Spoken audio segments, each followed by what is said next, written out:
Hey, what's going on, guys? Oh, sorry for the delay. I should probably start mute my mic before I do that. But decided to play some Diablo 3. Uh, I am doing a Toy Odyssey live stream and Let's Play as well, but I have some things. I'm building some things. It's gonna take a while to get those built, so I know I said I was gonna start my Bioshock Let's Play. I mean my Bioshock walkthrough, but well, live stream rather, but I really don't feel like doing that one right now either, so we're just gonna play some Diablo.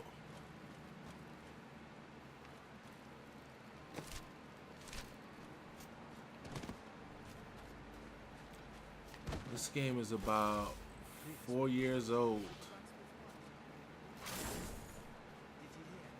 but it's still fun nonetheless. Making sure I get the controls down. Don't tell anyone that I've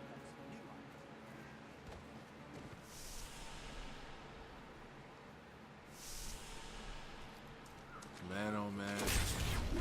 It's been... Eventually I'm gonna get through the... start doing the nightmare modes, but I got a long way to go before I do that.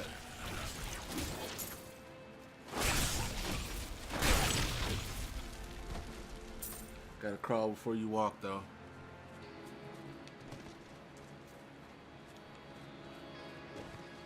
Yeah, I used to play this game all the time, but because I attempted to link my Blizzard accounts, but I forgot my my password, so I ended up having to restart from scratch instead of just going on.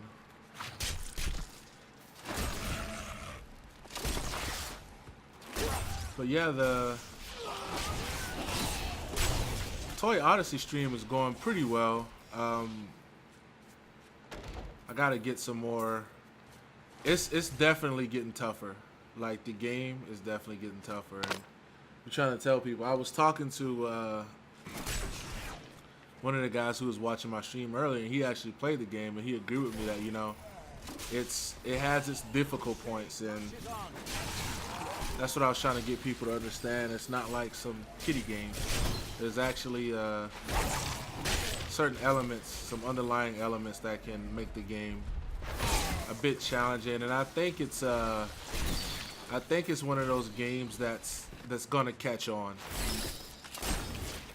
You know, people may not be playing it now, but it's definitely a sleeper. Definitely a sleeper.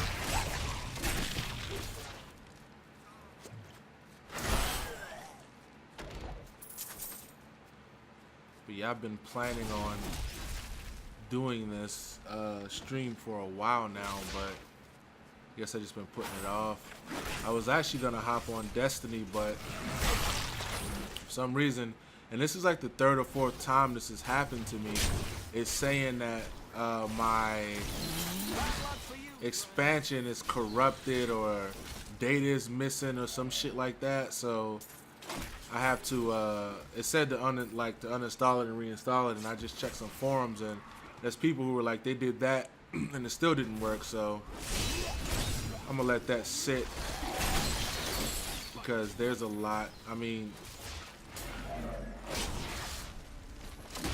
that's a lot to download or whatever. So I'll probably, I mean, I might uninstall it and reinstall it and then do it before I go to bed, but who fucking knows? Like, there's no guarantee that I'll actually even get that done. But okay, let's just say it's not high on my priority list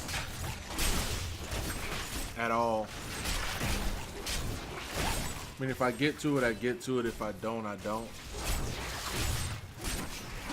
But we'll see.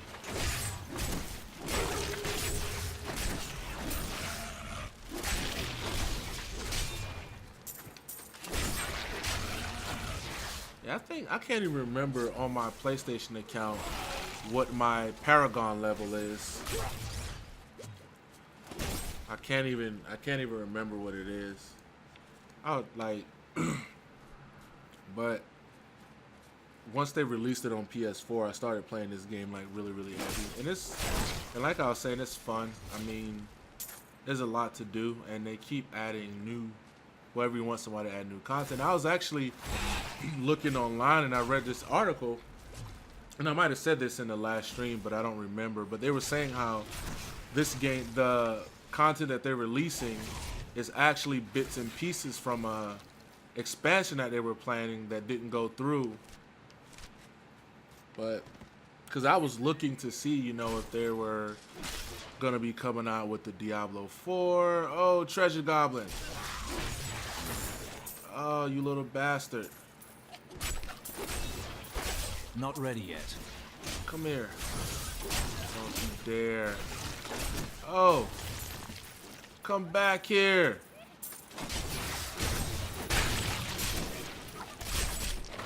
Oh. Crusade marches on. Nope. I will chase you everywhere. So should my shield bash. Ah. Come back here. Oh no. Come here. Damn it, man. Those little fuckers run everywhere. But anyway, what I was saying was that I was looking to see if they were going to be coming out with, like, you know, like a Diablo 4, or if they were working on anything, and apparently currently they're not. But what they were saying is that they're going to be they may be releasing more content, and that's when I read the article about the guy who said that the new content that they released was actually part of a new expansion, and so they wanted to originally we're going to do another expansion, but I guess things just didn't go right. But they were saying that they're hesitant about a new expansion just because the new Diablo, well, not the new Diablo, Diablo 3, this one, it lost, once they got rid of the auction house, apparently in the West, you know, the United States, Western Hemisphere, basically, they lost a lot of players, and so the game became unprofitable in the West as it is in the East, because in the East, like in Asia and places like that, they go, like, they have like the web cafes, and people go to the web cafes and they have to pay to play this game, and so they're still making money with this game out there, but here, you know, not so much. So I guess they may be a bit hesitant about, you know, releasing content like that, because, or releasing a new expansion, because they're not sure how well it's gonna sell. But I mean, I think, like, me personally, I think if they released it, it would sell really, really well. I mean, there's a lot of people who like these games, and you have to look at, there's like, man, I have all the games on Steam. There's like Victor Vran. There's Victor Vran. There's Victor Vran. There's Grim Dawn. There's a lot of games that, you know, are similar. But so I think that, you know, there's a lot of people who really want to play these games. But I keep losing my train of thought. That's why I'm like talking like I'm drunk or something. I'm just keep losing my train of thought. But there's a lot of people who want to play games like this, and, you know, like I said, there's a lot of, and I wouldn't call them, you know, not to disrespect any other, you know, game publisher or whatnot. There's a lot of Diablo 3, I wouldn't say clones, but games that are similar. And, you know, people play them, but if they were to release another Diablo, I mean, I think it would be really popular, because games like this are, especially with the co-op element now, you know, a lot of people want to play together. And I think that has a lot to do with those games being popular. You know, the fact that you can, you know, do an online co-op or something like that. You know, just like that new that Ninja Turtles game, Mutants in Manhattan. You know, it got shitty reviews, and I was pissed off because I watched the interview with the guy. Like I'm not sure if it was IGN or not. Don't quote me on that. But I was watching the interview, and the guy was like, and they were asking questions. It was like, well, is there going to be any local co-op? And the guys were, and I'm gonna do what I call an exact paraphrase, where I'm saying exactly what he said, but I'm not using the right words. So an exact paraphrase, he was like, we're not doing a local co-op because if we do, we would have to run the game would have to be 30 frames per second, but we want the game to be in 60, so we had to sacrifice local co-op so that you guys can play in 60 frames per second. So the game comes out, and the next thing you know, it's 30 frames. And I mean, there's been a lot of game developers, and I would say the games in the past 5 or 6 months that came out, where they weren't exactly honest with us, and like I felt, you know, cheated a little bit, especially like for example, No Man's Sky. I felt really cheated, you know, getting that game, because the way that they were describing the game, it was nowhere near what the game was like. and that really pissed me off, because it's like, you know, you pay money for those games, and then you go to play them, and they're nothing at all like what the developers described it as being. And if you guys ever played No Man's Sky, you would, I don't know why I keep wanting to say No Man's Land. I don't know where I get that from. Maybe a movie, a book, or I don't know. But anyway, if you guys play No Man's Sky, you will see, like, flat out, like, it doesn't feel like a complete game. You know, it feels like they released it a bit earlier. And another thing I noticed that a lot of people are doing, they're releasing games with the intent, like, okay, you know what? Whatever's broken, we'll just patch it later. They're doing some of that. But I mean, I don't think that's a good thing to do, you know, but because like I said, you know, it cheats a lot of fans. It cheats a whole lot of fans, and it sucks. It really does. But, you know, in a lot of those situations, you have no idea what you're getting until you buy it. And you know, sometimes, and don't get me wrong, with a lot of games, yes, you have to spend the money in order to know what kind of game you're getting. But on the other hand, my issue comes in when, you know, they do these interviews with the developers, and they're like, okay, you're going to be able to do this, and this, and then you get the game and you can't do that. That's what really pisses me off. But I'm not saying that, you know, and some people are like that, where it's like, you know, I want to know everything about a game before I buy it. And to some extent, I agree with that, because, you know, you're spending your money on a game, and I know that, you know, some people are like, you know what, it's only $60 or $50 or $40, but you have to understand that for some people, that's a lot of money. I mean, overall, in the big scheme of life, yes, $59.99, $49.99, $39.99, it's not a lot of money. But when you're looking at, you know, somebody's lifestyle, or, you know, what people have going on, it may be money that they really didn't want to spend, but they spent it in the hopes of enjoying the game. But they don't get that all the time. But that's why you know, I have a few issues with a lot of those, because they do stuff like that, and then it's like, you know, just don't say anything. Like with the Ninja Turtles thing, it's like a lot of people game on PC, and, you know, with PC, when you're dealing with consoles, a lot of times the majority of the time the frame rates are locked. But when you're dealing with PC, you know, most people, one of the first things they do, they hop into the options. They're like, you know what, we want to change these fucking wallers. They want to change the frame rates from, you know, 30 to 60. But then you find out you can't do that, and it's like, what in the fuck? It really sucks.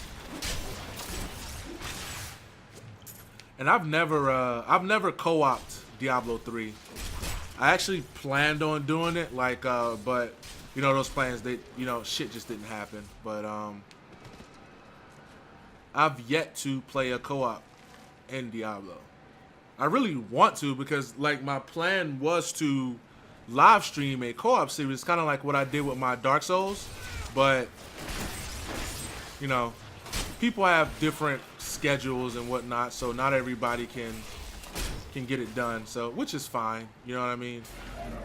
Because I'm not gonna hassle people like, oh, come on, let's play, come on, let's play. But eventually, once I start doing the higher difficulties, I'm gonna start getting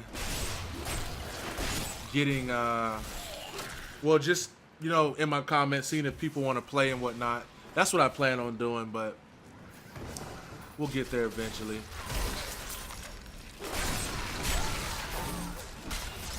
Oh, what is my inventory at? Okay, I still have 10 more. But yeah, that's what I plan on doing eventually, is just getting some other people to join. Because like I said, I wanted to do like a sort of a co-op series, but that really didn't work out. Man, I really should drop this stuff off or sell it. But I haven't unlocked the teleport thingy yet, so I would have to go all the way back out. I should be getting it pretty soon, I think. You haven't played this game in a long time.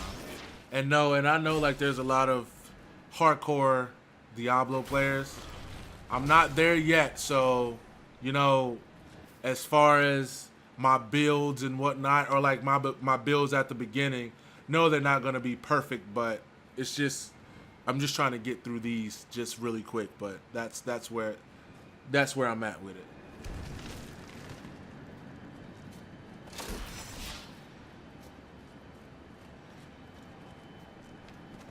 But yeah, I should have played a class that I haven't played yet. I'll have to log on to PlayStation, my PlayStation, to see what my Paragon level is at with where my Paragon level is with my Crusader and my Warrior on that. But this game has the replayability of this game is crazy. That's one of the things I like about it, is just that like you can replay it. And I mean, not a lot of games are like that. And I think with the Paragon level, it kind of gives you something to work towards. But I used to play this game for hours. I was like addicted. Mango Maw.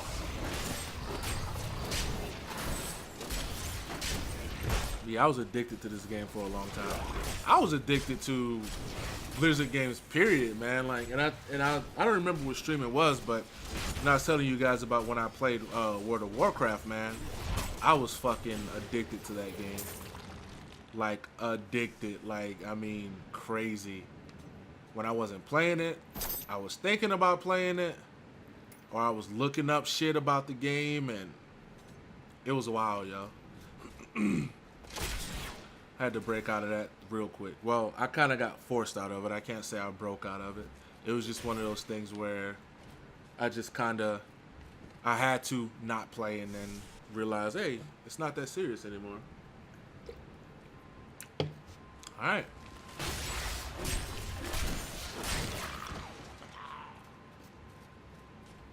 But yeah, I want to experiment with some builds when I get up there. Oh, I hate these fuckers.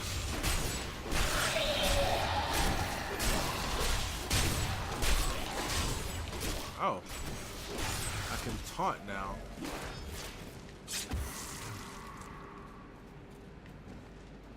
But yeah, Blizzard is, and I saw that apparently next year. I don't know for you guys that play. I don't play it, but I watch it.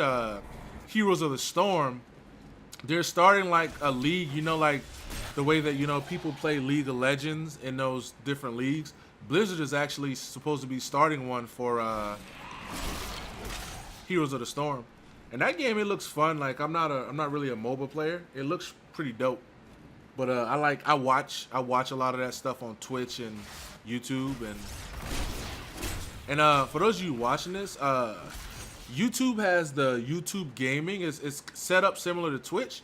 It's actually pretty dope, man. Like, check it out whenever you get a chance. I was looking at it yesterday, and I like what I saw. It looks really, really smooth, like the interface, and that's one of the things that attracts me to stuff like that.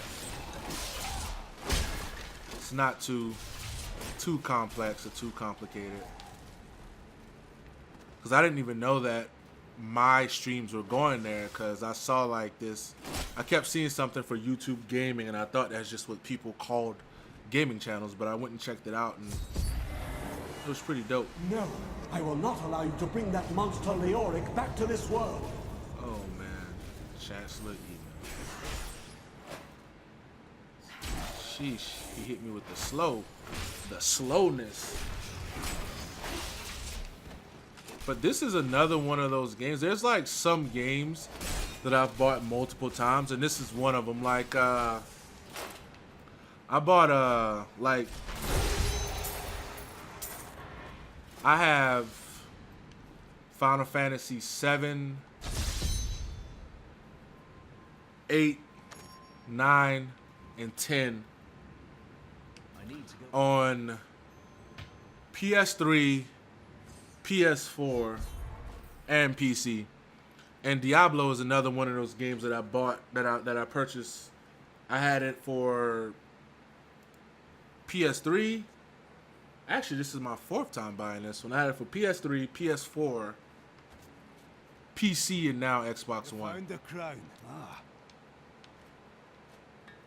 It's good to And I don't even like remember there. buying it, but It was placed upon the Black King's head. I'm a huge Final Fantasy fan, so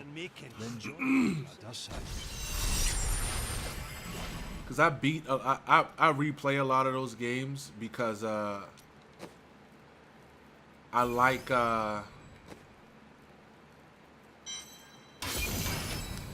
like being able to and I might have just salvaged some pretty good fucking weapons too. I like being able to play through it a different way, and that's what I do a lot of times when I play those games. Like I'll play them and then I'll go through them a completely different way. Okay, we have Shield Bash. We're gonna go with that. And what have we here? We have Lightning. And your skin turns to iron. Let's go with iron skin instead of taunt. Since I'm playing by myself, I don't really need to taunt anything. But yeah, Crown, if it helps. I'm a huge Final Fantasy fan. Like I said, I played quite a few. I played through 7 and 8 maybe 3 or 4 times a piece.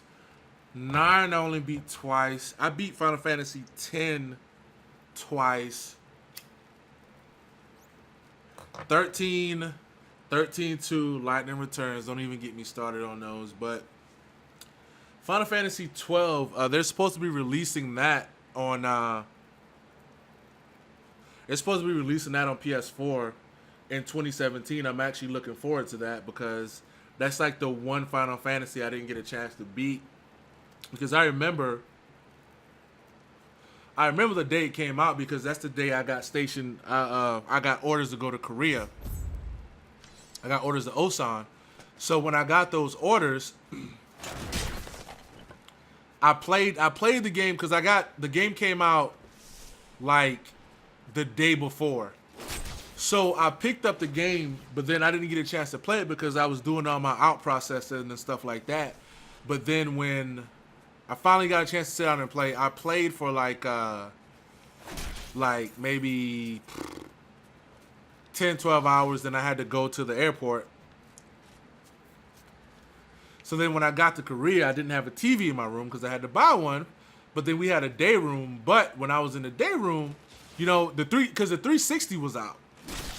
And I had a 360, but you know, I wanted to play Final Fantasy 12. But then, like, you know, I'm sitting in there in the day room with with the freaking PS2, and everybody's like, man, you know, fucking, where's your 360? You need to be playing 360. So I just quit. Call it peer pressure. I just quit going in there with it, and then eventually just kind of fell off. I was actually going to go to Rock 30 Games and buy a PlayStation 2, and I saw some on Amazon too. I was gonna buy some so that I can play that game again, but when I play it, that's definitely gonna be one of the games that I stream for sure. But they don't even have it on PC either, so I'm anxiously waiting. And it was actually pretty good for those of you guys who played it. I'm pretty sure you liked it, but it was different. It was a lot different than the other Final Fantasies I was used to playing. But and everyone kills me for saying this, but like my Final Fantasy VIII is my favorite Final Fantasy game. A lot of people don't like it, and I'm not talking about, you know, emo squall and all of that stuff. I'm talking about like in terms of gameplay and, you know, being able to junction the GFs in order to increase your stats. And, you know, you could basically, I like that game because you could like make someone a mage, you could make someone a healer, and you can do that in all Final Fantasies. But in Final Fantasy VIII, it seemed a bit more, you know, you could see it a bit more, so that's why I liked it. But yeah, hopefully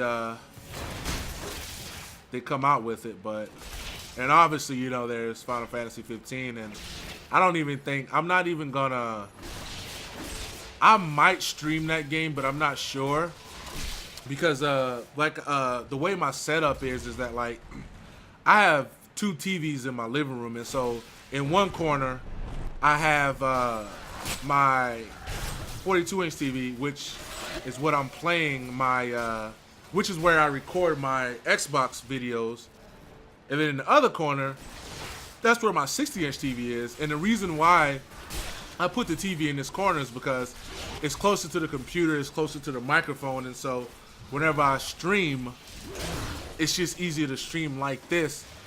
So instead of, because I have a USB extender, and I may use that to stream, to hook it up to my PS4, but I haven't streamed anything from PS4 yet. But eventually I will, but I may stream Final Fantasy 15. Part of me wants to stream it, but I know for a fact that like that's one of the games I've been waiting for to come out for a long time, and so I just want to enjoy it. So instead of streaming it, I just want to like enjoy it, you know? So I don't know, maybe after like the first playthrough or something like that, but that's one of the games that I'm really, really looking forward to. This is supposed to come out years ago, because that's actually, I bought my PS4 because they were saying that it was supposed, well, the year the PS4 came out, I don't even remember if it was 2013 or 2014. With great sorrow. But I think it was 2014 for sure when I bought my PS4, because at the end of that year, they were saying that the Final Fantasy 15 was supposed to come out, but it didn't, and I was pretty pissed off by that. But there've been a lot of great games, you know, in between. But as far as Final Fantasy, not a lot, but. And I didn't realize how fun Final Fantasy 9 was, because when I played it with a friend like years ago, because we figured out that, and I don't know if you guys know this, but with Final, and it's probably like old news to you guys who play, but Final Fantasy 9, like if you're playing that on PlayStation 2 or whatever, and I'm not sure about like the PlayStation 3 version and whatnot, but you can actually play that game with 2 players. You go into options, you can add a second controller, and they control 2 characters. It's basically like the way that Final Fantasies 5 and 6 were, where you can play with 2 separate players. Yeah, I remember playing Final Fantasy 6, and I was playing one of my childhood friends at the time, and it would piss me off because, like, I mean, and granted, I guess it kind of falls under house rules because we were playing at his house. But like, whenever it was time to buy new gear, he would like get all the characters that he used new gear, and my dudes are like stuck with shit, and I'm like, really, dude? Like, can I at least get a decent sword just one time? Because I think I played with, I want to say Locke. Was Locke Final Fantasy 6 or Final Fantasy 5? I can't even remember, but yeah, man. It kind of pissed me off, but about a year or two ago, I actually went through and I beat it myself. I played it by myself, and that's one of the things I might do. I might stream some Final Fantasy, some of the older games. I might do a little bit of that. But like I was telling you guys before, the reason why I stream some of those games and I don't record them is because they're already out, and people have played them already. They know what they're about. You know what I mean? So there's really no point. There's like thousands of videos on them on YouTube, so people can decide whether or not they want to watch them or not. But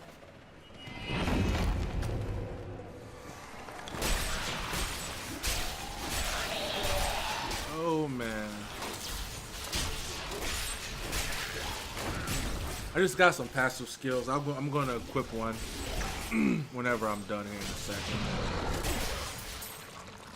Okay, let's see. My first passive skill shall be, I don't really need that yet because I don't have any decent two-handed weapons. I don't think. Oh, let me look.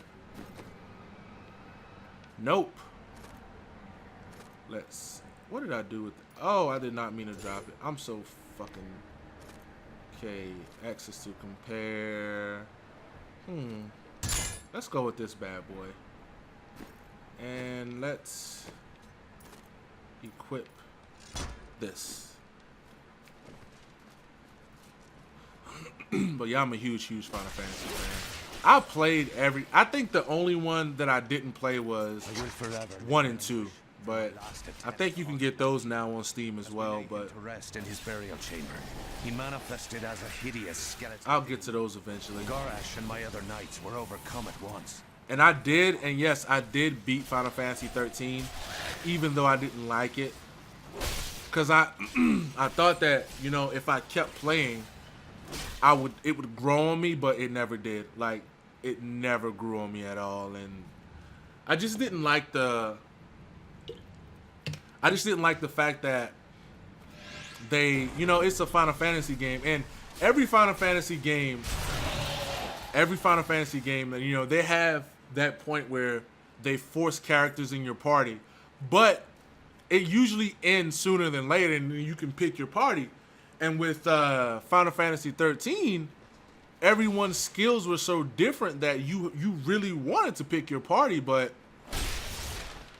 wasn't able to until like the last bit of the game. Then you were able to pick your party and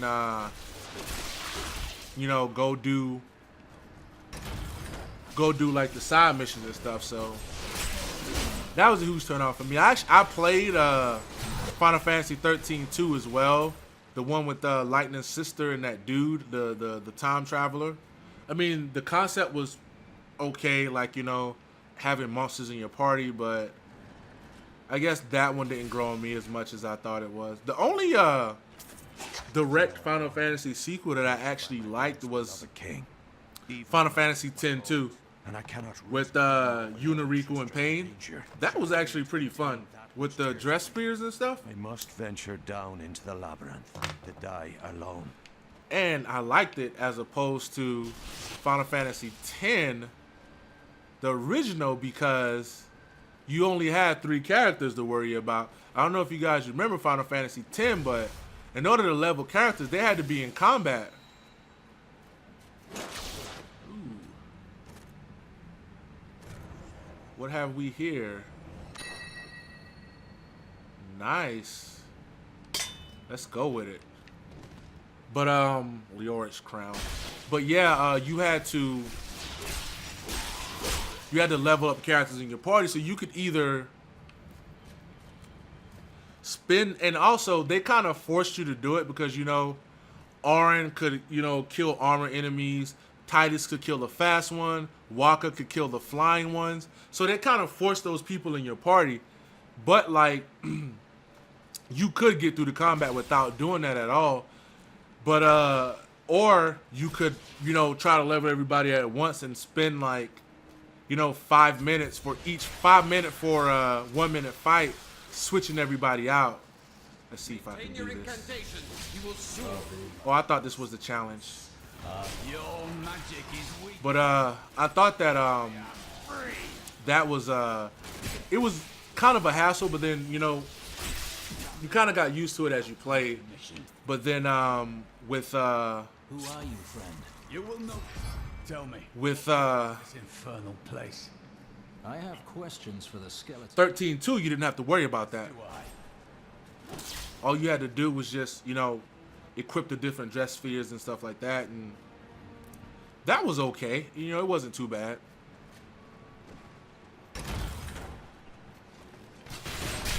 The story was kind of cheesy, but what the hell is this fool doing?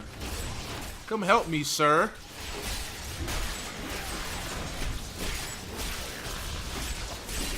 But overall, it wasn't bad. But eventually, I wanna get those, go play through those again. And I wish there were co-op, because those games are like, it's easier playing with a lot of other people, but with not a lot with other people. But the other reason why is that, like, you know, as with any Final Fantasy game, whether it's the MMO or whatever, there's a shit ton of grinding you have to do. And with that grinding, you know, people on, like, when you're playing a game, and that's one of the reasons why with my Toy Odyssey walkthrough, I even did it with Record. Whenever I had to grind stuff, I would just switch and do a live stream, because people are watching these videos, they don't want to see you grind. And I mean, some people don't mind watching. I'm one of those people, I don't mind just watching that, but there are others who have issues with it, so I try to eliminate it as much as possible. And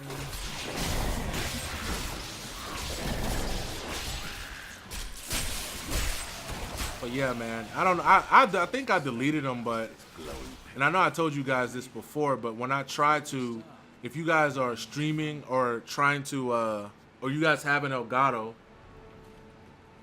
and you're trying to live stream and you can't, more than likely it's not your internet, it's your graphics card, because that's what the issue was with me. Okay, we got him his armor. Cormac, warrior of the Templar Order.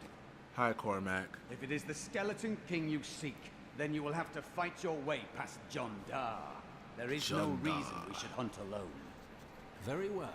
As many times as I played this game, I've never ever gotten a story.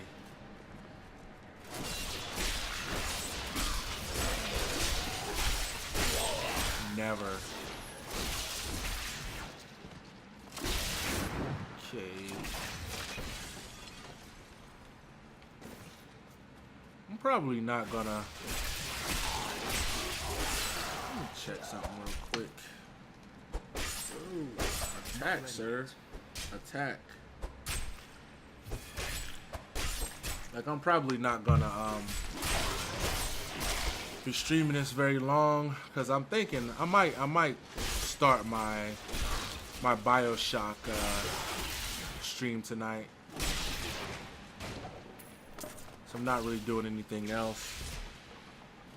Because like I said, I was trying to fucking play Destiny, but kept telling me that my expansion is corrupted, and it did that before, but then I would exit out of the game and go back into it and it would work just fine, but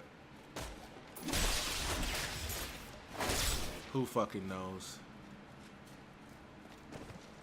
Who knows? I have no idea why they were doing Black that. magic bars our way. Black magic The will of a Templar is bars stronger. our way. There you go, sir.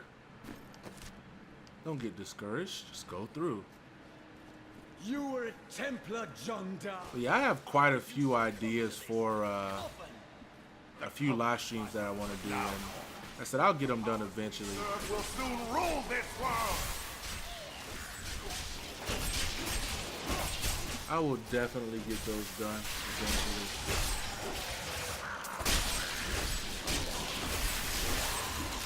But I'm probably gonna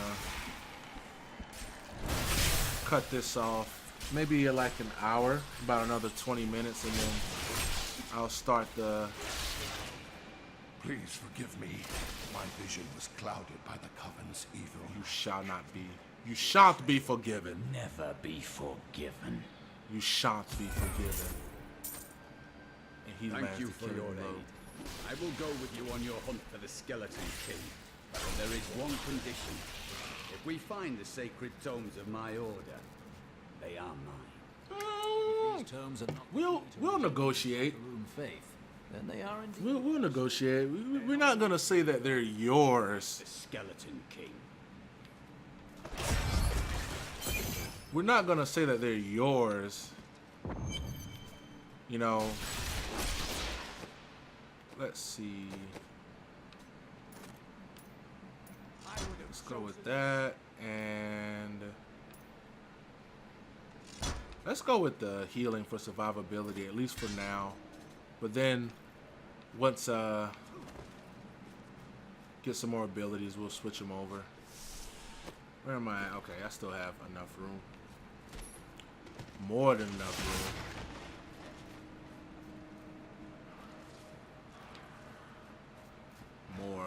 More than enough room.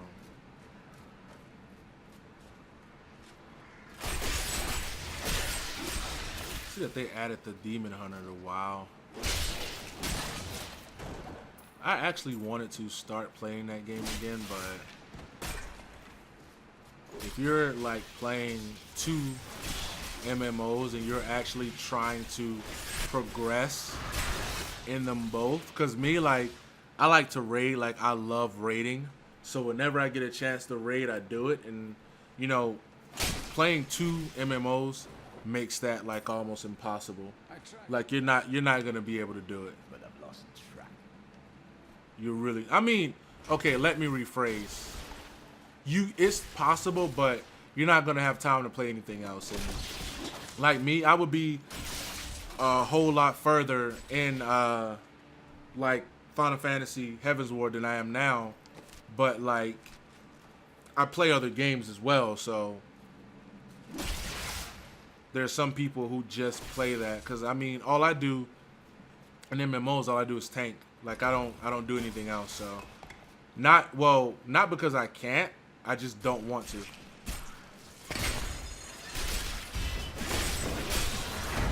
Like I just really prefer not to. I mean, DPSing and in a lot of the Final Fantasy games, like not a lot, but with almost all of the Final Fantasy tunes or whatever. Oh, thanks, bro.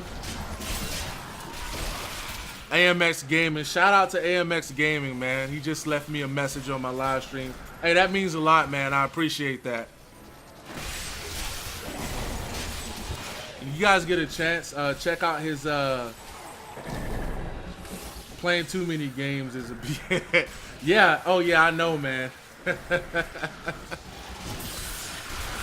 Because it's like it's hard to remember where you left off. I know exactly what you mean, but for you guys watching, when you get a chance, check out AMX Gaming's channel. He has some pretty good content, and his reactions when he plays the scary games are pretty hilarious. I like them. But again, man, like I said, thanks for watching. I really appreciate it. But yeah, I know exactly what you mean. Like normally, like, cause like this Diablo, it's like one of those games where, like I said, I plan on starting my my BioShock 3 live stream, but I guess I just haven't, you know, I just don't want to do it just yet. So I was like, you know what? Let's play some Diablo. And I know like playing on like the normal difficulty, just getting through to the other stuff is boring.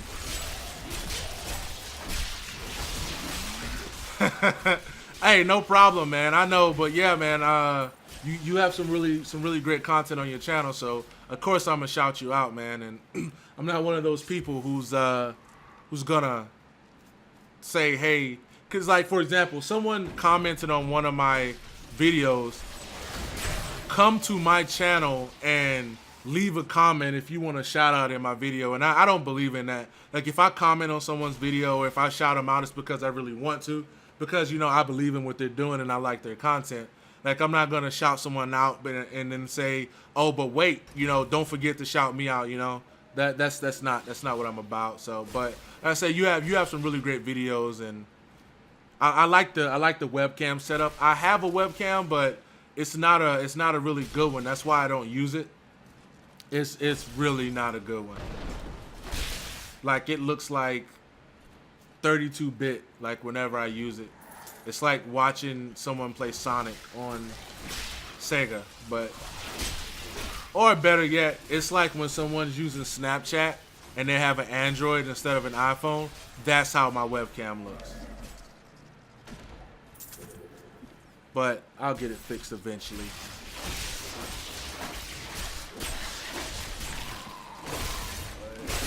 Yeah, I'm trying to get through the normal mode and hard mode of this game so that we can start doing the nightmare stuff. Kyrgyzstan, I heard rumors of Zakharum warriors called Crusaders. While the Blazing natives were most sweet. reticent, I was able to Electricity, maybe I should go with the was fire. founded 200 years ago, just as Rakis took his army of paladins west. But these Crusaders went And east on a honestly, I couldn't tell you anything about the story of Diablo because every time I played through it, never paid the story any attention. Only thing I remember is like that dude who's like a fallen angel or some shit. That's all I remember. I don't remember anything else. But focus on the gameplay when you play Diablo, not the story. But yeah, there's Grim Dawn. You know, it's similar. That's a really good game too. If you guys, I actually played that when they were developing it. You know how, you know, Steam lets you buy those games, and it was actually pretty good back then. There's another one that's being developed now that I think has potential. Oh my God, what's the name of that game? It's not Victor Vran. Sheesh, what is the name of that game? Oh my God, I can't even think of it. I have so many games on my Steam. Grim Dawn. Yeah, Grim Dawn is similar to Diablo 3, and it's like it's real great because it's like one of those games where you can combine classes. Like you can combine like the soldier and the shaman, and they'll create a new class, and you know you can go through the game. It's actually really fun. But what is the name of that game that I was playing? It's bugging me now. Oh, it's called Wolsen. Wolken or Wolsen, Lords of Mayhem. That's a game that's in a development phase, but you can purchase it. And when I played it last, it was in alpha. It hadn't even reached the beta phase yet, so it was pretty. It wasn't that good. And actually, let me move this over here. It wasn't really that good, but you know, that's how games are that are still in development. You know, that's how they work. So, but yeah, Grim Dawn. If you get a chance, it's a PC game.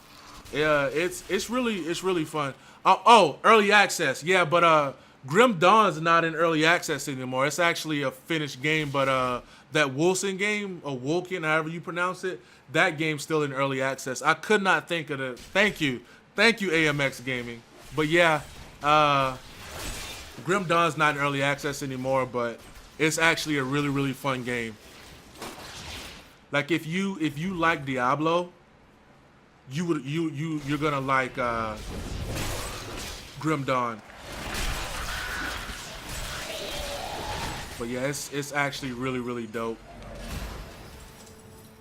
Because I've been playing it because I just had to, because I just got the GeForce program that lets me stream from my PC, because I wasn't I wasn't gonna hook my Elgato up to my PC in order to stream, but I have that program, like whenever I do, it's called the GeForce Experience, and you can live stream from PC, you can record or whatever. They have like shortcut commands and stuff. Oh man, oh dude, if you haven't played Diablo since Diablo 2, you would love Diablo 3, bro. Like, trust me. It's actually really, really fun. Especially like, you know, once you get your characters to the level and then you can start working on your builds and stuff. It's actually really dope. But like I said, you know, I plan on doing the co-op experience, but because I actually was going to start this as a co-op, but the guys who I was who I planned on doing it with or whatever, you know, they were, you know, the Destiny expansion came out and they love playing Destiny, so that's why. But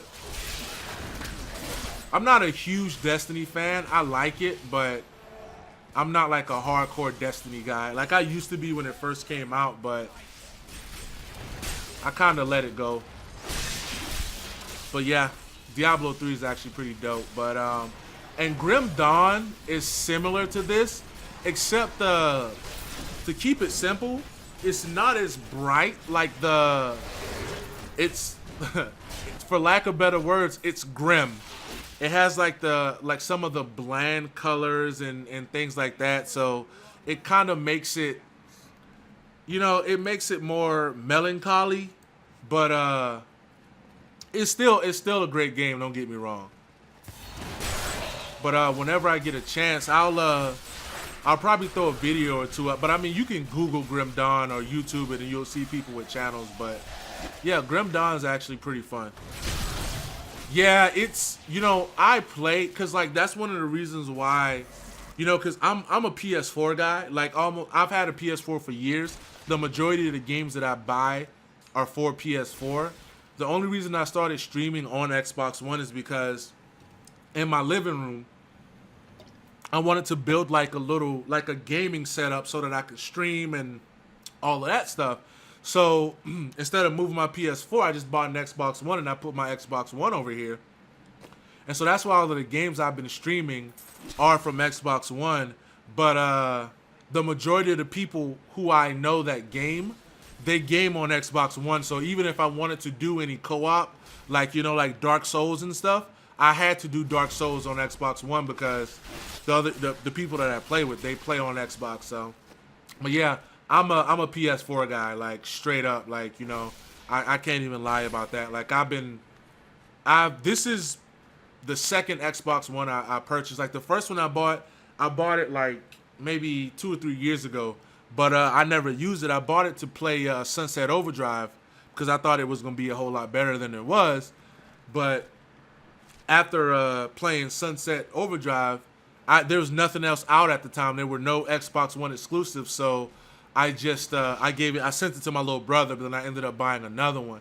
Because the only other time I was tempted to buy an Xbox One was to play, because the Rise of the Tomb Raider, for some reason, it wasn't released on PlayStation. It was only released on PC and Xbox One. They have an edition of it coming out for PlayStation here in next month. Yeah, with the PvP in Dark Souls, man, it can be pretty difficult because, like I said, you know, if you're playing online, you can get invaded at any time. But if you watch my videos, like I said that, you know, as soon as you get the Way of the Blue Covenant, join that covenant, and what happens is when you join the Way of the Blue, if someone invades you for PvP, someone else will come in and help you, and that helps out a lot. Because like if you watch my videos, you'll see that there were quite a few times where I got invaded and the Way of the Blue guy came. Oh, there's a fucking treasure goblin. Oh my god. Don't go, don't go. Where's he at? But yeah, the Way of the Blue, if you join that, you'll be straight. But yeah, there's different kind of, yeah, it's really awesome, and it actually saved my butt a couple of times, bro. But you can play Dark Souls 3 offline, but if you play offline, you can't do the co-op or anything. But if you join the Way of the Blue, you'll be fine. But there's a yeah, man. There's two different kinds of PvPs for Dark Souls. Like, you have some people who play online, like me personally. I play Dark Souls online just because the other guy that I play with, so that he can come into the game. I'm not a Dark Souls 3 PvPer, but you have those Dark Souls 3 guys who they come in and they want a PvP, and that's why you hear people saying, "Oh, don't spam R." They call it R1 spamming, and R1 or for Xbox, the right bumper, that's like your main attack, and so you get a weapon like the Dark Sword, which is one of the best weapons to use, and like it's one of the best weapons if you're new to the game. It's one of the best weapons you can use, and so they'll tell you, "Oh, you're using the Dark Sword. Don't spam R1 with the Dark Sword." But if you're playing Dark Souls to get a grasp for the game, and someone invades you, and you're not a PvPer, then you gotta say fuck it and do whatever you gotta do to win and get them out of your world. That's how I look at it. I mean, if I were to gear up and start doing invasions in Dark Souls, then no, I wouldn't use the Dark Sword for that. But you can't, if you're playing Dark Souls just for PvE, but you get invaded. The way I look at it is you do whatever you got to do to get them out, and that's what I do. I mean, eventually, I want to get good enough. Exactly. That's what I say, man. It's like, fuck that. Like, I'm playing this game, but with Dark Souls, like, the PvP is not really hard. It's just that, like, it's really luck. Like, sometimes, and the thing is that it depends on where you get invaded. Like, if you get invaded in an area that you already cleared, you'll be fine. Because once you do that, then you won't have anything else to worry about. But unless you use something called the Seed of the Giant, and what the Seed of the Giant is, it makes, if someone invades, it makes the enemies hostile towards them. But if you don't use a seed, like if AMS Gaming, if you and I were playing and I invaded you, like, the enemies in your game wouldn't touch me, but they would still be there for you. So I could potentially set you up by baiting you into an area with a lot of enemies, so then you'd have to fight me and the enemies. And that's one of those things. That's one of those reasons where you want to get the stream of the Seed of the Giant. I don't know why I said stream. Get the Seed of the Giant in as soon as possible. But I've gone through, I think when I start again, this will be my third playthrough. I haven't picked any up yet, but I'm sure they're in the game. But hopefully, the guy that I play with, yeah, it does. It does suck, but the Dark Souls community, it's a tough community, and it's for hardcore gamers. And watching Dark Souls, it's easy to get intimidated by it, but as long as you go through the first playthrough learning, then you'll be fine. Because I still use a shield. Like, I'm not that good of a player to where I can go through the game without using a shield. A lot of the more advanced players, they don't use shields. They dodge. They do stuff like that. But I'm not that good yet to where I can't use the shield. And I use a heavy shield at that with a shit ton of poise. That's how I roll. Because again, when you're a beginner, it's best to either start as a knight or a warrior. I mean, you can start with any class basically, but for survivability, you want to go with, either a knight or a warrior, because, you have the higher vigor, vitality, and endurance stats, so it helps out a lot. But yeah, I'm not a pro at Dark Souls, and you know, eventually I'm gonna do a playthrough when I go through it by myself. Oh yeah, yeah, man. Like with that dude, like you have to like get like right up under him and just pound him. But yeah, when I first started playing, you know, Crusaders have no land. the first boss, like the one, I forget his name, where you have to pull the sword out of his chest. I died on him like 4 times. That's probably best. Like I had, and you have to do that by yourself in order to unlock the bonfire before you do PvP, because I played the original, like the original Dark Souls. I played it, but I didn't know what it was. 'Cause, you know, I like playing RPGs, and I thought it was just a generic RPG. So I picked it up, and I was like, oh, let me play with this archer. So I start playing the game, and I'm dying left and right. Like, boom, like I'm constantly dying. And I'm like, yo, what the fuck is this game? And, you know, because I remember I was in Belgium at the time, and I was like, okay, so what the fuck's going on here? And so then I quit playing it, and then, you know, YouTube started, you know, getting more popping, and I'm looking at the videos, and I'm like, oh, wow, this game's really tough. And I tried playing Bloodborne too, and that's another one. Bloodborne is to me, it's a lot more difficult than Dark Souls, just because, you know, the dodging. Well, some aspects is difficult, some aspects is easier. It's a lot easier to heal and things like that, but that can be a pretty difficult game too. But yeah, I mean, shit, me playing Dark Souls, yeah, there's a lot of luck incorporated in mine. I can't even lie about that. I got lucky quite a few times playing when I play Dark Souls. Like, I can't even lie. Like, it's not even, I can't even say I'm skillful when it comes to that game. But yeah, some of those bosses are really, really tough. Like, they're rough, man. And it's just like, there's a lot of things in the game you kind of have to pick up on your own, because the game's not going to tell you. Okay, so I just got a 2-handed sword. So let's identify this. Ooh, nice.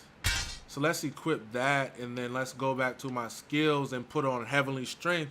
And Heavenly Strength lets you wield a 2-handed weapon in one hand. And so I can basically use that with a shield. And I forgot, damn it, on WoW, there's a... it's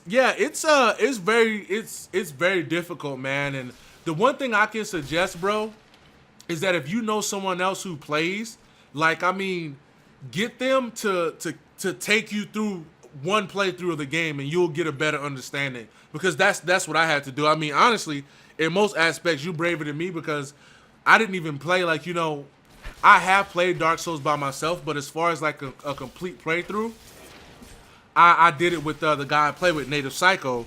But I mean, if you can find someone else who plays, and that's what I recommend for anyone who wants to get into Dark Souls, go through a playthrough with someone else who knows what they're doing, because they'll give you tips as far as what weapons to use, you know, upgrades, and, you know, things like that. And I think that definitely helps out a lot. I know it helped me out a lot, because I have a way better understanding of the game now, because you can, like, you know, I watch Dark Souls videos on YouTube all the time, and you can watch those videos all day and still not get an understanding of the game unless you play it.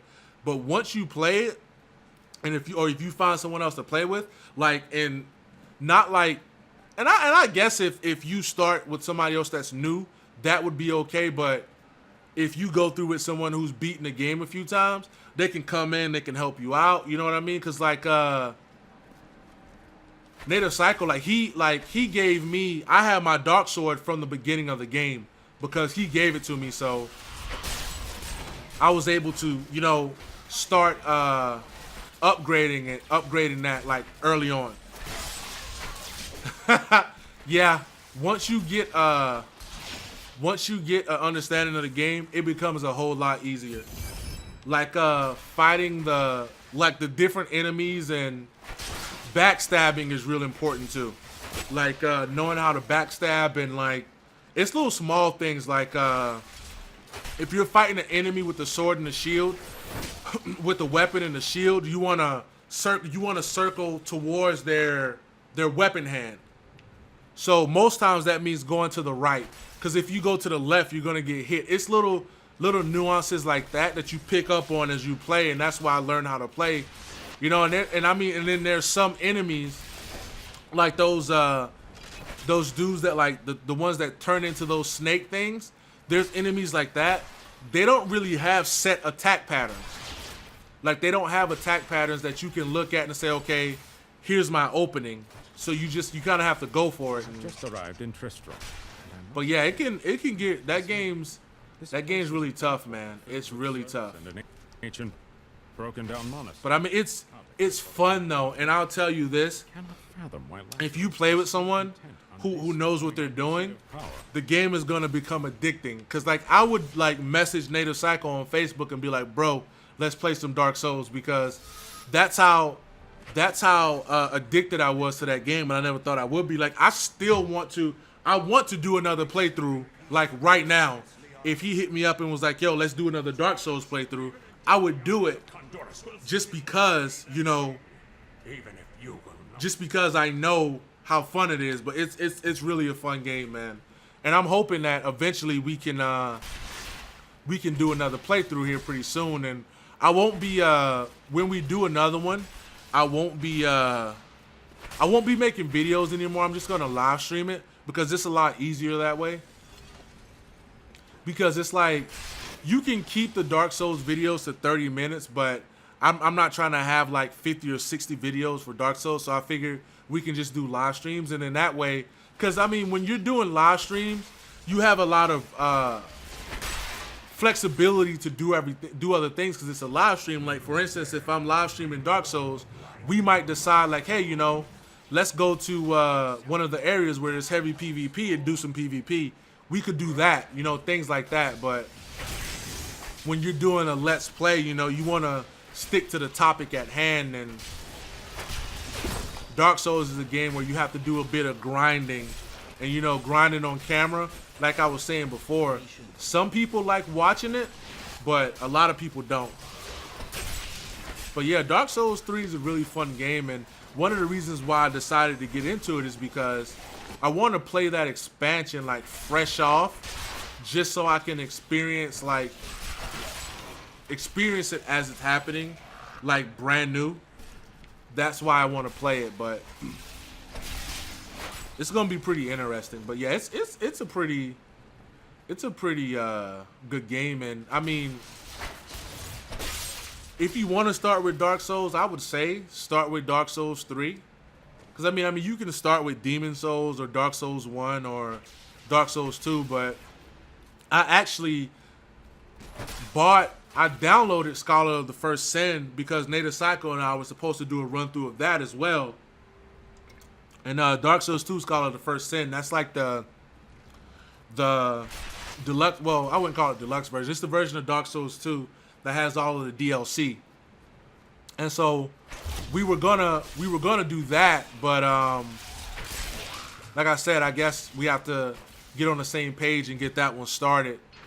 And the reason why Dark Souls 3 is great for co-op, because they made it a lot easier to get into someone else's game, because you can like set a password, and that makes it a whole lot easier. And I think Dark Souls 2 uses the soul leveling, the soul system, like depending on how many souls you have, like that's whose group you can join. I think you have to be within 500,000 souls of each other or something like that. But again, I'm not a Dark Souls expert, so don't quote me on that, but I believe that's how it is. But yeah, it's definitely great. But also, man, AMX, like I said, try out either Diablo 3 or fucking, what was the game? Grim Dawn. And another reason why I prefer Diablo 3 is because I can play it on console. And don't get me wrong, I have no issues gaming on PC, but like when I'm gaming on console, and I guess I could connect to the controller, but when I'm gaming on console, I could just, you know, sit back in my chair and chill and, you know, relax a bit more. But when you're like, you know, playing an MMO or something like that on a PC, it's like, I don't know, you have to pay a bit more attention, I guess. But yeah, this like I said, this game's really fun, and it's even more fun with co-op. And like I said, I'm trying to set it up, but oh yeah, definitely, bro. Definitely try it, man. It's fun. There's like, you know, different classes depending on what you want to play. You know what I'm saying? And to me, I'm a sword and shield guy. Like with every game I play, that's another reason why when I play a lot of MMOs, I tank. But yeah, I'm a sword and shield guy through and through. And that's why when I play this game, I either play with the Crusader or the Warrior. But yeah, it's pretty fun. And I will tell you that with Diablo, there's a lot, you know, going on, you know. So like it'll give you, Diablo 3 will give you a lot of content for your channel, because there's like build videos, there's like class videos, you know what I'm saying? And then once you start going through the game, and you get to the nightmare modes and stuff, that's when it gets fun. And then they have like the hardcore mode. I can't even talk. The hardcore mode where like you create one character, and if that character dies, you have to start a new one. I'm not there yet. I'm not at that point yet. You know, I'm not a Diablo pro, but and I mean, and that's one thing. I applaud people who play games like that or who play games on that setting. But sometimes like I play Diablo like when I'm like watching TV and stuff like that, and so I wouldn't have the concentration. And we're about to take out this boss, the Skeleton King. He's a pretty easy boss though. Yeah, man. Yeah, this guy's he's pretty easy mode for the most part. Like you just attack him and then he'll become invulnerable, and then you just gotta oh yeah, he's going down for sure. There's no doubt about it. And then some ads are gonna spawn. Just get rid of these guys and then go right back to him. And then there's 3 different companions in Diablo. There's this guy, there's an archer, and then there's a sorceress as well that you get. I always play with this dude because of the survivability. Like you have the highest level of survivability playing with the Templar because he has a lot of healing abilities. And I believe the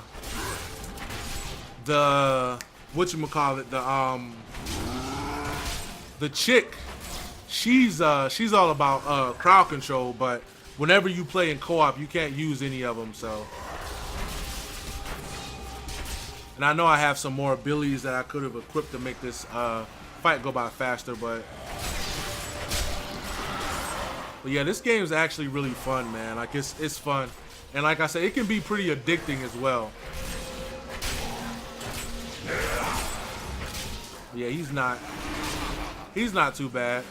I mean, most of the bosses in this game are actually pretty they're pretty easy on like normal mode and hard mode and stuff. It's when you get to the nightmare mode where the challenge comes in, which is another reason why I'm anxious to do a co-op, so I can get it done. And he dropped some goodies. And he's down. I'll see what I got for him when I get back. 51 out of 60. And okay, we can check now. Got another helmet. Let's identify this. And it's another Leoric's crown. This one's level 12. I lose health, but I'm gonna take it anyway. Oh yeah, definitely easy money. Let's get the Radiant Demolisher. And for this guy, wait a minute. Oh yeah, that's right. He can get, and that's another reason why I play with the Templar as my follower, because he can get like, basically he can get my hand-me-down gear, like the gear that I'm done using, but it's still good. Or if I get an upgrade, I just give it to him. The crater, at last. But yeah, I know I have some, let's see. I have Smite. This is usually what I use as far as, like when all my other playthroughs that I play with Diablo. I usually use Smite because you can, once you start upgrading it, you can tag a lot more enemies. But The falling as far as builds, I'm not sure how Smite holds up in a Nightmare build, but I'm not your enemy. I'm gonna find out eventually. Yes, Oh yeah. I believe the dark. Be calm. But yeah, it's definitely, but you know, it depends on what character you play. Like if you play as a mage, I believe that the chick, the sorcerer or whatever, the sorceress rather, she can get she can use your weapons from there too, so. All right, and I'm checking to make sure. Okay, let's go with these. And what level is this? Okay, let's go with that, and let's give this guy this one. And I always okay,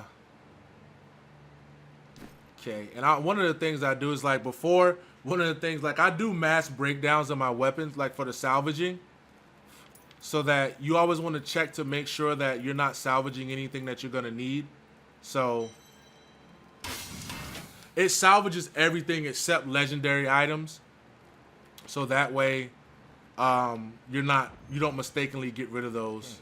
No, you're. But I mean, you can sell. So if you have the same class, it goes to your companion. It can go. You can give it to your companion, but you have to equip it. Like it doesn't automatically equip. You have to do it.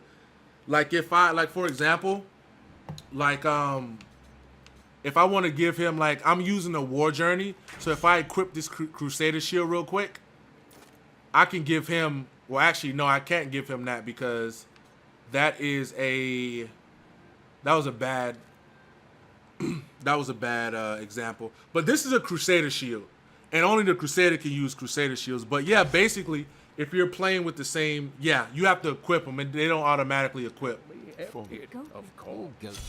But like, you know, you learn because you check on your companion a lot because they get skills too. Because like right now I'm using like if I was playing as another class, I would probably have the taunt on so that the enemies would go for him instead of me.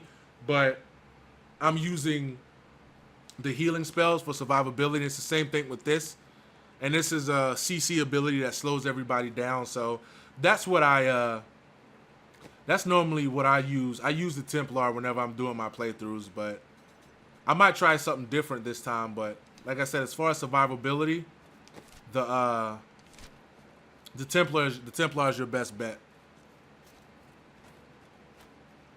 Did you see that stranger next to us? But yeah, there's a lot of build videos, and there's websites where there's, you know, builds and stuff like that you can check out. But some of them are viable, some of them are more personal, but it depends on how you want to play the game.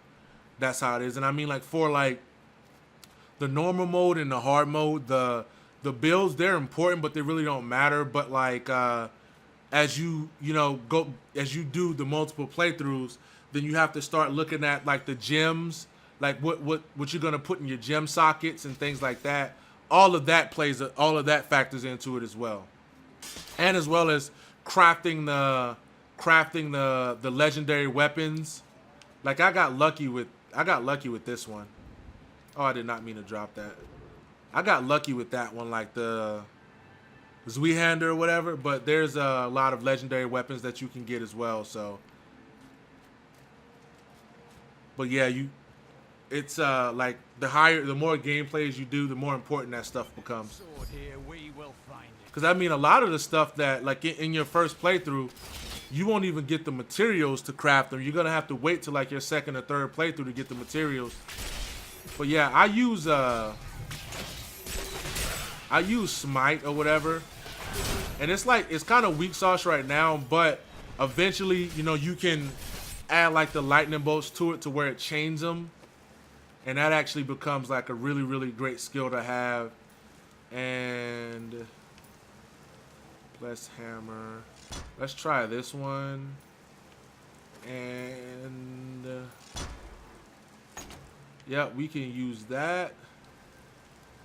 And we're still gonna, I still have the provoke, but like I said, I'm playing by myself, so I don't really need it. And I should be unlocking another one of those abilities as I go.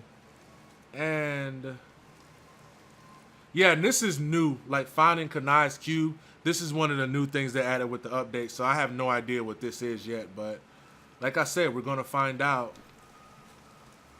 So yeah, this game is really fun, man. Just the leveling up and customization, and even after with Diablo 3 My studies indicate AMX, even after you max out your character, then you go into the Paragon levels.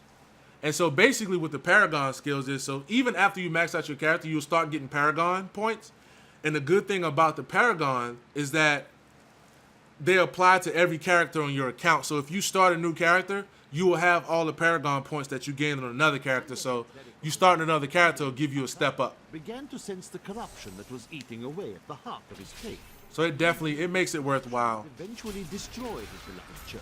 And actually, let's go back. Let's go from Smite, and we're gonna go to. Let's see. And that he must take action. After much prayer. Nope. Let's go with Slash. This is what I was using before, but Hit upon the yep. The Paragon is account bound, yeah. And I might, cause I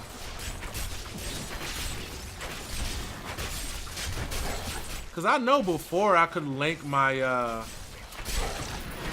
my Blizzard account, link Diablo to my. I'm trying to see if I can still do it, because if I could transfer my character over from PlayStation, that would save me a shit ton of time. I might have to look into that. Because if anything, I might just have to create a Blizzard account just to do that. Because I don't know if you guys ever played like World of Warcraft or whatever, but used to get hacked a lot, so I ended up putting an authenticator on my account, but then I lost it, and then I got one of the digital ones, and it just created a mess, so I took the authenticator off, and so in order to get back into my account, but I'm going to see if I can link the Diablo, both of these Diablo games to my account, and if I can do that, then I'll be able to hopefully get my character. I'm not sure, but I'm pretty sure I'm pretty sure there's a way to do it. And that's not doing it. All right, let's do the sweep attack. But yeah, actually, let's kill him.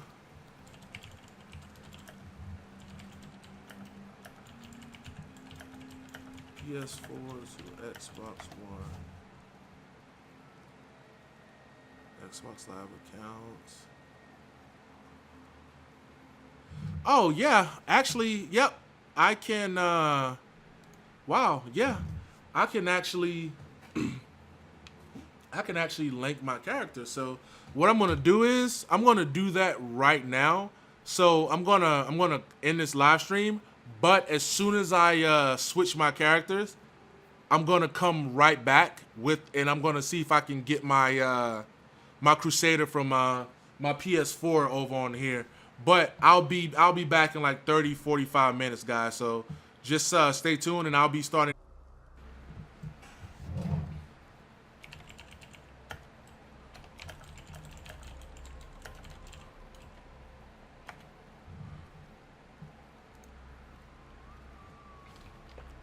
Well, that was short-lived. Oh man, I'm such a fucking noob. You can go from PS3 to PS4 and Xbox One, Xbox 360 to Xbox One, but you can't freaking transfer from Xbox One to PS4. I thought I saw something where you could link it to your Blizzard account and then do it that way, but I was like totally way off on that. Looks like I'm gonna be leveling this guy up from scratch. Damn it. It would have been nice though to get those Paragon levels again. What am I doing in here? Search for the Kazara Den.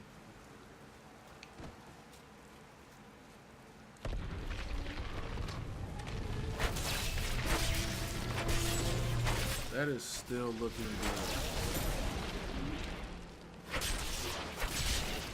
But I mean, I don't mind going through and leveling up again. Like, I don't mind that at all. Let me check something here really quick.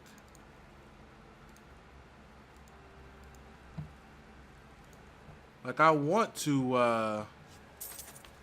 I have dual monitors now, but I want to get a third monitor for my PC, but I'm not sure if I do. Yeah, they definitely would, because people wouldn't even be able, people wouldn't buy the different consoles, but I don't know why I thought that.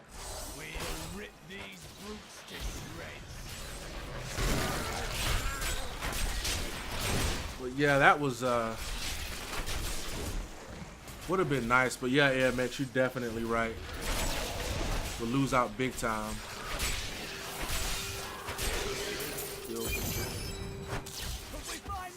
And I got some wicked deflectors. Oh,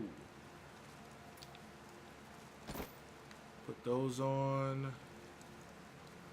Okay, we have nothing else. And I'm level 12, okay. About to hit 13.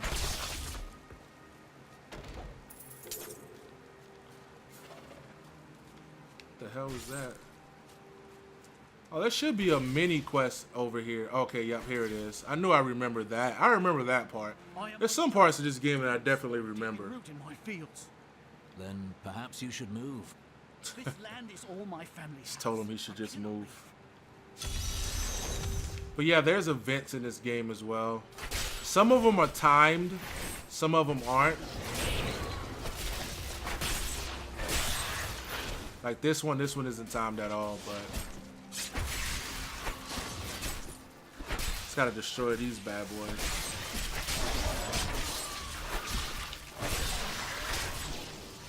Can't wait to level up my smite so that I can use it.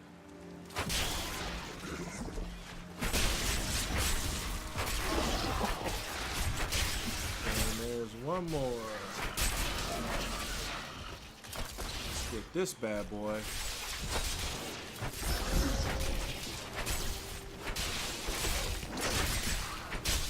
But yeah, there's like tons of different builds that you can have for your characters, and that's why this game, like, because I mean, this game came out in 2012, I believe, and that's why Steed Charge. What else did I get? Vigilant. Let's see. Increase life regeneration by 9. And nah, I've never used Steed Charge. But yeah, like I was saying, there's like a lot of different builds, because I mean, even if you play the same character, you can play them a different way. And one of the things that I like, the thing that I like about Diablo as opposed to a lot of other games like, you know, that are similar to this, like Grim Dawn and games like that, is that you're not locked into any skill trees. Like you can switch. I can switch my primary attack at any time that I want. As long as it's not on a cooldown. So you don't have to worry about breaking your character, because in games like Grim Dawn, like you can respec, but like you can break your character. And for you guys who play RPGs or who don't play a lot, breaking your character means that you spec it wrong. Like for example, in Final Fantasy Heaven's Ward, you can break your tank if you don't put all of your the points that you get when you level up, if you don't put everything into Vitality. And that's why they redid the whole Vitality thing for Final Fantasy, A Realm Reborn and Heaven's Ward, is because people were breaking their tanks. Like they were, because like for example, a Dark Knight tank uses magic. So people were speccing into magic thinking that it would help the Dark Knight out, but it's like, no, it doesn't. So in Diablo 3, you can't really break your character. And I mean, in most games, you can respec, but with this game, let's just say you can respec on a fly. You don't have to go to a trainer to reset skills because they're all set. And that's one of the things I like about this game, because you can play it a different way. Because a lot of games like this, when you level up, you're locked into it. So you have to, and that's why, like with similar games, there's people who do a lot of research and they're like, you know, I need to look up this build or look up that build. But whenever you're playing Diablo, you know, you can learn on the fly. So if you're in a nightmare, you're doing one of the nightmare modes and you die, or you're doing the rifts and stuff, you can just stand there, take a couple of minutes and, okay, you know what? Let me try this ability and you'll see what works. And that's why this game has a lot of replayability. And I mean, like I said, I'm just, even on my PlayStation, like when I'm gonna log in to my PlayStation for a while, and maybe tomorrow or something like that. But whenever I stream again, I'll definitely let you guys know. I'll let you guys know exactly what my stats are on that character. But because I was doing playthroughs as my Crusader, but then I started another Warrior. But before they released the Crusader, I played with the Warrior and I liked it. I liked it a lot.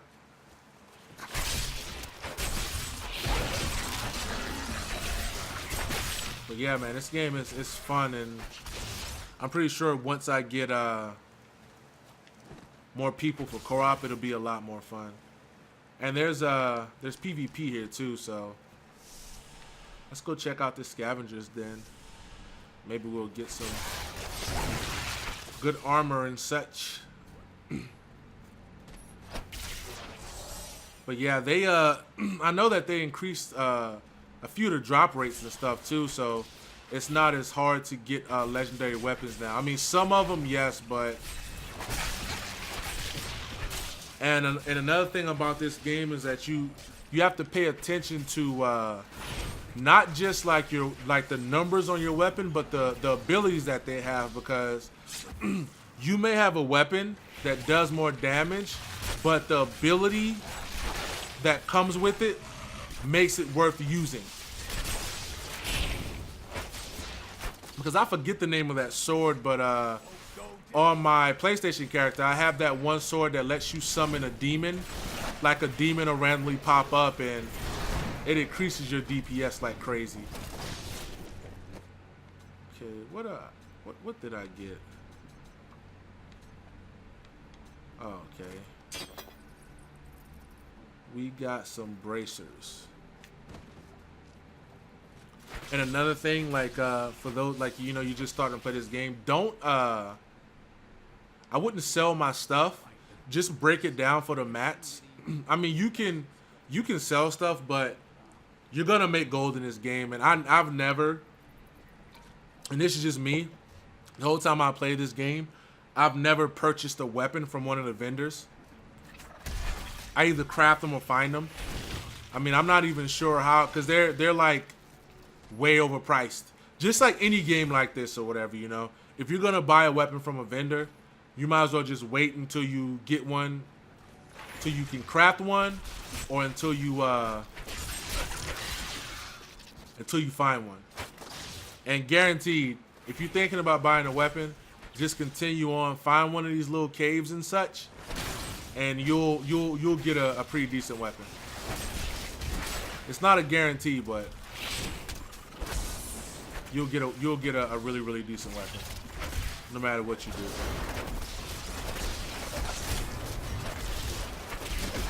That's how it works. Oh, I'm glad they let me pick up from where I left off on my stream. Oh my god. Die.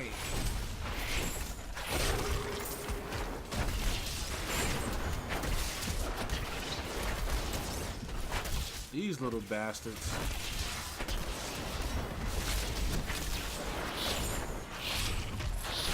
Should be able to do more damage now.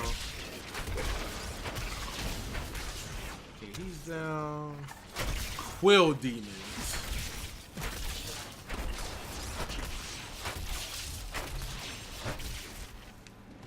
Oh. Got rid of him.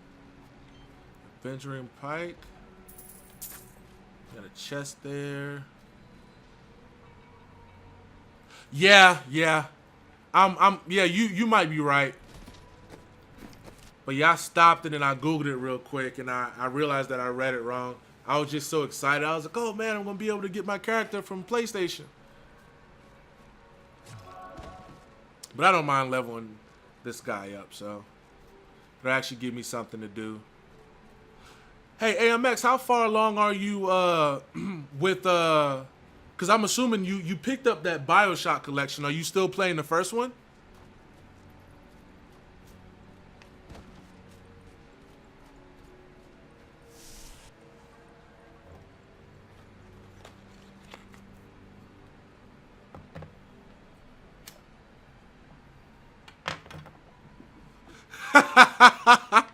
Yeah, man. Like I said, I kind of got ahead of myself because, and the reason why I thought that is because, you know. Oh, okay, the 2007. Oh, okay, that's dope. I have I have all three of them for PS3. I actually went to GameStop like maybe 6-7 months ago, and I bought all three of them for like $25. It was actually probably cheaper than that, but the reason why I thought that I could do that is because, like, you know, there's some games where, like, you can sign in, like, you know, there's Blizzard. So you actually have an account so you can actually transfer the characters or whatever. Because, like, for example, you know, fucking... And I thought that I could, like, bind the game to my account and then be able to get my character, but... That wasn't the case.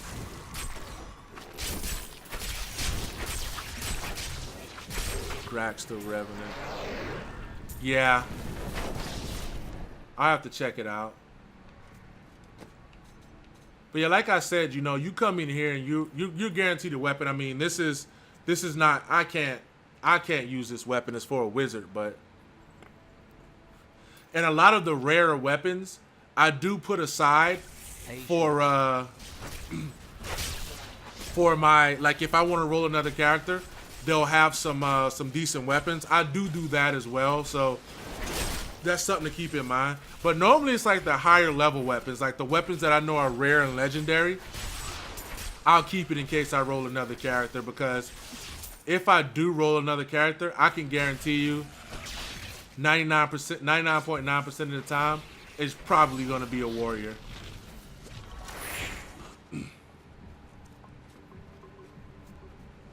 I tried rolling a mage once, but actually I tried every character. I tried the mage, I tried the monk, I tried the demon hunter. And I think there's one I'm missing. There's warrior. There's another one I'm missing. I can't even remember what it is. But yeah, I tried playing them all. But yeah, maybe with the provider account I don't know. But yeah, I just got a little too excited. But are we done in here? Yep. And with this game, you can go straight through. Like, you don't have to do what I'm doing. But like, whenever I see optional dungeons and whatnot, I like to go through them because I like to clear all my maps. I played 2 episodes worth, and I have a 3rd ready to upload, but I want to play the new versions. Yeah, I know exactly what you mean, bro. And that's why if I do play it, I'm going to live stream it and not do the videos, because it's like, you already know, because it's like playing a game that you haven't played before. There's like, the commentary is going to be different because you're going to be experiencing things for the first time. But if you've already played it, then it's like, you know, because like when you're like, for me, that's why, you know, I live stream, because if I'm live streaming a game I already played, you know, I can do like we're doing now and talk about other stuff, because, you know, everyone who wanted to play Diablo has played it already. You know what I mean? So it's like, I'm not spoiling anything or anything like that. You know, if anything, hopefully I can get a couple of people who haven't played the game to play it. But yeah, I know exactly what you mean, bro. Yep. Those are the best reactions.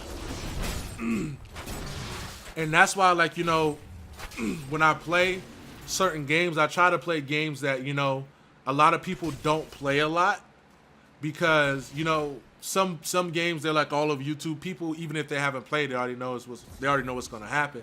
But the game I'm playing now, Toy Odyssey for Xbox, you should definitely check that game out.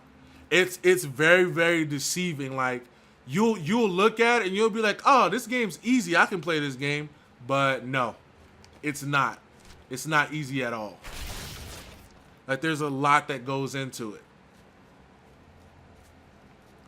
Oh, for sure. I'll check that out for sure. I haven't played Minecraft yet. I heard it's really fun though. I heard Minecraft is really, really fun. I'll have to check that game out for sure.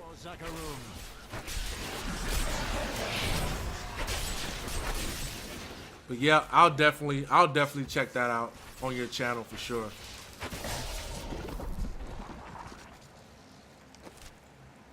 Okay, let's head up here. But yeah, as you can see, like I said, I'm not worried about the little spot down there, but I like to clear maps. Don't ask me why. I just hate having parts of the map.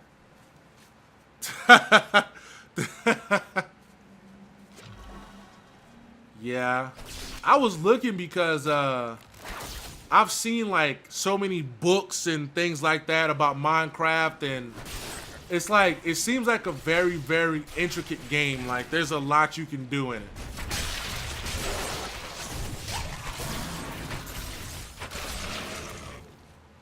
And we have the Battle Brawler. Oh, nice. That's a nice little upgrade. But yeah, I heard it's pretty good.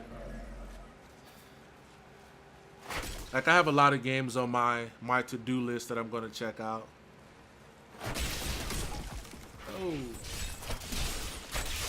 Oh, I hate these dudes.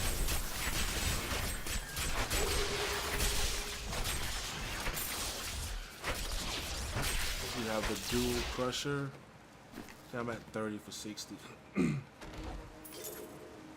a thing I like about Diablo is that you can, and Grim Dawn, you can do this too. Story guides you so it's not so confusing as 8.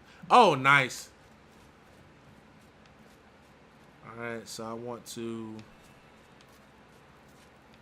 first, let me check to see. See, I always check before I destroy items, just to make sure. Okay, let's check him out.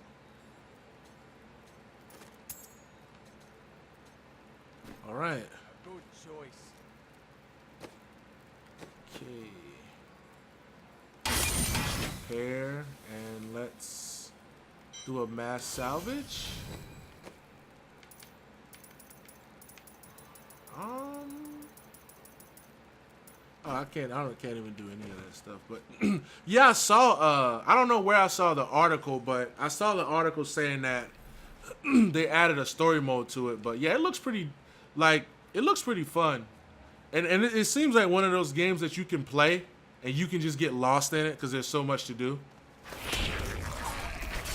And that's what I would be afraid of, because I know like, and that's the thing, like when, you know, when you're recording a video, like when you're like not doing a live stream, there's like a certain direction that you want to go in.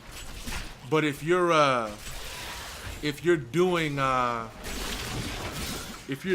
like that type of stuff, then you want to have like a certain, you want to have it set to where it's like, okay, I want to, like when you're recording, it's like, okay, I want to do this, I want to do that, because I have a limited amount of time to do it.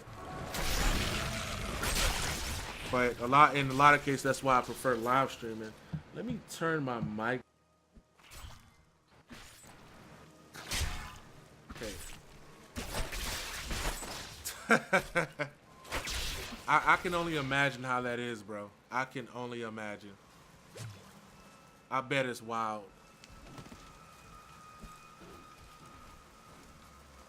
Cause I know it's pretty huge. Cause I see like in stores, like even in like when I go into like bookstores and stuff, I see a lot of like the books that gives like that have like different tips, and then they have like that it's like, I think it's like a pickaxe sword or something, like a sword that transforms into a pickaxe or something like that.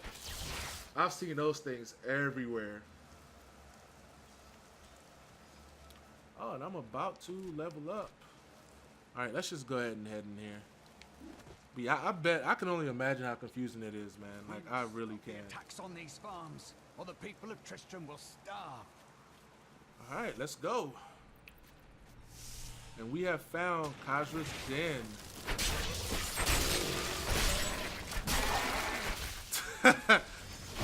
Damn, man. Yeah, that's crazy. That is crazy. I believe it too.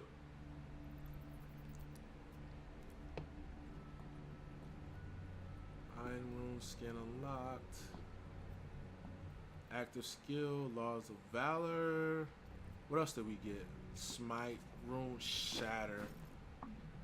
I think that's the one that I want. Okay, and Light Eruption, Shield Glare. When active attackers take extra thorn. Let's try it. Nope. Let's stick with that one. And then yes. This is what I want.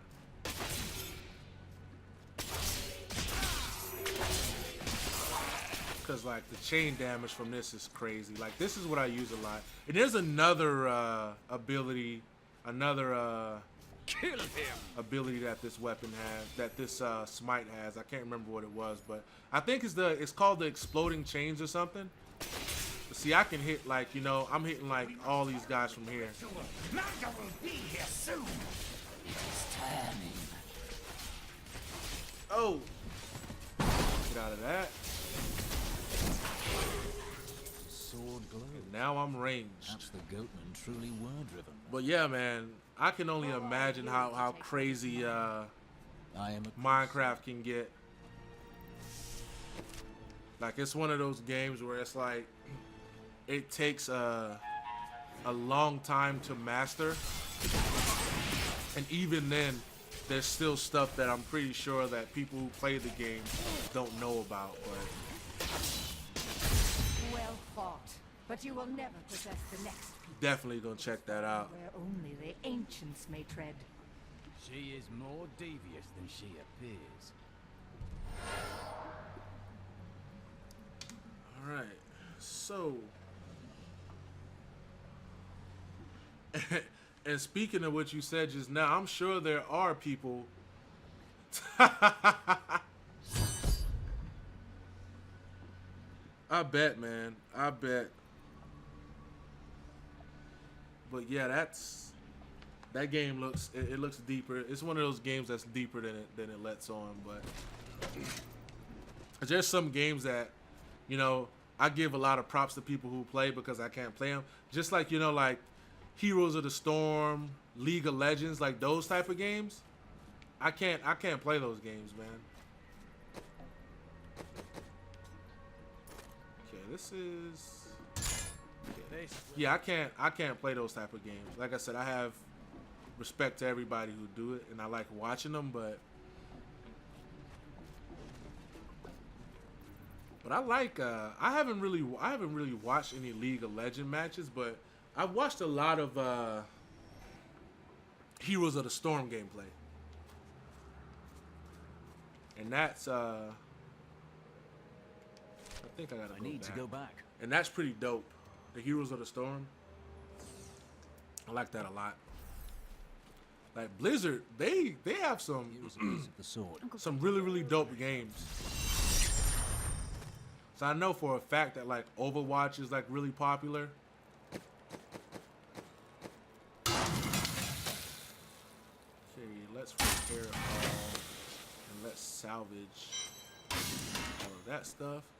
But yeah, I know Overwatch is, cause I remember Battleborn and Overwatch came out at the same time, but like now I don't see anyone really talking about Battleborn. Battle near the temple. Or even, I mean, I'm pretty sure there's people who still play it, but I don't really hear too many people talking about it. But Overwatch, you know, I still see, you know, people uploading Overwatch videos, people still playing Overwatch, but I have no control over mine. I don't know what was it about Battleborn that caused that, but Never do. I never played either. But I mean, I like, don't get me wrong, Scares me. I like, you know, first-person shooters, but I'm not a PvPer. Like, I PvP in certain games, but I'm not like a natural PvPer, so that's why I don't play games like that. Like, I like PvE content. Okay, and so this is a cursed chest, right? So when I click on this chest, I'm gonna have to do a challenge. So I have to kill 100 enemies. So if I kill all of these guys before the timer runs out, then another chest will open. Hopefully I can do it. Come on. Oh shit. Oh, I don't think I'm gonna be able to do it. Come on. Come on. Come on. Let's go. Let's go. Come on. Come on. Come on. We can do this. We can do this. Ah. Come on. Come on. Come on. Did I get it? Did I get it? Okay. I got it. I got it. I hate these challenges because sometimes I fail them and I get so pissed off. But whenever you see a cursed chest, and I had one enemy to spare. Whenever you see a cursed chest, when you open it and you do the challenge, if you complete the challenge, you'll get another chest.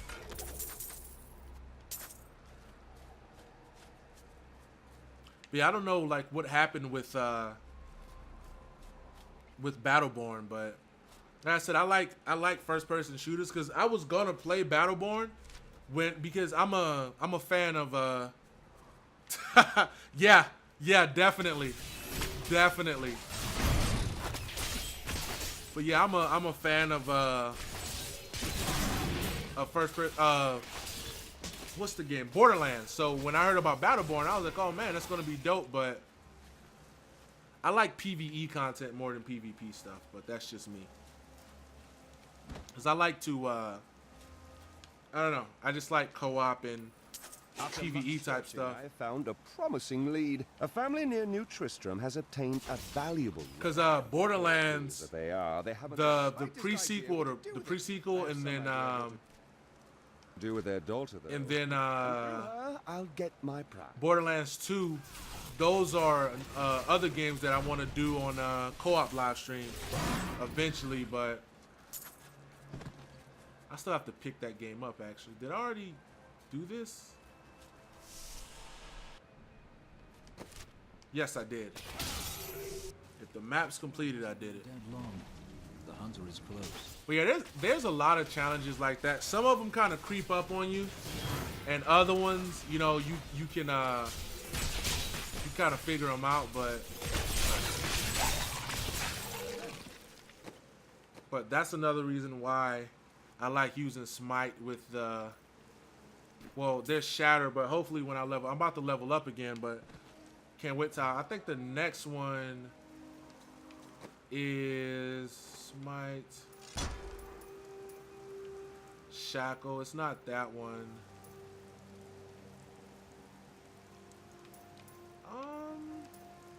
It might be Surge. I don't know, but I have to double check. But yeah. Smite is really good for stuff like that. And like there's, and I don't know if you noticed, but there's like chain bonuses. So like if I destroy like 9 items or more, I'll get a bonus to speed. And if you kill like 10 enemies or more at one time, you'll get an increase to your experience. You get an experience bonus. Stay away. There's nothing in here of use to. We should have known. The farmers left over. Well, you tell me to stay away. And yet we stayed. These are dark times, my friend. And again, like, see how much this costs? This costs like $5 grand. So it's like, yeah, it costs $4 grand or whatever. But then when you sell stuff, see, you get 84 for that. And so, and that's just like with any other game. So what I do is, like I said, I just wait until I find upgrades, and you'll either be able to find them or make them on your own. And give me one sec, I gotta switch chairs.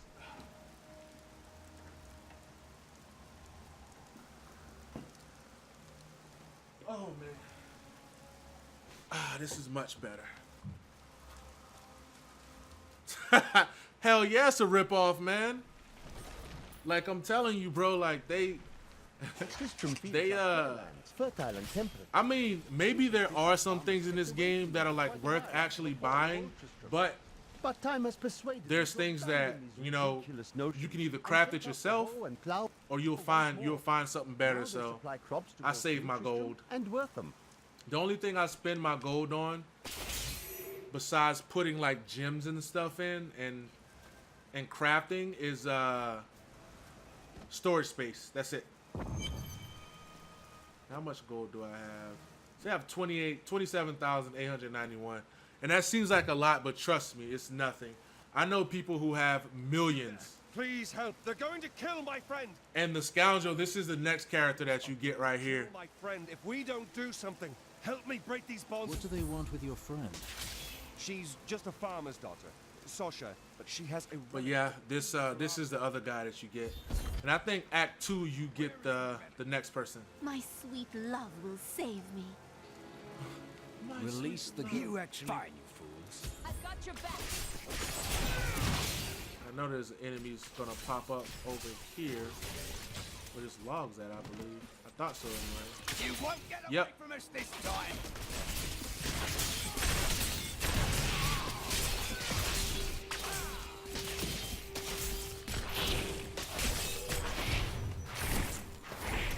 Get him out of here. Yeah, that shit is way too expensive, man. This isn't over. The rest of the Thieves Guild will find you. Glorious development. Alright, so we just did that one. Done, son. And 101. After skill unlock justice. Provoke room cleanse. Okay, let's see. That's the hammer. Shield bash. Okay, we're gonna stay with the sweep attack. And with the taunt. Oh, nice. That comes in handy. Okay. And he unlocked another skill. So, and I'm gonna go with this one. Charges an enemy dealing damage and stunning nearby enemies. So we're gonna go with that one. Pick up these boots. Here's the relic, my love. I hid it.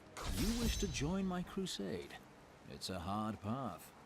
Yes, absolutely. The way is hard. Yes, absolutely. Yes, absolutely. Wait. Relic is a fake. Gods, I should have known. Like you could use a helping hand, and I sure as hell don't want to stay around here. Please tell me that you're not considering this criminal's proposal.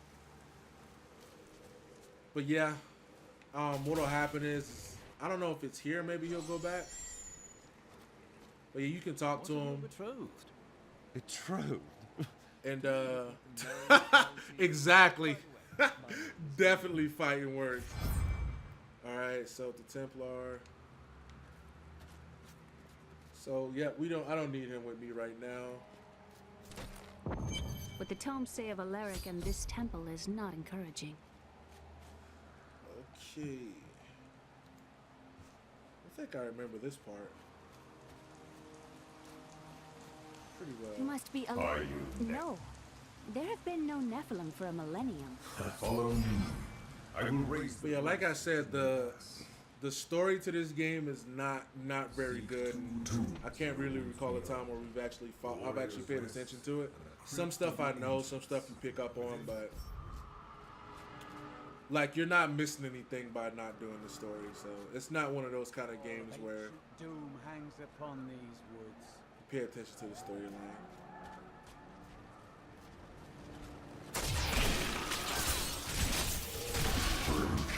Are these Alaric's people? No. Man. Oh. Our opponents may be strong, but I will not stand down. Oh, I got frozen.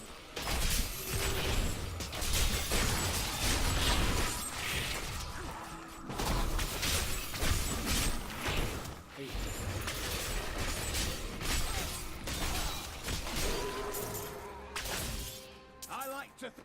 Let's see here. Okay.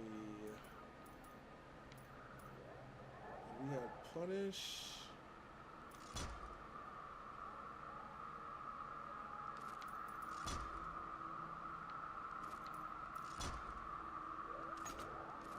Let's go back The world to is safer now.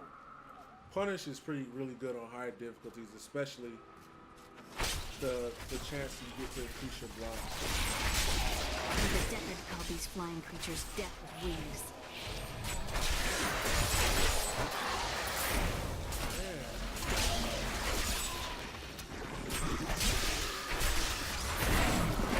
I wish they had some of those experience bonus towers over here. But see, you can see I have 36 kills, and then you'll see when that goes down, I got a 2x experience bonus.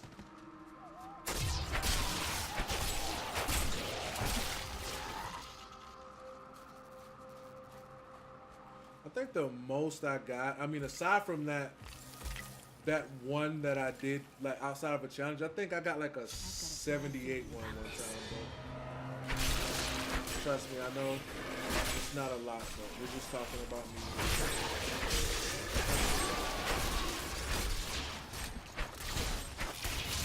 Oh man.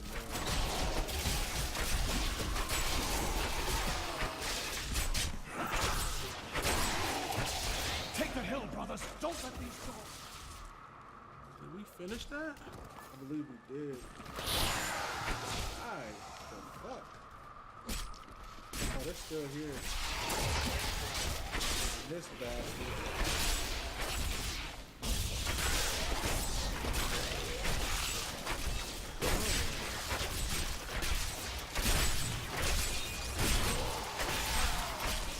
The last skeleton must have been one of Alaric's people.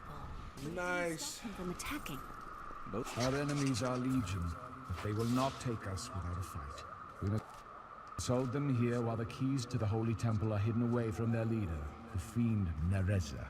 Resolve must not falter, though we would surely die to the last man.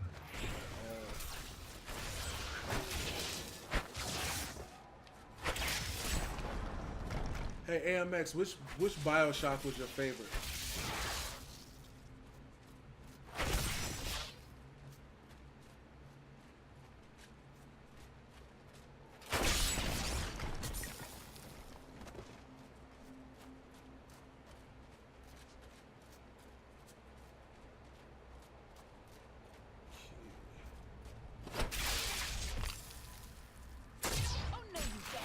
Repel them, my brothers! Gotta get him out of here, man. Gotta get him out of here. Move this down some. Man, my freaking phone keeps going off. What the hell? Let's continue until that loads. Oh, there it is.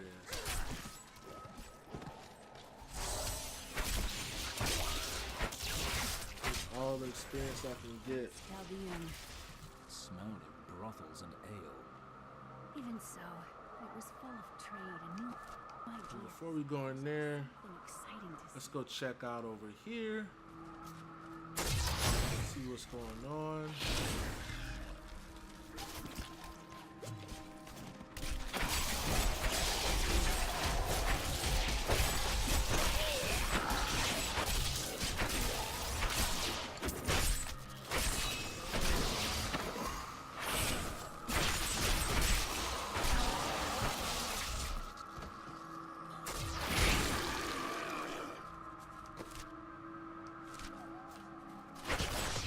I'll go check down there in a second. Like I said, I just want to see, make sure I'm not going to skip out on any chests or challenges and whatnot. And I like having a map. I've spent unlocked. years exploring places like this with Uncle Deckard.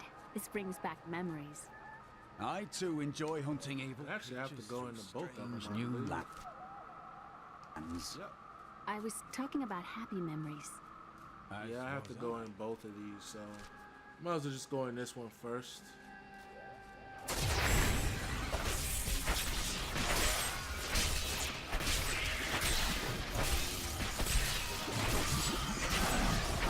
I think in second area I'm going to be using Smite a lot more when I switch back to it. Okay, let's see here.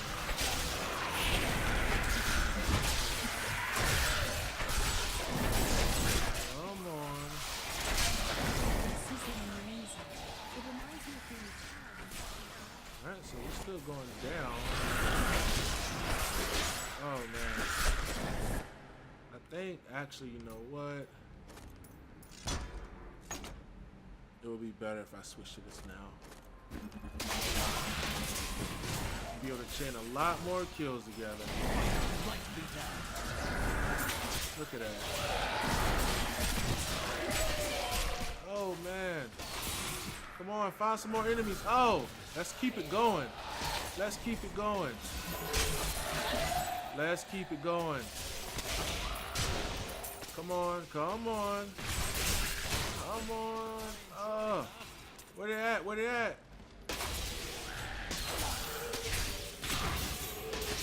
Oh, damn it. I was only able to get 86. Where did you bastards come from? All late and shit. I should have ran down here, but I don't think I would have.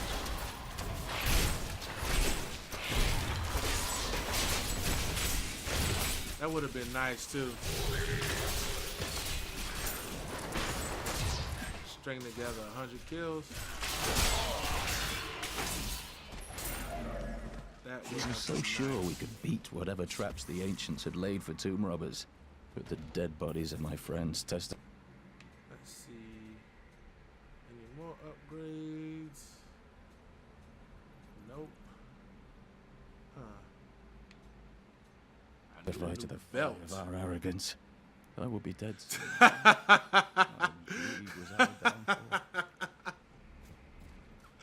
Hey man, I know, right? Hey, I tried to get 100 of them, man, but like that wasn't a challenge. But I just since there was so many enemies down there, I wanted to see if I could get all of them. But stairs kind of messed me up a little bit. Damn it. Next playthrough, I'll definitely get it for sure though. Definitely. Oh man. And that was over here.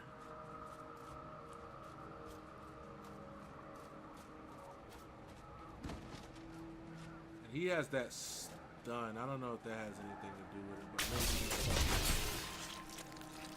fucking guys down there. Come up here and do this work. Alright, let's activate this. And what have we here?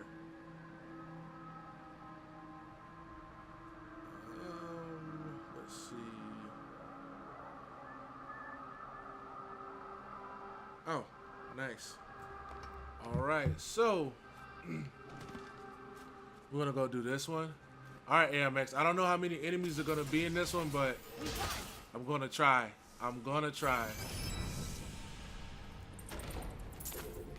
It might not be that many in this Aran one. gathered the most devout, driven, and martial Zakarum adherents. He taught them to channel the power of light in the same way that the newly founded paladins were being trained. But these See, there's not that many. See, I can get all of these dudes. insight into the primal powers of Zakarum in a way no paladin ever was.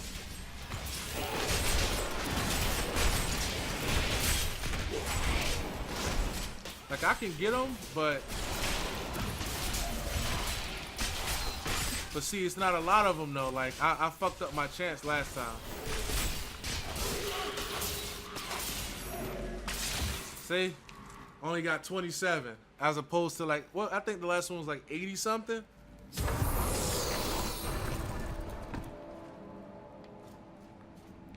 Damn it, man. Seeing the world? Well, I've traveled my whole life. What's the world? We'll get there. Yes. But I mean, there's plenty of opportunities to get those chain kills. In his eyes. Why did he They're like all over the game. I was so happy shambling things when I was playing Diablo and they added those into it. Nothing I can do to stop it. So the whole time I was playing, I was trying to get them. But in that one challenge, though, I did get, like, I think it was like 101, so that was pretty good. I'm pretty sure there's a Xbox trophy for that somewhere, but I don't know what the amount is. And I keep wanting to say achievements, like, well, Xbox One achievement. PlayStation has trophies. I get them mixed up. I always do that. Because I had, like, my old Xbox Live account, like my very first one, man, I had so many games and so many trophies on that account because I had that account when I was overseas and when I was in Korea. So I was like playing everything, like the dumbest games in the world that you can think of. I was playing. I was buying every game that came out just because I needed something to do. But then what happened was when my account got like I stopped playing Xbox, and that was when I switched to PlayStation. With the PlayStation 3 is when I started. And so then Consecration is nice. I started Righteousness. I still need another slots. I'll say after I get these. Alright, and so what happened was defensives. No, I don't need that. But what happened was that I was still being charged when I wasn't, and I kept trying to, like, I called like 4 times to cancel my Xbox Live account, and they told me it was done, but then they would charge me. They still kept charging me for it. So then finally, I talked to someone and I told them, I was, you know what, just get rid of the account. You know, I don't want it anymore. I don't want anybody charging anything to it. So I ended up deleting the account and lost all of my trophies and everything, but I had quite a bit. I tried to recover my account with Microsoft, but they were like, nah, it's gone forever. Shit, I almost lost this account as well because, like I said, ever since I gave my brother my Xbox One, like my old one, I haven't been gaming on Xbox at all. And so when I got that account, man, like when I tried to get my account back, at first they wouldn't give it to me because they gave me it possibly was because one of my, like, almost, I had like 2 Microsoft accounts, and both of them got hacked. The guardians within, although they are my brothers. This one didn't get hacked, thankfully, but what happened was, when I bought my Xbox, like maybe 3 weeks ago, I was like, okay, I need to get my Xbox Live account back. I was gonna just make another one, but then I was like, no, because I want my saves and all of that stuff back. So then you had to fill out the thing for the password recovery. So I filled that out, and then they're like, you know, they give you the thing with the account, like saying like, hey, fill this out. And so I filled it out, and I did the challenge questions, and they were like, you know, the information is sufficient, is insufficient. We can't give you your account back. And so I did the, you know, like you can chat with the Microsoft people online. I did that, but while I was chatting with one person, I was on the phone with somebody else. And so when I was on the phone with him, he actually helped me out. And shout out to that dude, because he got my account back, and I was able to keep my gamer tag and all that other stuff. So he helped me out a lot, man. And I know he didn't have to, because it's easy, like when you call those customer service people, like it's so easy for them to blow you off or say, you know, hey, this is it, you got to deal with it. But I had games that I purchased on this account, and I was like, you know, I'm not going to start another one because I want to be able to re-download those games. But that dude helped me out, man. He came through. He was clutch. I actually did the customer survey thing, and I gave him the best rating I could because he didn't have to do that. And like I said, the person I was chatting with, they were like, no, it can't be done. And I'm saying to myself, if it can't be done, why is the dude I'm talking to on the phone doing it? It was too easy. She's like he was helping me. to Uncle Deckard right away. And I ended up getting my account, so grab this shard. Changed. Our children are born weak and suffer short. Alright, we're gonna head back. Demon Nereza promised to restore their power, but instead turn them into misshapen. Oh, I was hoping he would stop talking once I poured it. Okay, let me see if there's anything else I can equip that's better than what I have now. And the answer is, well, what's up with this? That's +1 experience. Let's go with this one. My armor should be good, War so we'll equip that. We may die, but not before she is sent back to the Let's burning repair hells. all, and let's salvage all of that shit. And when you salvage stuff, oh wow, oh, I got a gift. You found a legendary item. Oh, you can send gifts to your friends. So I sent them. I don't know what it is, but I just sent it to them. But where did all my crafting items go? That's crazy. I don't have any yet. Here. I remember. You're right. Yeah, they are assholes, man. Like, you're absolutely right. Like, they just don't want to help, and it's just like, bro, it's customer service, man. And where the hell? Okay, when you break stuff down, I got scared for a second. This is where it goes. This is where, like, arcane dust, void, veil crystals, reusable parts. This is what you're gonna use to craft your new items. But yeah, man, you're 1000% correct, man. Some people are assholes. Like, no matter how you look at it, and it sucks because I'm like, you know, I have this account, and like I said, I had a bunch of games that I purchased, and I'm like, so you're not gonna help me recover this so that I can re-download these games if I wanted to. And it's just like, cause like she kept sending me the same survey. Cause it's like that same survey, like for the password recovery, and she's like, fill this out, and I was like, well, I already filled it out, and she was like, no, I sent you a link to this one, and I clicked on the link, and I'm like, it's the same thing, and she's like, well, no, just fill it out, and I was like, well, has the password recovery process from this link changed in the past 24 hours? And she said no, and I was like, well, this isn't gonna help me. And so basically she just kept telling me to fill it out. Then I talked to, like I said, I talked to that guy and helped me out immediately. Gave me the link to reset my password, all of that stuff. Like it was awesome. Cause like I said, I didn't want to create another account because I had saves and stuff on this one, and I didn't want to get rid of them. Like not the saves, more or less the games. Cause I'm like, you know, if you pay for games, you know, you want to get those back. And I was asking her because she was looking at my account, and I gave her like the credit card that I used at the time. I gave her all of that information, and she was like, well, you have to, she kept telling me I had to do that survey, and I'm like, okay, I don't remember my password. Because it was asking me my password, it was asking me my security questions, and I didn't remember them. But I'm like, okay, this is my name, my address.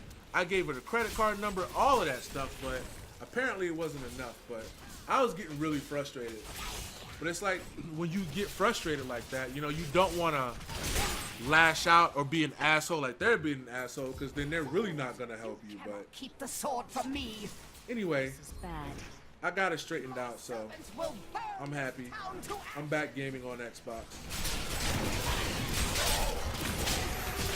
But yeah, I'm more than likely, I'm gonna be when Final Fantasy 15 comes out, I'm definitely gonna be grabbing that for PlayStation, because I'm used to playing Final Fantasy on PlayStation. I can't play it any other way, so I'm excited about that. I hear something coming. Even though they pushed the date back. But I mean, the reason they gave was a good one. They said that they pushed it back so that there's not like a huge day one patch, because they know some people don't play online. And that's true. I mean, the fact that they're being considerate, and I know quite a few people who don't have access to the internet. Like they'll like either use a USB, or they'll just bring their Xbox somewhere to update it and then just take it back. I'm going back to Tristram to check on Uncle Deckard. But I mean, you know, not everybody is fortunate enough to have the internet. It's not even about fortunate financial wise. There's some areas just where the internet is shitty and is not worth paying for. Like the connection shitty, you know what I mean? It's just like using dial-up. And I mean, if you're like having the internet just to get on Facebook and stuff, is fine, but I know some areas where, like, hell, you can't even watch a YouTube video at like 380p or 360p or whatever without pausing it and letting it buffer for about 20 minutes. Like, I don't even know why. And that's why I saw that I think it was Netflix. They were saying that they're trying to get the FAA or FCC, not the FAA, the FCC, I believe, to lift the bandwidth restrictions that these companies have on things. And your Herodric arts to repair the I agree. Or your dear Leah. You're absolutely right. It does suck monkey nuts. But yeah, I agree. I agree with them completely. Like, you know, because putting a cap, when my power, or like, you know, for example, my internet provider, I'm not gonna say their name, but because I don't want my internet shut off, but like, there's like, in order for me to increase my my upload or whatever, my upload MPS, I have to pay like basically an extra $30 to go from like 5 to 10. Which is, I think, is insane.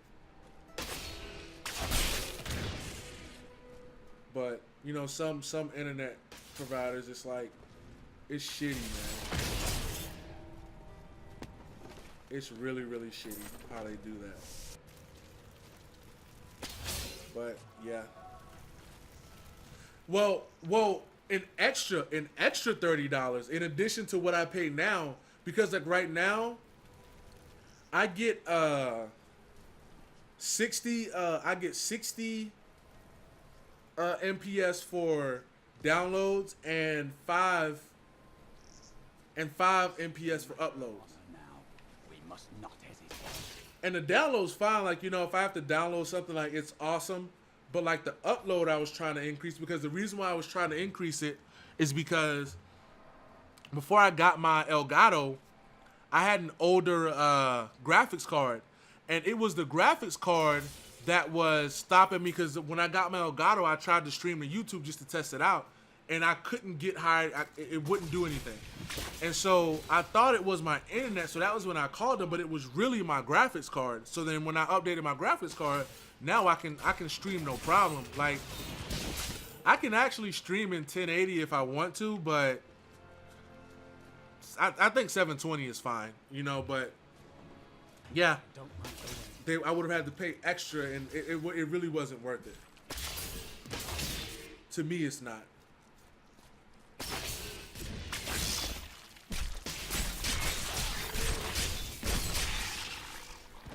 Cause like I have more than enough for gaming, and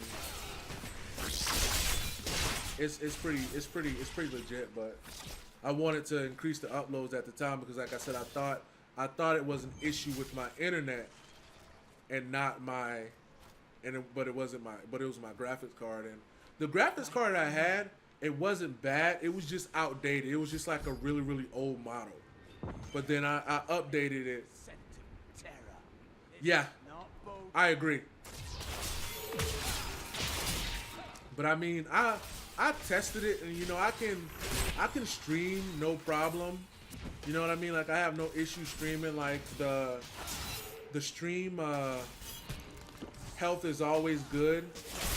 But I mean, it's great for what I'm doing right now, but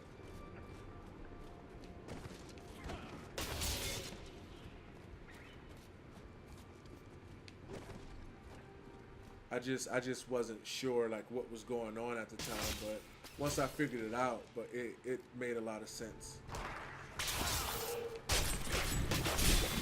Because like that, and that's why, you know, when I was doing another video, I was telling people, because I was looking at some forums and some people were you know, saying like, you know, that they couldn't stream on YouTube, because I have the Elgato 60 HD game card, and so there's other people who had it, and they were saying the same thing, that they couldn't stream to YouTube or whatever. And I was like, you know, and it was in Reddit, as a matter of fact, and that's when I was, you know, I put that, you know, what happened to me was I had to upgrade my graphics card, because that affects it a lot too.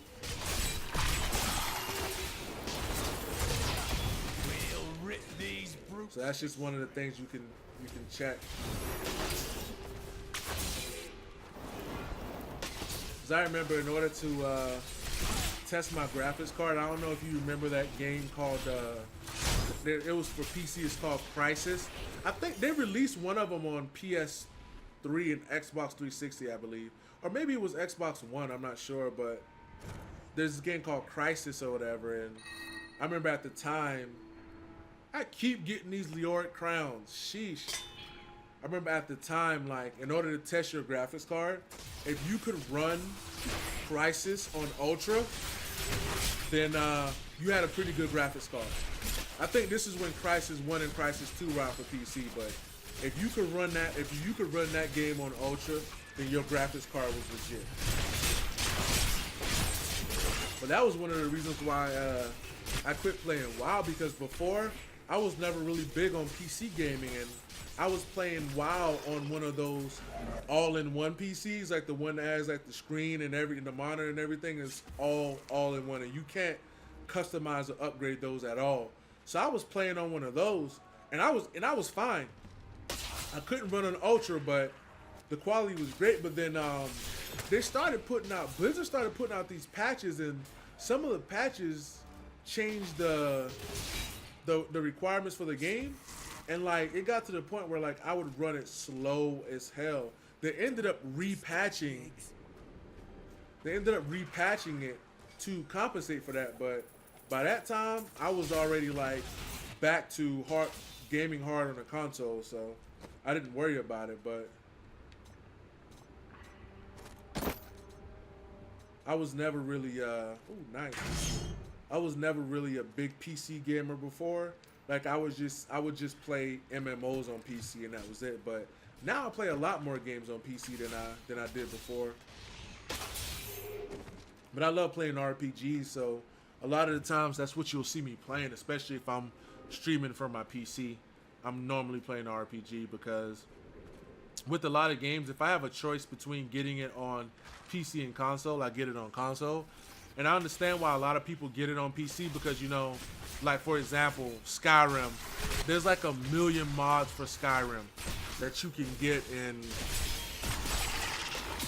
use in, you know, using the game, and Fallout and all those kind of games. But for console, your the mods you can use are pretty limited. So I know for a fact that's why a lot of people prefer PC streaming, and you can change the frame per second. And in most cases, like a lot of games just look better on PC because of graphics cards. But like I said, I prefer console gaming, but I can't play MMOs on console. Like I tried playing when Final Fantasy 14 A Realm Reborn first came out. I tried playing that on PS3, man, and it was horrible. And DC Universe, I tried playing that on PC. Not on PC, on console. Man, that game is just like fucking microtransaction heaven. Okay. And that's the damage. That increases attack speed. I'll keep that one for now. Okay. Let's go back to this. But yeah, I tried DC Universe Online, but for one, there was a shit ton of bugs. And another thing was that I don't know, man. The character creation, it was like, it's like, okay, you create this character to do this or whatever, but a lot of stuff depended on the weapon that you had, and it's just like, if my character is modeled after Superman, I don't want to use a weapon. You had to fucking equip one anyway. And I mean, I haven't played that game in like maybe over a year and a half, and I know there's a lot of people who play it, but I don't know, I guess it just wasn't for me. But yeah, I'm not a fan of games that have, and I'm not saying that DC Universe did this, but I'm not a fan of games that have microtransactions that affect gameplay. Like the micro transactions for credits, not for credits, for cosmetics. I mean, I don't know why I said credits. For cosmetics, those are fine. I don't mind those at all. But like, you know, if you can pay to win, then it kind of takes some fun from the game, because what a lot of those game companies do that, they'll take, like, let's say, for example, Warframe. Warframe is pretty microtransaction heavy. You can buy, there's some like frames you can buy, but I think they fixed it. But like in the past, like when I first started playing, there were frames you could buy, or you could farm the parts to make the same frames, but it took forever. And I think they made it take forever on purpose. Yeah, I agree. There's a lot of discrepancies with that game, man. And you know, when I had such high hopes for it, like when I played it, like I wanted it to be fun. I was like, you know, I want this game to be great, but you know, if I play a game for more than a couple of hours and I don't like it, like there's nothing that's gonna change my mind, you know, and that's just how I am. And I mean, it's one thing, you know, if you're dealing with a game that, you know, you don't like the game because it's tough or it's hard, that's one thing. But if the gameplay is lacking, then, because I gave, because I was like, oh man, because I modeled my one character after Superman. I was like, you know, I'm gonna fly, and it's like the concept is great, but the execution wasn't that good. But apparently there's a new, oh, here we go. Oh man, so let me make sure I got everything on before I have smite. And I have the laws for the attack speed. Alright, I think we're good. Let's go. Alright, we got 100 more enemies to kill. But yeah, it sucks. I mean, but apparently there's a new expansion or whatever that's coming out, and they said that it fixes a lot of the problems. Come on. Come on.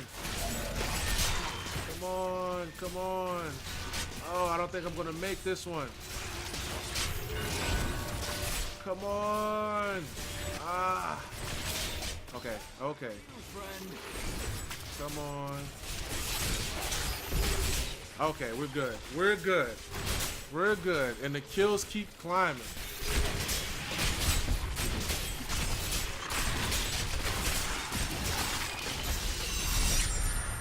Nice. 142 kill streak. I think that's the highest I've ever gotten. But yeah, I agree with you 1000%, man. It's but they said that there's a patch, because I read an article on IGN. Shout out to IGN. There's a new expansion or something. Yep, exactly. Exactly. You are absolutely right. And thanks. But yeah, that's what they did, man. And it took, to me, it took a lot of fun out of the game. And I know when I played, like, when I played on PlayStation, I got disconnected quite a bit. And that was another thing I really didn't like, but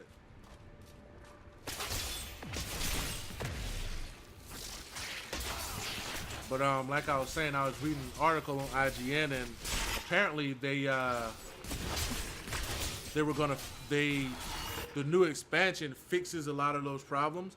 I'm not 100% sure if they do or if they don't, but that's what the article said anyway. But I haven't really read too much into it because I really don't plan on playing it.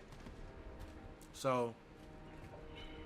My mistress has accepted me. Come close and feel her loving embrace. The what? I'm sorry, what rumor? Who's banging girl gamers?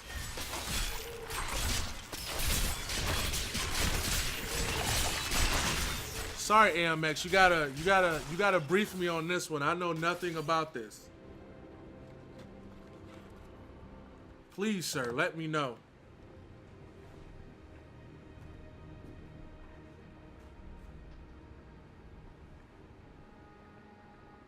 Oh.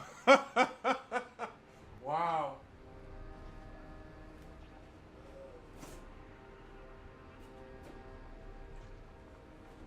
Wow, that's crazy.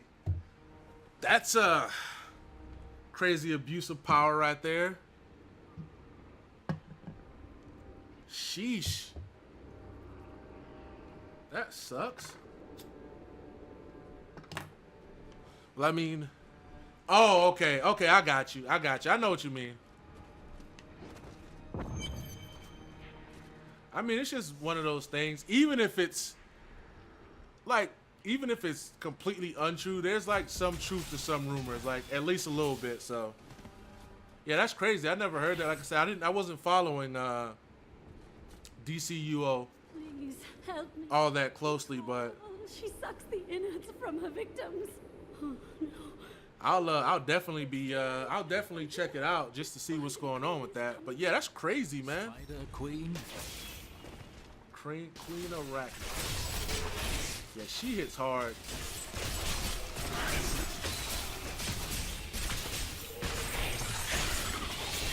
And then she runs. Oh, get out of the poison.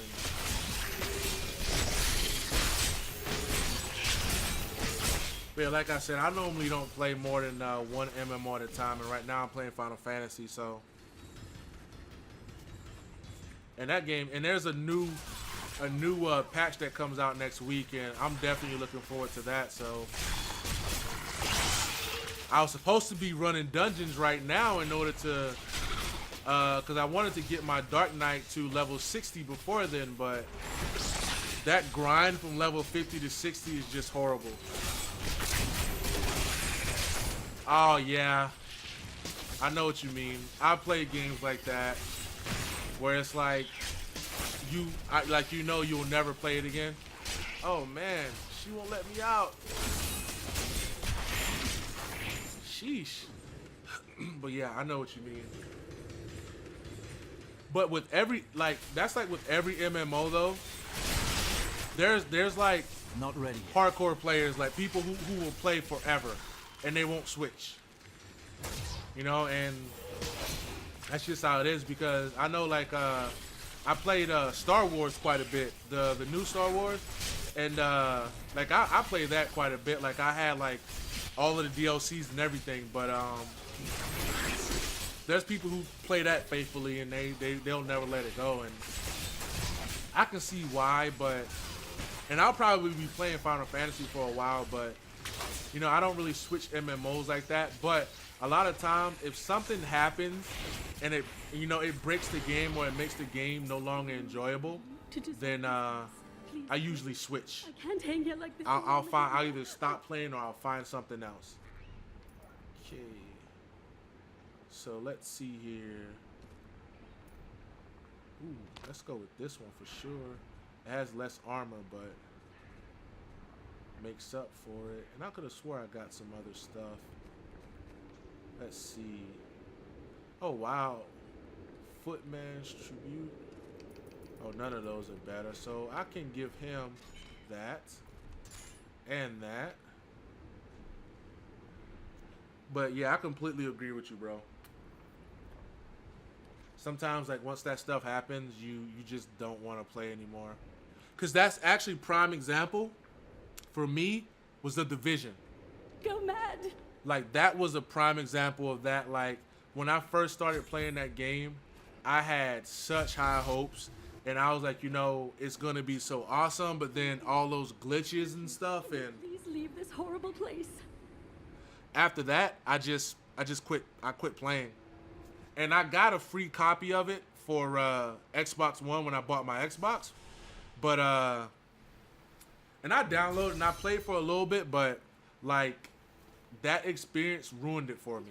I seek him. I'm not you can. Like, it definitely ruined it for me. But, yeah, The Division's the same way. And the fact that, like, the season pass is $40. And it's not really, to me, it's not worth it.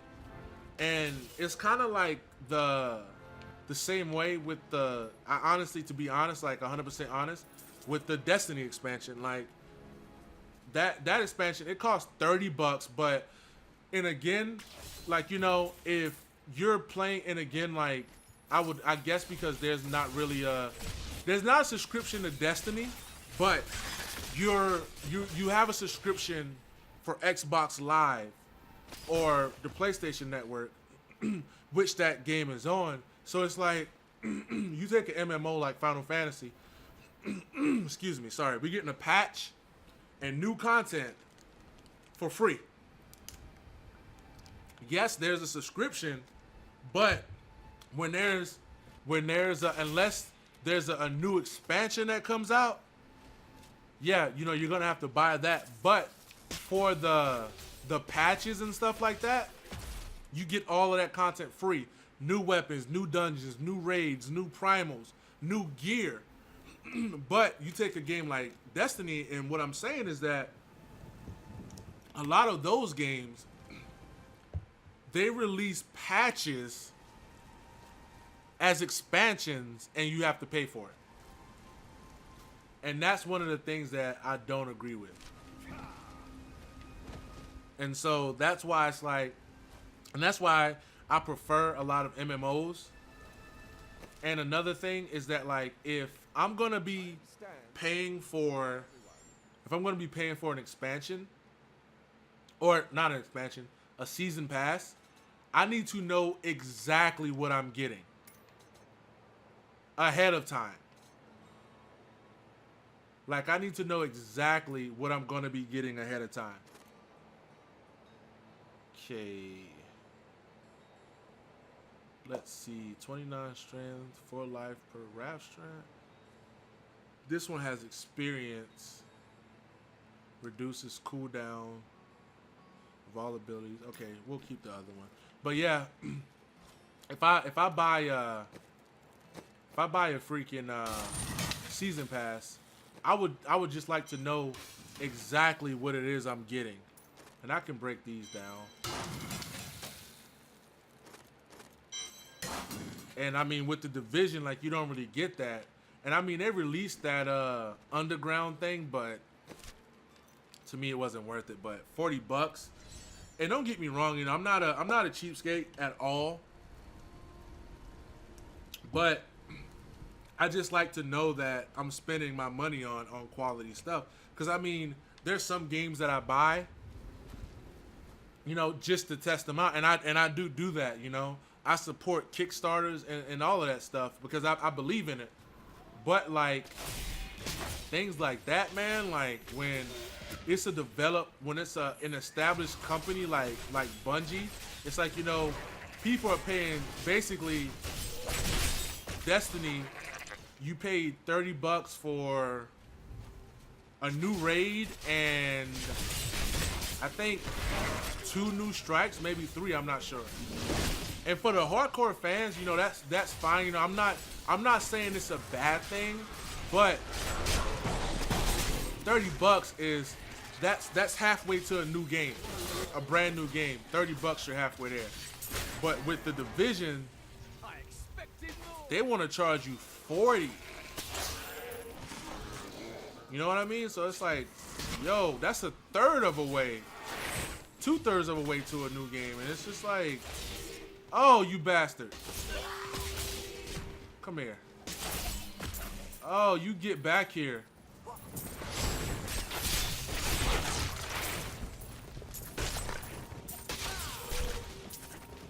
Oh. I'm not going in there. God damn it. I hate these things. Oh. Got him. Oh, yeah, there we go. Give me all of that loot. But yeah, man, I'm just not a fan of that stuff. I mean, and again, I guess that's just how I look at things. You know, when I you know, buy video games, you know, I like the quality to be worth it. You know what I mean? And I think that yeah, he is sneaky, man. And I think that like a lot of these companies, they take advantage of us as gamers because they have the mindset that, well, regardless of what they say, they're going to buy it anyway. And I mean, even though that's true, let's not make it so obvious. You know, like, let's try to hide it just a little bit. Fool, I control this. But that's how I feel about it. But I mean, like I said, you know, it all depends. But yeah, the division, like, I can't, like, okay, for example, The Witcher, buying a season pass for The Witcher was definitely worth it. Raise an arm. Buying a season pass for Dragon Age or Dragon Age Inquisition, definitely worth it. Yes. Because like the content, it's well worth it. Kingdoms of the world shall bow to the might. Because I mean, you can put of goats. You can put like anywhere between 100 and 200 hours into both The Witcher and Dragon Age Inquisition, and I'm okay with that. But you know, I just feel slighted when, you know, it's like, or if you buy a season pass and you don't get any content. That happens with some games too. Oh, bro, No Man's Sky. Oh man, don't even get me started. Like I was looking forward to this game so much because I was like, I mean, whenever the developer was doing an interview, I was watching it. Whenever they did the live gameplay, I was on it because I was like, wow, this is gonna be a great game. And the way that they described the game was that you could either be like a pirate, an explorer, or a trader, and basically you could play the game based on those. But that's not true. Like, you play like you can't even like the items don't even stack in that game. So if you get like the items that you need to trade, they don't even stack. And like the biggest one of the biggest issues with that game is the inventory space. Like if I'm exploring, I should be able to stay on a planet and explore that planet until I'm ready to leave. But playing No Man's Sky, which I have it on PS4, but like playing that game, you can't really explore it comfortably because you will find a new outpost. Then all of a sudden, oh wow, my inventory is full. So now your inventory is full, and you either gonna have to find some place to sell it, or just dump stuff so you can get other stuff. And then when you do find someone who can trade with you, or one of the aliens and stuff, you don't have anything because you needed the inventory space. And I mean, I thought that was really ridiculous. Like, I thought that was crazy. And like the fact that slash room. And the fact that whenever you like the local Khazra tribes have become, let's say you want to upgrade your ship, right? So let's say I think like my ship has like 19 my ship has 19 slots to take care right for inventory. And another thing, speaking of the slots, your inventory slots and your upgrade slots are the same thing. So in order to upgrade your exosuit, you have to sacrifice inventory space, and it's the same thing with your ship. And where I was going with my thought before is that yeah, you can buy a new ship, but okay, for example, let's say you have a ship with 18 slots. A ship with 19 slots that cost 300,000 credits. A ship with 20 slots that cost 600,000. A ship with 30 slots will cost like 6 million credits. And it's just like, wow, like how are you expecting me to explore and do this stuff? Like, because like there's people who do explore planets or whatever, but it's basically there's constant interruptions with your exploring because you're gonna have to quit exploring because your inventory is full. And another thing is that like you have to buy like dark matter and stuff. This guy keeps scaring me. You have to buy like dark matter and stuff like that in order to you have to buy like dark matter and stuff in order to like upgrade your warp drive or whatever. But every time you buy a new ship, it doesn't come with the warp drive, so you have to recraft it every single time. So you have to take extra time out to go find these materials and stuff. And then the combat is pretty shitty. It doesn't, like, whenever you shoot, it doesn't feel like you're shooting, honestly. It feels like you're still mining. Like with the sentinels and stuff on the planets and stuff, it's not even worth fighting them. And the space combat, oh my god. So let's say you get into a space fight, right? And let's say, you know, it's a situation where you bite off more than you can chew. You can't run. Like, they will chase you down until they kill you. I accidentally shot at somebody, and so the sentinels, like the police or whatever, they came after me, right? Normally you can kill them and be on your way. I spent 10 minutes trying to run from them. So simply. Like, I had to keep, and the other thing is that, yeah, it is rough. And the other thing is that, let's say when you want to go into your, like, you have to, like your gun, whenever it runs out, you have to use the elements and stuff to replenish it.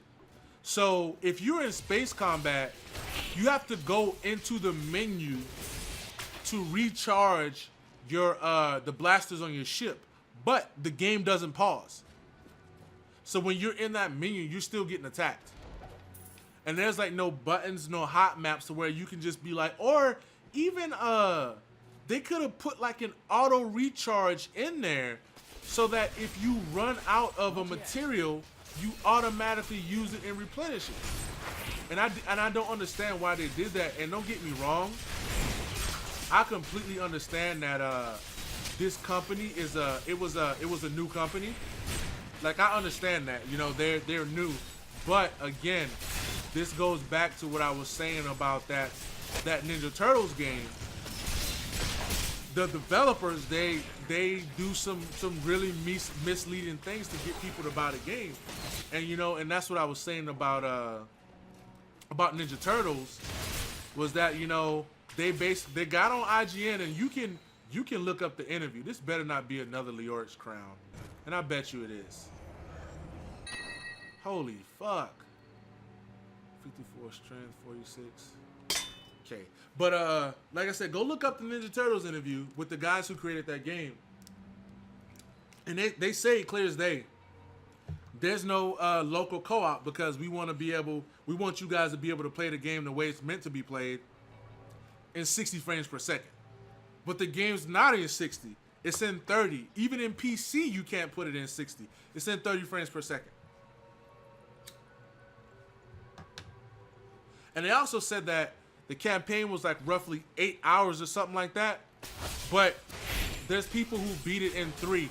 And that's not rushing through. And that's what I'm saying. Like, these developers, they kind of abuse the fact that, you know, we anticipate these games and we look forward to them. And they do stuff like that, which is what I don't agree with. And I know that I was reading an article, and I remember it because I wished I would have did this. But like a lot of people who purchased No Man's Sky on Steam, they got refunds. But yeah, I mean, let me put it to you like this: if it's a game that where you just want to just casually go around and scan stuff and, you know, collect, you can do that.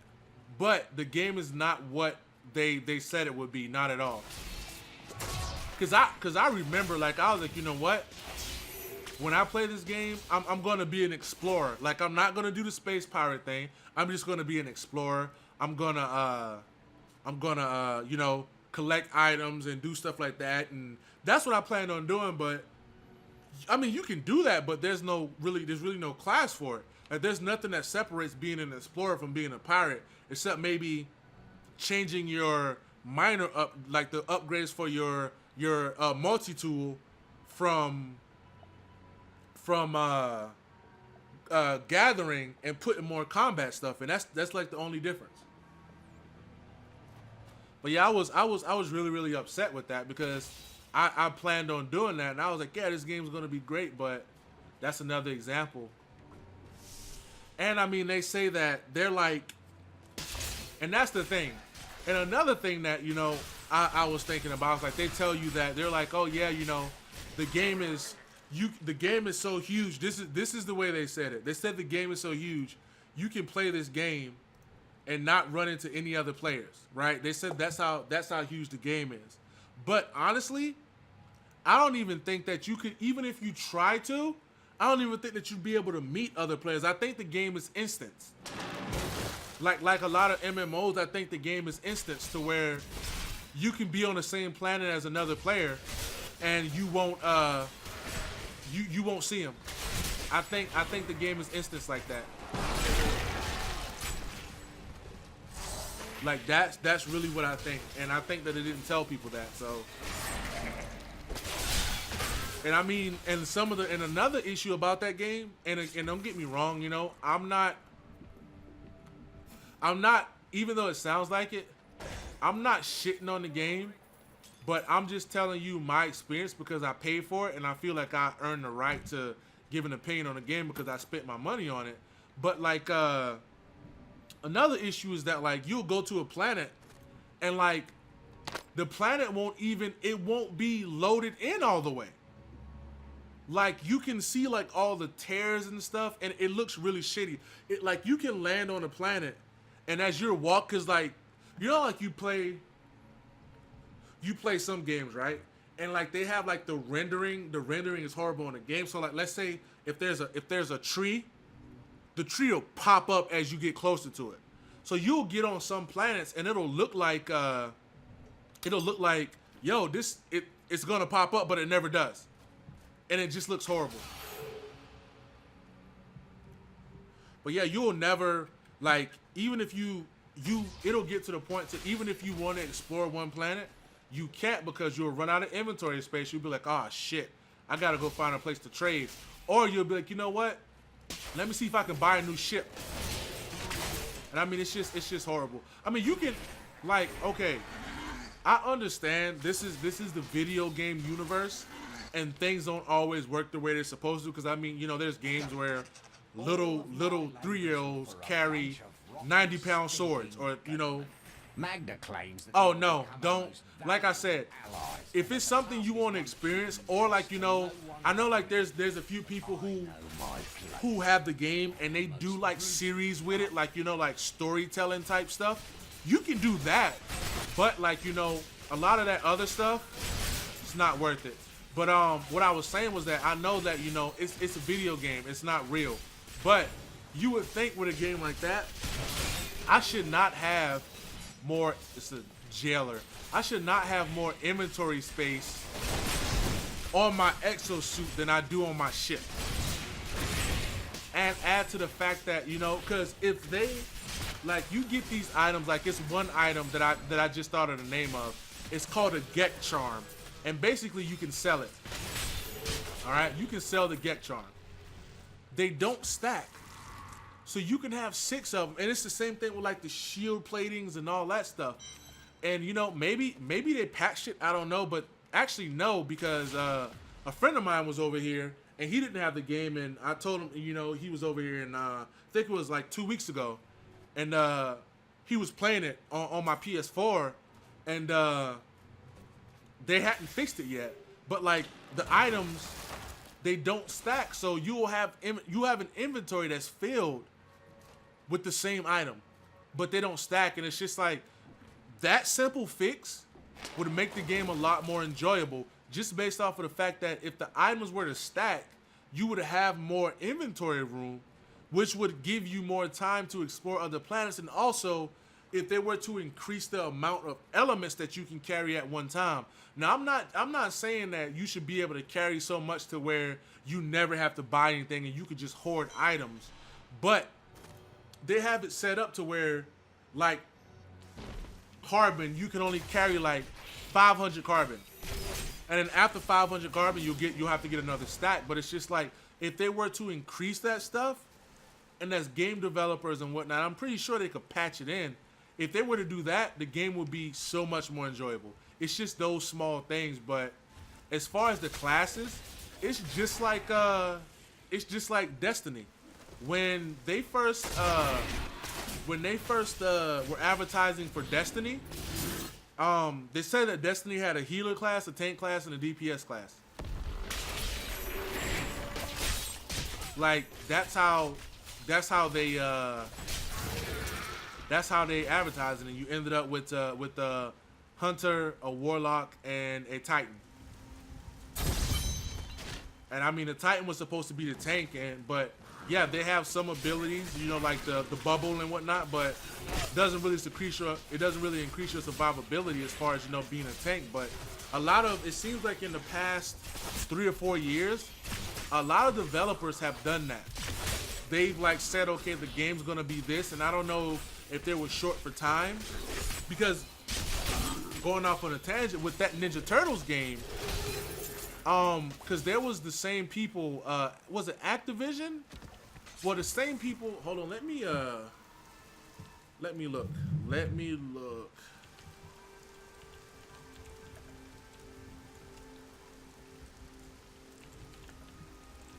Yeah, Platinum Games and Activision.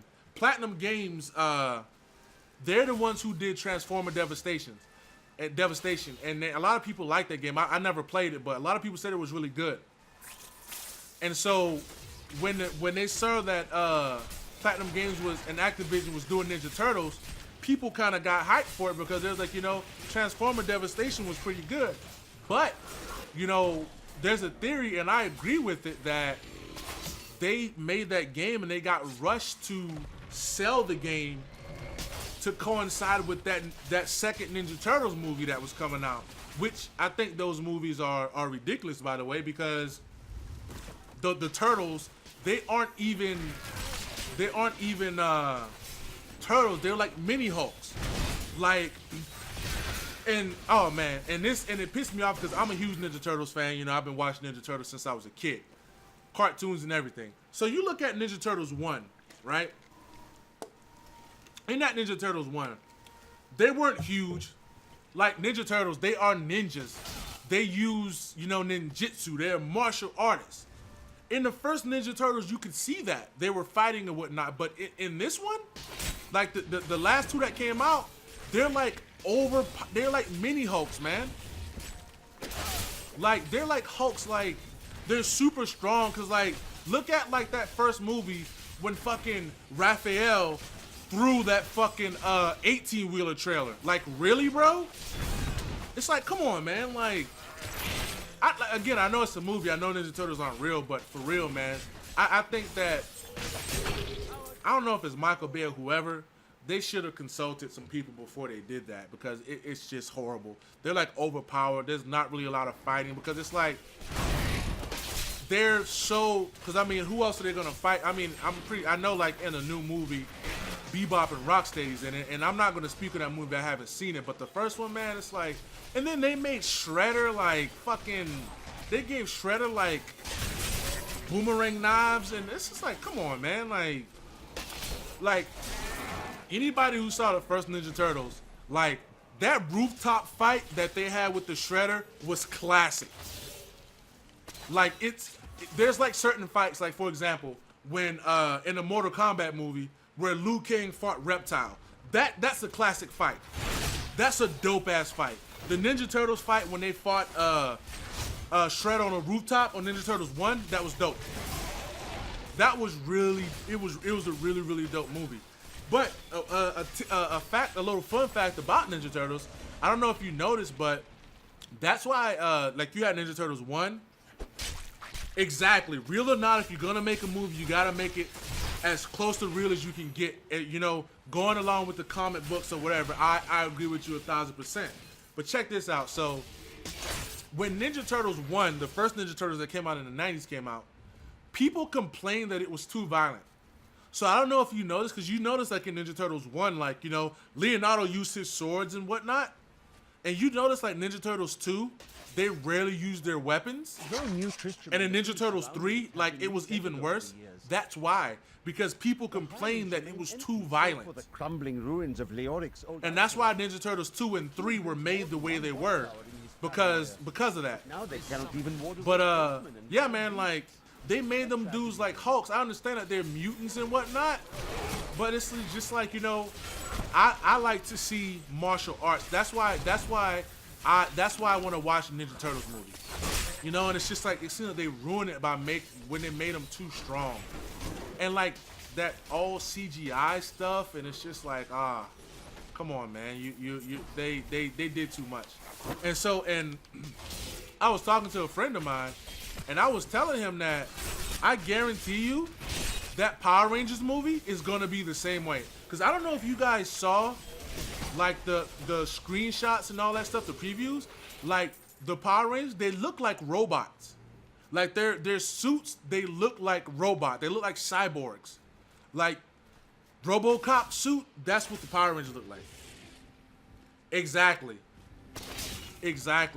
They made it so that you're actually right. Spider-Man has powers and whatnot, but like they made it so that he could still fight humans, and that's all I'm saying. Like, you know, if you're gonna make a movie like that, who else are you gonna fight besides humans? You know what I'm saying? Unless it's like a Marvel movie or something where they create their aliens and stuff like that. With the Ninja Turtle movies, they shouldn't have been that huge, man. And I don't know. And don't get me wrong, I'm not shitting on the movie, but I think that they could have done differently. They could have made them smaller. They could have used the same formula from that first movie, where they like put the turtles in actual suits, and they can make those suits look real, man. You know, I thought that was actually pretty dope, but that CGI kind of ruined it a little bit for me, man. Well, it actually ruined it a lot. I mean, honestly, to me, the best part of the Ninja Turtles movie was when they were in the elevator beatboxing. That was it. That was the best part of the movie. But I mean, I don't know. Maybe the second one's better because, you know, there's Bebop and Rocksteady in it. I don't know, but I'll have to check it out. I'll definitely have to check it out. But when I watch it, you guys will definitely hear my opinion. But yeah, man, it's just, I don't know. It just kind of, when I heard they were coming out with it, I got so excited. And, you know, because I mean, and that's with everybody. When you see cartoons and movies that you grew up watching, you hope that they give you that same nostalgic feeling where you can be like, you know what, I remember this, and you know, but that movie doesn't do that. And that's why I think that Power Rangers movie is gonna be the same way. I think they're gonna try to do too much. Cause I mean, like, those suits, like I said, they look like robots, and maybe there's a story behind it or whatever, or maybe it'll look better once you see it in the movie. But I mean, fuck. The suits in the, cause I mean that first Power Rangers movie, the one with Ivan Ooze, that's a dope movie. Like, you know, it was a pretty good movie. I actually went back and watched that the other day. It's actually pretty dope. But I mean, I think they may try to overdo it a little bit, and that's what I'm afraid of. Cause I'm just like, you know, these guys don't have consultants. You know what I mean? It's just like there's no like, you know, consultants to say, yo man, you know, I don't think you should do it like that. And don't get me wrong, you can't get everybody's opinion on anything. Like, you can't. What's Falling Sword? Like, you can't get everyone's opinion on everything because, you know, not everyone has an opinion that's worth giving, because a lot of people give opinions and they don't think about, you know, the time it would take to do that. Oh yeah, dude, you made a great point.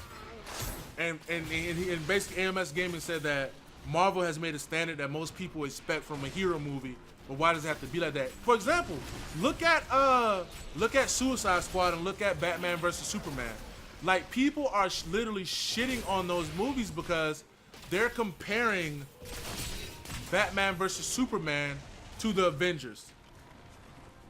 And don't get me, and like, I understand, like, because what people have to realize is that what DC is doing, like, the reason why Batman vs Superman was the way it was is that DC they created a different universe. And what I mean by that is they're not using Christian Bale for Batman. So there's no backstory to the Batman that's in Batman vs Superman. There's no backstory to the Flash, to Wonder Woman, to any of those people. So they had to get them all in the movie so it would save them time, as opposed to Marvel. You know, they started out with X-Men. Well, the X-Men universe is completely different, but they started with Captain America. Then, you know, they went to Thor. And then now, you know, then they have the Avengers movie. And so now they established the history. But I think Marvel, like DC, they waited too long, which is, you know, shitty on their part. But they don't have the time to go back and give you back-to-back-to-back movies to build up a universe. So they're trying to give it all to you at one time. And people should understand that. And even with the Suicide Squad movie, I know a lot of people hated that movie. I actually liked it. And, you know, and everybody is comparing Jared Leto's Joker to Heath, like, and, you know, I might get crucified for saying this, but like I said, you know, I know that Heath Ledger, rest in peace to Heath Ledger, but I think that if Heath Ledger was still alive, that people wouldn't have glorified that Joker role as much as they did. And that's just me being honest. Don't get me wrong, I thought he was a great Joker, but I didn't think it was anything, you know, outside of, because I mean, fuck, if you think about it, if you look at Batman versus Superman, whatever the kid name is, the guy who played Lex Luthor, he was more psychotic than he was Lex Luthor, so he had the Joker formula right there. Like, that's the formula to play the Joker. And I mean, and you know, people were bitching about Jared Leto and his Joker, but the Suicide Squad is not about the Joker at all. Like, it's not about the Joker at all. That's not what the Suicide Squad is about. And, you know, for people who actually read the comic books, or hell, even if you've seen the animated movies, you would have a better idea what the Suicide Squad is, because when everybody wanted to see that movie, what everybody's talking about is like, oh man, I want to see if Jared Leto's Joker is gonna be as good as Heath Ledger's Joker. I thought Jared Leto was a good Joker because, again, the Suicide Squad is not about the Joker. It's not about the Joker. So why would it have been good to see more of the Joker? Yes, but why would you want to make a movie about the Joker that's not about the Joker? That's like literally, that's like making a Spider-Man movie and making Doc Ock the main character in the movie. Like, that's not what the movie's about, and that's not what Suicide Squad is about. And the people who read the comic books and stuff, they understand that, but I thought the Suicide Squad was a great movie. The one thing I don't agree with, though, two things. Number one, every chick is going to be dressed as Harley Quinn for Halloween next month. I guarantee that. Every chick, and probably some dudes too. You're going to see a lot of Joker and Harley Quinns. And number two, if anybody got a solo movie, it should have been Deadshot. Like, don't get me wrong, Will Smith and Margot Robbie, they carried that movie, but Deadshot's character was a whole lot better than Harley Quinn. And that's just my opinion. I don't, and it's not because it's Will Smith. It's just because of the character. To me, because, okay, if they make a Harley Quinn movie, because for one, and I know I keep going back and forth here, but for one, Jared Leto, I read an article where they said that Jared Leto said that he wasn't happy with the Joker's portrayal in Suicide Squad. So, if you make a Harley Quinn movie, Joker is gonna have to be a supporting character. Get, like, no doubt about it. But if you make a Deadshot movie, whatever, a Deadshot movie can be a standalone movie because Deadshot's a very interesting character. Like, he's an interesting character, but, you know, and that's not to say Harley Quinn isn't interesting, but you have to look at it like watching a Harley Quinn movie without the Joker would be like watching a Robin movie without Batman. Not Nightwing, but Robin. It's the same thing. It would be like watching a Robin movie. Like, you know, tights with the yellow red cape, that Robin. That's what the equivalent would be. Like, matter of fact, for example, imagine everyone saw was it Batman Forever?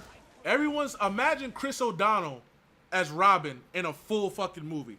That's the equivalent of, and don't get me wrong, I'm not comparing, you know, Margot Robbie's Harley Quinn to Chris O'Donnell's Robin, but what I'm saying is that they would have to have a Joker.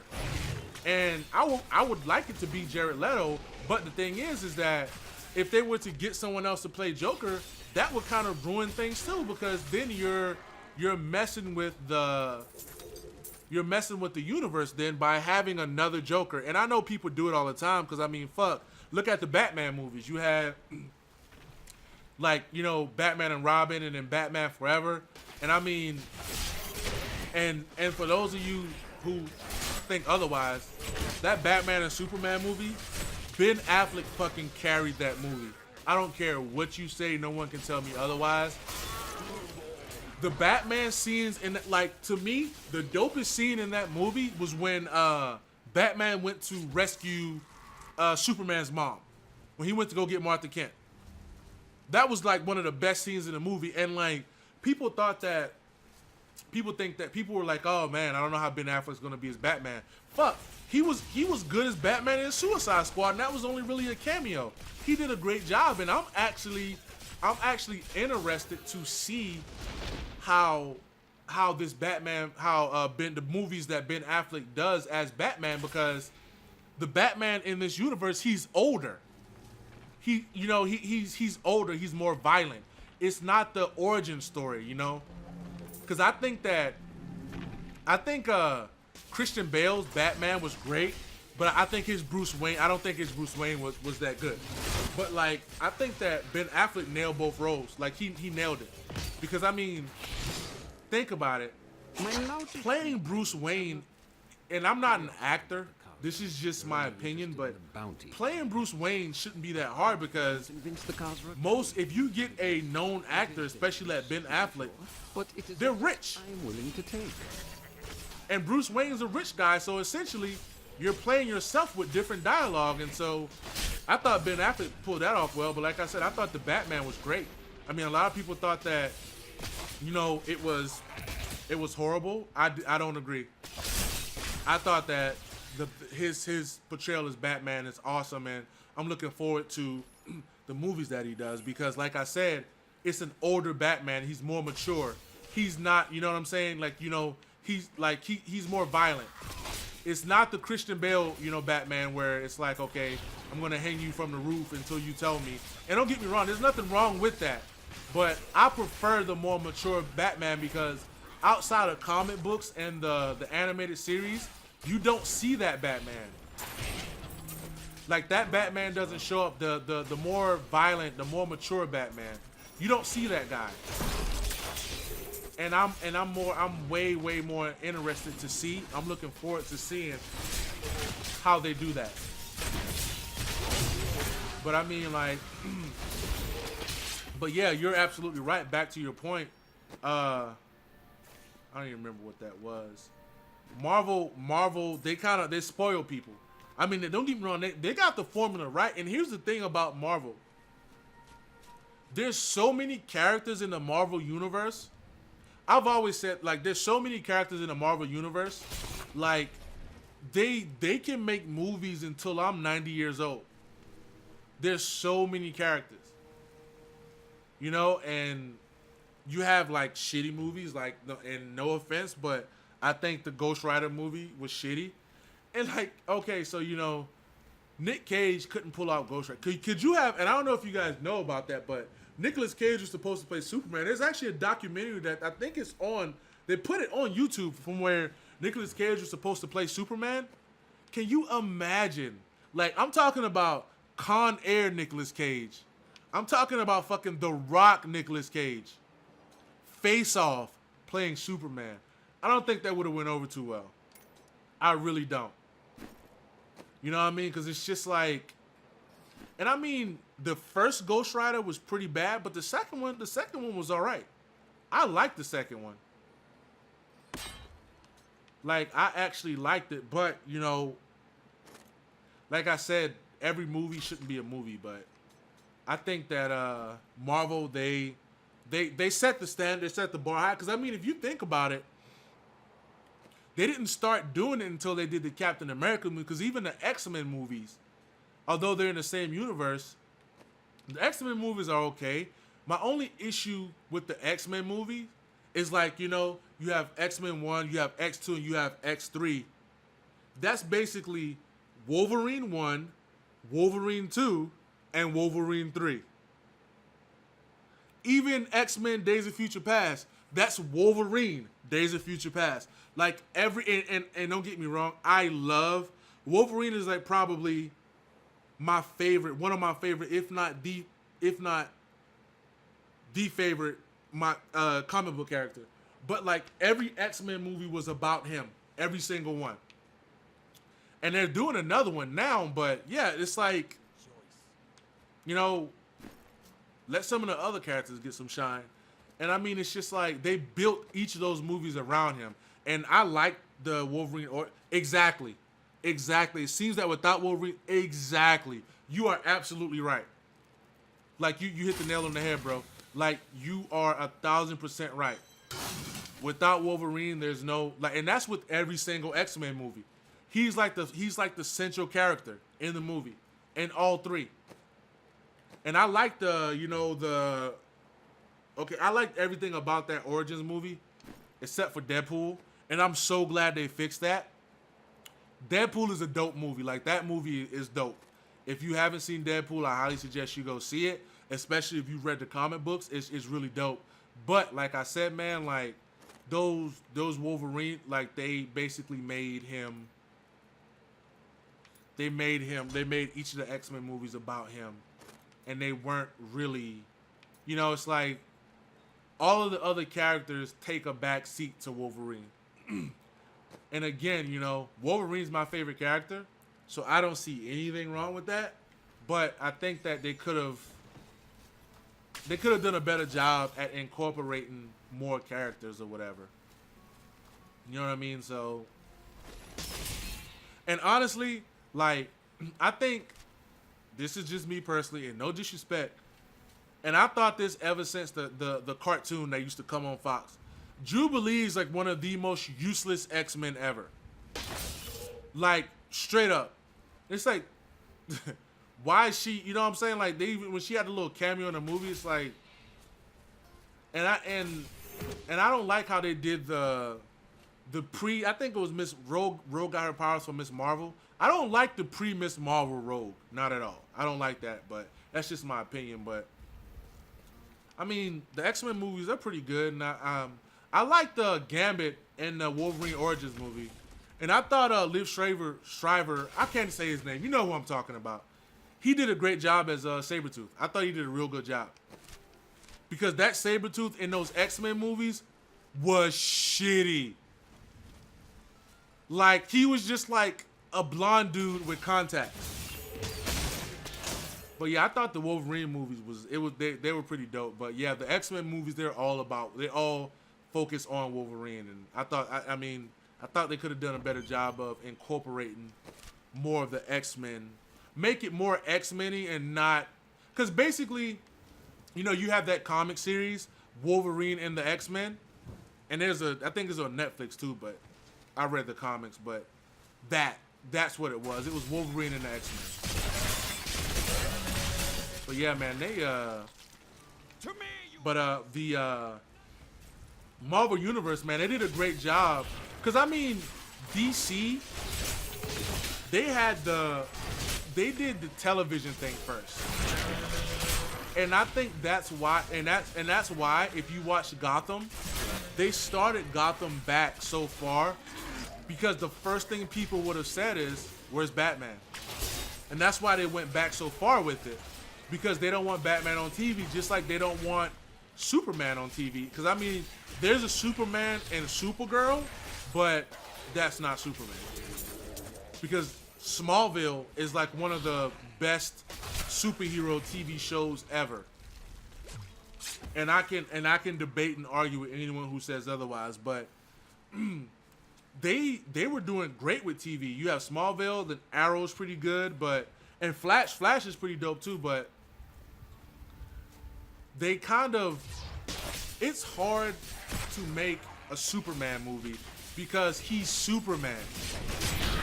Like, when they created Superman, they made him so powerful. It's like his enemies have to be equal or greater power. Like, that's how it is.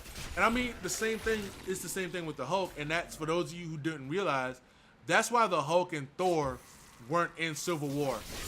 Because if you had the Hulk and Thor in Civil War, it would have just been them two fighting. Because, okay, name one person on Captain America's team that Thor couldn't have taken out. Or the Hulk couldn't have taken out. And basically, and to be perfectly honest, whoever the Hulk sided with, that's who would have won. Like, movie over. 30 minutes, done. So that's why Thor and Hulk weren't in that movie, because they're OP, they're overpowered characters. And it's the same thing with Superman. It's like, it's hard to make a Superman movie because of how powerful he is. He's just too powerful, and it's just hard to do. Because, I mean, I like a lot of people hated Superman Returns. I was with Superman Returns up until the little boy freaking killed those dudes with the piano. I'm like, okay, you know what? Y'all doing a little too much here. But I just like that movie because I'm a huge Superman fan. And prior to that, and prior to Smallville, we hadn't seen Superman in a long time, and for those of you, that's why I think his name is Tom Welling or whatever. That's why in Smallville he never puts on a Superman costume, because as far as character licenses go, it would have gone into something else. And again, like I said, at that time they didn't want Superman on TV. And now they can put Superman on TV because they already have a Superman universe established. They already have a Superman established with Henry Cavill. So they can do that now. Because like that, I don't know who that guy is on Supergirl who plays Superman, but they can do that now. But I doubt you'll see Batman. You won't see Batman on TV again for a while. And that's another reason why with the DC universe or whatever, they're very careful. Just because they don't want certain characters. Because I mean, just like you'll probably never see Green Arrow in a movie. Just because of the Arrow TV show. It's like they don't want to crisscross and confuse fans and stuff like that, but I think they should have planned it out a little bit more. I mean, I think they can give Nightwing a TV show. I think that would be pretty dope. 'Cause I think Nightwing's a dope character. I really do. Because I mean, well, then again, I guess you can have, I mean, then again, you know, Batman is kind of well, he's not a central figure in the Nightwing comics because I forgot the name of the town, but Nightwing operates like one town over from Gotham. I can't remember the name of it though, but it's like some harbor town. But you could do Nightwing without Batman. I think it's definitely doable, but I don't know. But Marvel has a lot more options with television shows than DC does. Because, and that's another thing about like the DC backstory, like Aquaman, he's a millionaire. Bruce Wayne's a millionaire / billionaire. The Arrow, millionaire or billionaire. Like almost all of their characters, even Wonder Woman's rich. All of their characters, like they have money, but then like with Marvel, and that's not to say that, you know, with having money you can't go through struggles and whatnot, but with Marvel, like you have characters like Luke Cage. You have characters like Daredevil. Like Marvel has more characters that are like, I guess everyday. They're everyday superheroes. Like Daredevil, you know?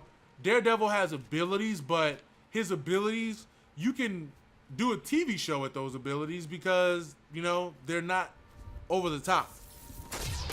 And you know, it's the same thing with Luke Cage. Luke Cage is strong as fuck, and you can do that with the TV show. And it's the same thing with the Punisher. Albeit that show's gonna be violent as hell, you can do a show with the Punisher because Marvel has a lot of, like I said, everyday heroes. You know, there's, like I said, you know, there's Daredevil.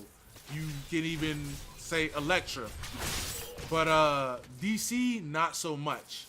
They have some, but it's just hard. Like a lot of their characters aren't really, cause I mean, it's hard to actually find DC characters outside of the Justice League. It really is. Like characters that can actually hold a show on their own. But I mean, you can throw a rock just like, and they have like what it is? They have the Iron Fist, and then you have characters like Moon Knight. There's like all kinds of characters that you can do with that. I mean, it's crazy. You know, there's so many characters that you can use, but you know, hold on one second. Let me. Oh my God. Why?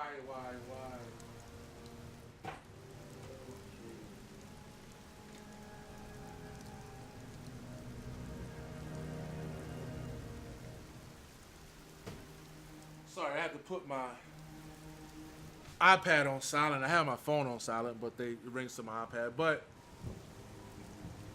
like I said, there's a lot of I unlocked another primary skill. Let's see. Locking, increased attack speed of punish, slash, smite, and justice. Let's go with this. But yeah, Marvel. Yeah, she probably will. She doesn't know I stream on YouTube, so I'll just tell her I was like sleeping or doing my college assignments or something. Power grows. But yeah, like Marvel has a lot more characters that can be like everyday heroes, you know, but DC not so much. And that's one of the issues that you deal with when trying to create characters in that universe. But you know, they'll get it right eventually, I guess. But yeah, I'm a huge Batman fan, you know what I mean? I think they do a great job, but well, not except for, I'm sorry, but George Clooney and Val Kilmer, no. Batman Forever and Batman and Robin. She may think, oh, she might like it's not. She's not my girlfriend. She's just a friend, but it's very possible. But I mean, you know, ever since like, you know, I started streaming and, you know, I'm in college right now, so I have assignments and stuff. Like, I can't just sit on the phone and just bullshit, you know. I do it eventually. I do it occasionally, but that's, you know, I don't like doing it all the time because it's like, I'd rather text. That's what I'd rather do because I can send a text message real quick, like while I'm fucking playing a game. But no, yeah, I mean, she can think it's another girl, but she's not my girlfriend, so we're all good. And if push comes to shove, I have this live stream for evidence. And AMX Gaming, if it does, you better back me up too. We're gonna have to do like a State of the Union video explaining what happened, why I didn't answer the phone. But yeah, like I said, I mean, DC basically, if DC would have started earlier, they would be way ahead of the curve. But those Batman movies, oh, and let's not forget Catwoman. Yeah, that's right, problem solved. But yeah, let's not forget about Catwoman, man. Catwoman was a horrible movie. And you guys know when they did the third what is it, Dark Knight Rises? I get them confused. The last Dark Knight movie. Do you guys know that Michelle Pfeiffer's old ass, like, she did an interview saying that she was upset that they didn't get her to play Catwoman? Like, and this is no disrespect, but really, Michelle, like, come on, man. Oh, you're absolutely right. There is no word. Like, that movie was like super softcore porn in our new home, however, for people who liked Halle Berry. Imbalance of humors. Like, that movie was ridiculous. It was ridiculously horrible. Like, I mean, it was so bad, and I've seen every DC movie. It was so bad I don't even remember what the plot was. Like, that's how bad it was. Because I'm the type of person, if someone tells me that a movie's bad, I'm still going to go see it. Like, that's just how I am. I'm still going to go check it out. She is the child of the witch But Adria, who is Catwoman was shitty. Bring this Catwoman was so bad. It was a horrible movie, man. Like, I can't even begin to describe how horrible it was. It was so horrible that people actually forgot about it. Like, you don't hear people, when people bring up like the DC movies, they don't say Catwoman because it was pretty shitty. No mortal could. It was a pretty bad movie, but exactly. Fucking booty and boobs. That's all it was, bro. It was just like fucking, who can we find to look sexy in a Catwoman costume? See you again. But yeah, it was pretty bad. But I mean, Sentry have it. Let's see. Let's give this to this guy. But yeah, it was very, I was very, very disappointed in that movie, man. But I mean, like I said, you know, DC's very limited when it comes to their With the golden eyes. their characters and movies, man. But I mean, cause, and I like the, like I think Michael Keaton was dope. Like they play Batman and Batman Returns on I think it's Showtime or Stars like all the time. Those movies were actually really good. Kind of cheesy, but as far as Michael Keaton, he had it down. Like that that fine line between Bruce Wayne and Batman, he had it down perfect. Like it was perfect. Like, and speaking of that same Dark Knight movie, you know what I didn't understand? Okay, so the third movie picks up a couple of years later, right? Christian Bale's Bruce Wayne. He doesn't, want to be Batman anymore, whatever. Then there's Bane, League of Shadows, whatever. Like, he puts on some kind of knee brace, and like, was it like a chunk of concrete that he kicks out of a wall? Yes, I agree. Michael Keaton's Batman was way better than Christian Bale's. I definitely agree. I think that the thing about Christian Bale's Batman was that it came at a time when people were missing Batman. And it's just like the Superman movie. Like, I'm telling you right now, let's say Marvel stops making movies for like 5 years. Freaking, let me think. Seth Rogen could play Captain America, and people will say that it's a good movie just because it's been gone for a while. And that's what happened with Christian Bale's with the Batman, because it was gone for a while. It was gone for a long time. And then, Christian Bale, they came along, and the origin story was pretty great. It was okay, but yeah, man, I think Michael Keaton's Batman was better than Christian Bale's. But yeah, I just didn't understand. It's like, okay, he put on a knee brace, and like he kicked the. Yeah, bro, you should audition, man. But yeah, he put on like some kind of knee brace, and then like kicked the chunk of concrete or some shit. I like, don't quote me, but I know he kicked something that otherwise would not have broken for the normal person because he had that knee brace on. And I was like, what?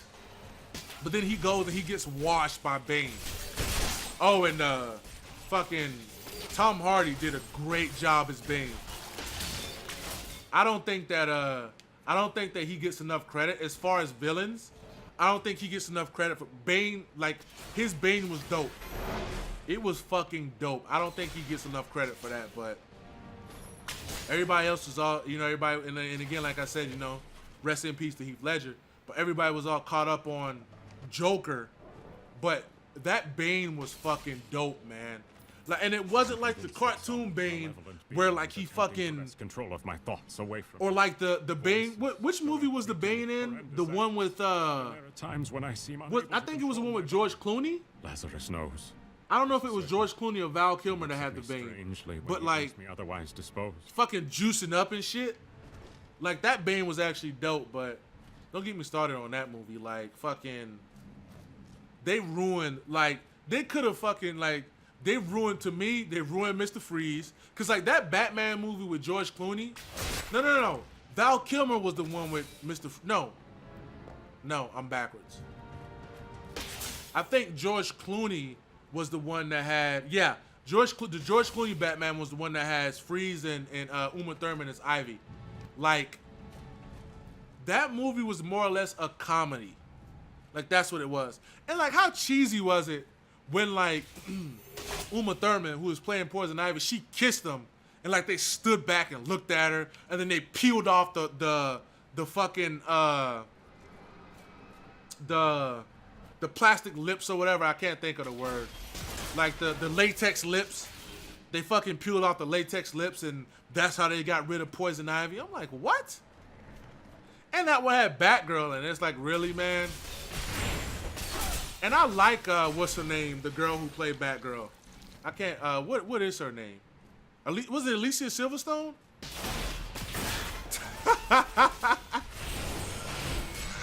But yeah, man, I thought that I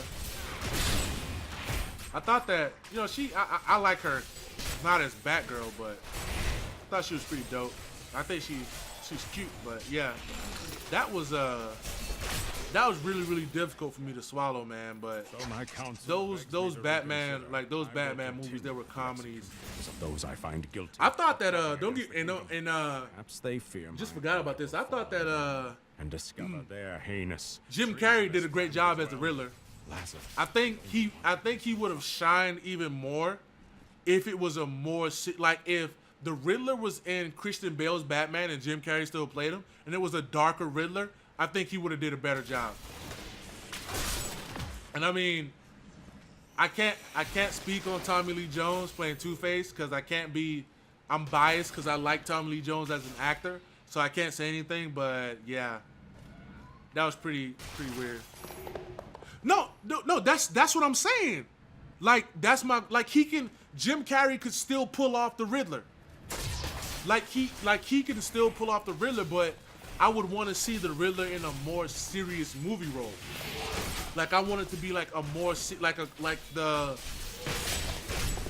like the Christian Bale Batman universe. I would want to see the Riddler in that universe. I think he would be a dope Riddler, bro. Because I think that's the one character out of all of those Batman movies that can be salvaged. But yeah, that was dope, man. Like that was pretty dope. And then like which one was it? I'm not sure if it was the George Clooney or the Val Kilmer's Batman, but one of their bat suits had fucking nipples. I'm like, seriously, bro? I want to say it was George Clooney's bat suit that had the nipples on it. I'm like, come on, man. Like that's ridiculous. Like, that is just fucking ridiculous. Like they put nipples on the bat suit, yo. Like that was just crazy. But yeah, I think that was those studios, they bought the script and then they was just like, you know what? Fuck it, we're gonna just make some money. But Tim Burton did a great job fucking with the Batman character. The chicks be like, oh my gosh, did you see Batman's nipples in that movie? But yeah, you're absolutely right. But yeah, they did too much, man. They did way too much. But I mean, cause I just wanted to be like, how the fuck did, cause I mean, seriously, George Clooney's Batman was like, bat nips. George Clooney's Batman was like, Billy Zane's, The Phantom. That's what it was like. It was like the fucking equivalent, man. Like that shit was horrible. Like, I mean, I was so disappointed. And I was younger when it came out, so you know, I watched it just to watch it, but yo, it was not good. Okay, I have conviction, launch yourself. Okay, that's what it is. But yeah, it was pretty bad, man. They could have found some other people, but yeah, I mean, Christian Bale was okay as Batman, but I don't know what I think. To me, like what made his Batman even funnier was like, I don't know if you saw that, if you guys saw when he went on that rant during them filming that Terminator movie. That shit was hilarious. Oh, hold on, I'm grabbing a drink.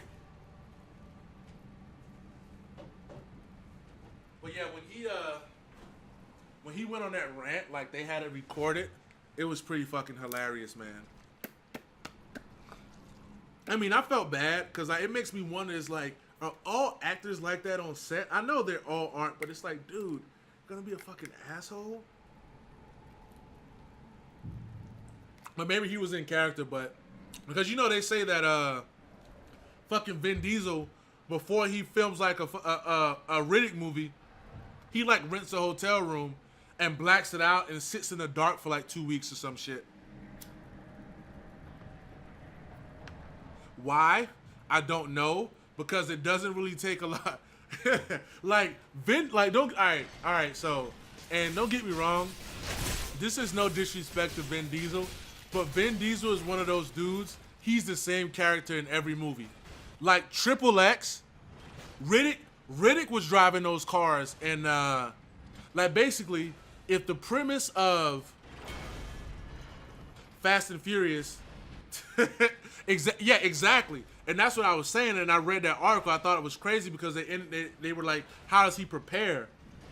And that's when they said like, he like sits in the dark or whatever. But like, he plays like the same character in every movie. And it's just like, imagine like if there was like a Fast and Furious premise where the world was in a constant state of dark and Riddick had those eyes and he raced, it would be the same character. It would be Dom. But yeah, speaking of which, rest in peace to Paul Walker. But yeah, the Fast and Furious movies, man, those movies are actually pretty good. Like once you understand that it's like the timeline is out of order, the movies actually make sense. Like once you realize that, okay, Tokyo Drift took place at this time, and then the other Fast and Furious took place at this time. Once you realize that, then it's actually pretty good. But yeah, it was actually dope. I actually enjoyed the Fast and Furious movies, but I think they kind of need to fall back on going the expendable route, like adding all these, A and B list actors. I think they're doing too much. But I mean, I think The Rock is great as an actor. Like, I think he's really dope as an actor. Like, The Rundown is still one of my favorite movies ever. And that movie's hilarious, but I think he does a great job. But I wish there was a superhero, or they should even make one for The Rock to play. Like, like the way they did with Will Smith and Hancock. I actually liked Hancock. I know a lot of people didn't like that movie. I didn't really like the ending of it, but I liked the premise. I actually thought it was really dope. But if they would have found something like that for The Rock, or even some superhero that I'm not thinking of right now, I think it would be pretty dope. Because I know they were saying that, I remember when they were doing the Terminator movies. Yes. Oh, yeah. Oh, absolutely. Absolutely. The Rock will make a dope Darkseid. Yes. Yes, he will make a dope Darkseid. Yeah, good point. But I remember when they were filming the Terminator movies, they were when they were rebooting it, there were talks about The Rock playing the Terminator. And I thought that would have been dope. I thought that would have been really dope. But I like what they did with the CGI. Because, like, the Terminator movies, I went from loving them to hating them to loving them again. But, I mean, personally, I think the whole Terminator timeline is fucked up, but just like, I don't know. I think the whole Terminator timeline is kind of fucked up, and either that or people have some explaining to do, man. Because it's just like, okay, what's going on? Did Skynet activate? Did Skynet not activate? Like, what the hell, man? But I like how in the last one, like, they brought Arnold back and they kind of explained why he looked old. That made the movie make a lot of sense. Like, that was pretty dope, so that way they didn't have to use that CGI one. But the overall, the whole Terminator, like, series, like, all the movies, like, even though there's a couple of bad ones, it kind of balances out. I think, what's his name? Robert Patrick. I think he did a great job as T-1000. Like, I mean, imagine, bro. I don't know how much he got paid, but getting paid like a couple $1 million in a movie for not talking. And that's why, I don't know if you've seen the last James Bond movie. Not Skyfall. It's not Skyfall. What is it? The one with Batista in it. And Batista is another wrestler who's and I know I'm going off on all kind of tangents here, but he's another wrestler who's like turning into a great actor. Like, I know he's in a new kickboxing movie, but like I said, and I say this on a lot of my streams, but Jean-Claude Van Damme is one of those actors where no matter how shitty the movie he makes, I'll still watch it. Jean-Claude Van Damme, Steven Seagal, and Nicolas Cage. They can make the shittiest movies and I'll still watch them. But Kickboxer was a classic, man. Like, oh my God. Like, that movie, man. That movie was a classic. It is a classic. Like, seriously, if they said, yo, man, you got to make a movie to launch into space, Kickboxer would be one of those movies. Like, that movie is dope. But the reason why I brought it up is because there's a remake of it with some UFC fighter, and Batista plays Tong Po. And I'm not sure how dope. I'm not sure how good that's gonna be. Maybe it will be good, but I'll have to check it out. I have to get caught up on quite a bit of movies. I'm behind. I actually might do that tomorrow morning. Get caught up on my movies because I'm way behind. But yeah, The Rock, he's turned into a great actor. But yeah, I think he needs like a movie, like outside of bro.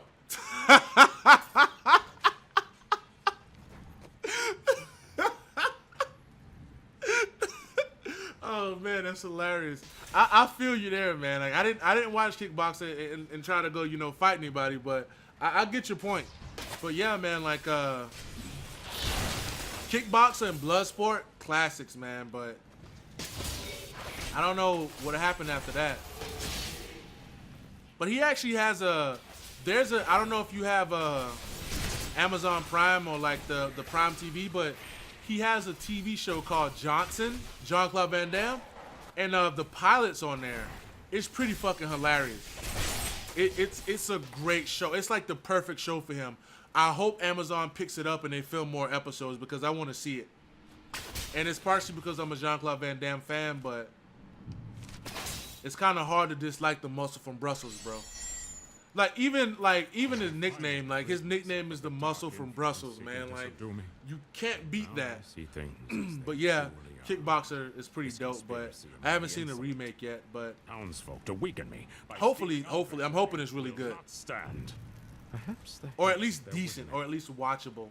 And children on pikes. But I mean, I think, and another thing, I don't know if you saw the Expendables 2. I think Jean-Claude Van Damme was great in that movie. But I mean, they kind of, Sylvester Stallone, I see what he was doing, but he added too many fucking 90s stars, man. What, are you talking about Diablo? Oh, who is this? Oh, thanks for watching, bro. I don't know. Oh, yeah, thanks for watching, man. But yeah, I think, oh, is it lagging? I'm not sure if it's lagging on your end or mine. Hang on a second. Yeah, because all my vitals look good. But yeah, like I said, I appreciate you watching, man, but yeah, that showed that like I was saying, the Expendables, like he tried to put too many fucking too many superstars in it. Ah, okay. Yeah, I'm not sure what that's about, but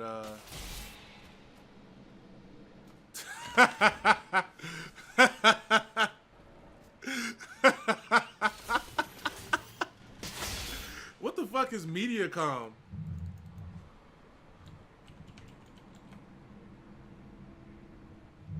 Oh, yeah, I'd never heard of that until just now. Because I was like, I hope I'm not lagging, because normally, like, I'm using the Elgato to stream, and it tells me when my frame rates and stuff starts dropping, but using that McDonald's Wi-Fi. I don't even use them. Like, shouts out to McDonald's and their Wi-Fi, but I can't even fuck with that shit because, like, you can't do anything. I'd rather just use my data. Oh, yeah. I thought there was a challenge down here. I could have swore the last time I played this game, there was a challenge down here. So, Wyatt, you have a gaming channel? Like what kind of content's on your channel?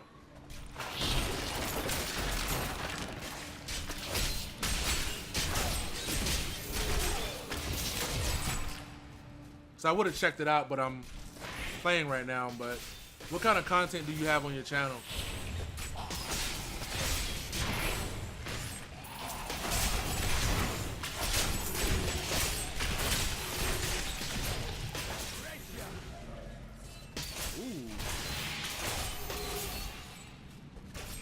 Let's put this on. Gaming, yeah, like, I mean, I figured it was a gaming channel because his name's Wyatt the Gamer, but like what kind of games? Because I know, like, me, like, I play a little bit of everything, but there's some people, you know, they specialize in, you know, they play a lot of RPGs, there's sports games. Like, is there a particular genre? You know, like, people use, like, the Telltale games. Actually, you know what? I'll just go. Oh, Let's Play and Reviews. Oh, okay. Oh, nice, nice, nice. Well, yep, I'll, when I get done playing or streaming, I'll definitely check your channel out, bro. But, I've only done, like I've only done one Let's Play. I'm working on another one now, but I've only done one so far. But, I usually put my review at like the last video. I think I should start making it separate, but you play anything, huh? Equal opportunity gamer. Because I mean, I know like there's a lot of bigger YouTube gaming channels, and they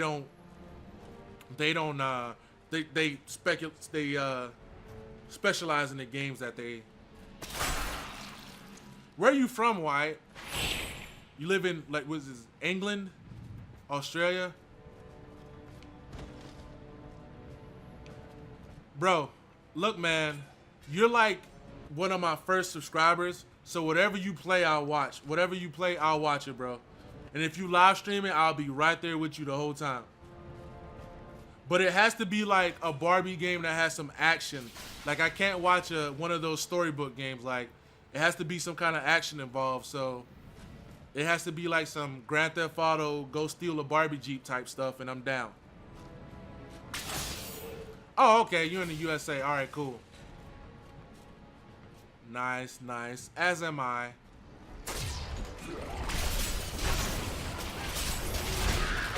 Oh, let me grab this.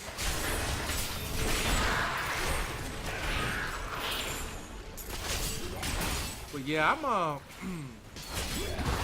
I like doing reviews, but like a lot of times, like, I don't get, because I like to, if I were to get an early game, like for example, I may review, like if I get a game on Steam that has an early access, I may review that. But I know a lot of times, like when I look at reviews, I like looking at it before I buy the game. And I mean, I watch them after the game comes out or whatever, but normally I watch reviews before I buy a game to contemplate whether or not I'm going to buy it. But that also depends on whether or not I'm going to buy a game when it first comes out. Because sometimes I don't buy games when they first drop, just because like I'm playing something else. So I like to wait and see. Like we were talking about No Man's Sky earlier. I should have waited. Like I went and like I downloaded it. So I can't even take the game back to GameStop and try to get anything for it because I downloaded it on my PlayStation. So I was playing that, and I wish that I would have waited on the reviews for it because it's pretty shitty. It's not shitty, but it's not. What YouTube channel inspired me? I wouldn't say that there's a particular channel that inspired me. It's just always something that I've always wanted to do, but I never really had the time to do it.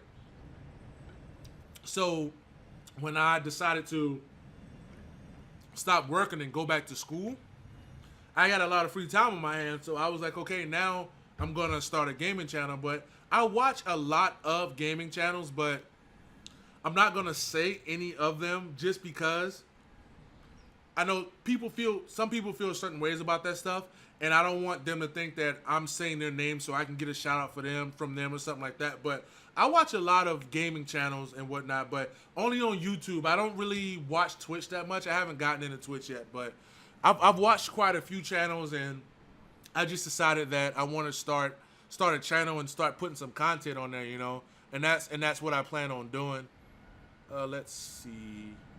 we're gonna go back to this. But yeah, that's what I do. But I mean, there's quite a few channels that I watch, but as far as inspiration, it's just something that I wanted to do. So I just said, you know what, I'm going to put a channel together and just start uploading content, and that's what I've been doing. So, you know, and again, it's kind of hard to be unique with this because there's like a couple of 100,000 of people who stream YouTube, who make video content. So, you know, I'm not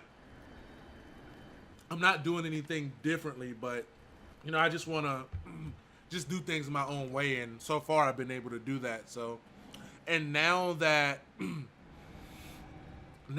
I do that, I try not to, like, I try not to watch other people's channels as much because I don't want to, it's one of those things where I watched a lot more before I started streaming. Before I started streaming and doing my own Let's Plays. And that's not because I view them as competition, but it's more or less because for one, I'm not even in a stratosphere where I can compete. I only have fucking 10 subscribers, so I'm not going to compete with someone who has 300,000 subscribers or 1 million subscribers.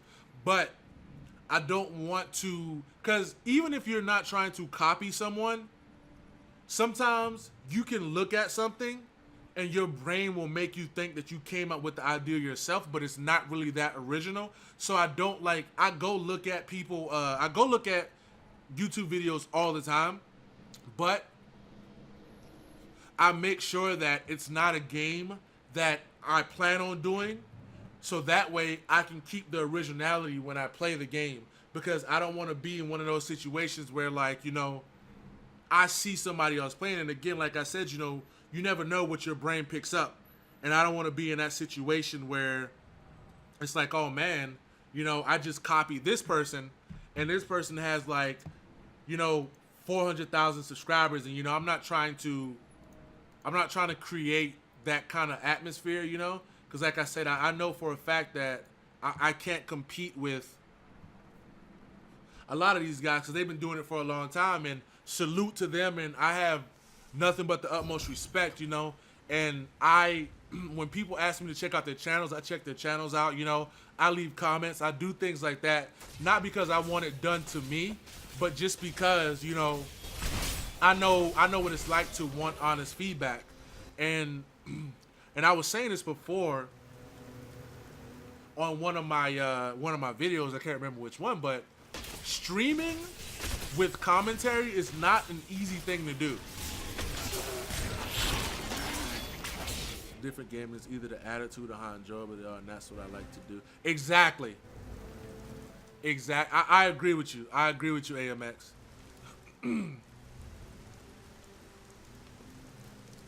But I mean, yeah, it's like, because again, you know, whenever I'm live streaming or something like that, you know, it's easier now because I'm talking to you guys.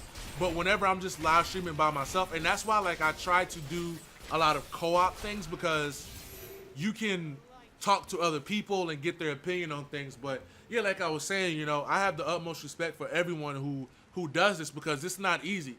I didn't realize how hard it was until I started doing it. I thought that, you know what, I'm just gonna start before I started streaming and before I started recording videos, I didn't even know what a fucking game card was. Like, to get a game card, I thought that I could record my videos from my PlayStation, upload them to YouTube or whatever. I had no idea I had to get like an Elgato or something. So I'm learning as I go along. But I said it's a learning experience, and, you know, and I've you know, people have left me comments and feedback, and, you know, saying stuff like, you know, you should do this and that. But what they don't understand is that, like, you know, I'm new, I'm not established yet, so it's a learning process. Like, you have to find your niche. Like, if you notice one thing about, like, a lot of the gaming channels on YouTube, they all have a niche. Like, there's certain things that some of them do and stuff like that, and I'm trying to find my niche. So eventually I'll get it. But like I said, you know, you have to crawl before you walk. Like, you can't just, like, I never expected to just hop on here and and get like thousands of subscribers like right off the bat. Like I never planned on doing that. So Consumed by his madness. I plan on you know, like I said, you know, building my channel brick by brick.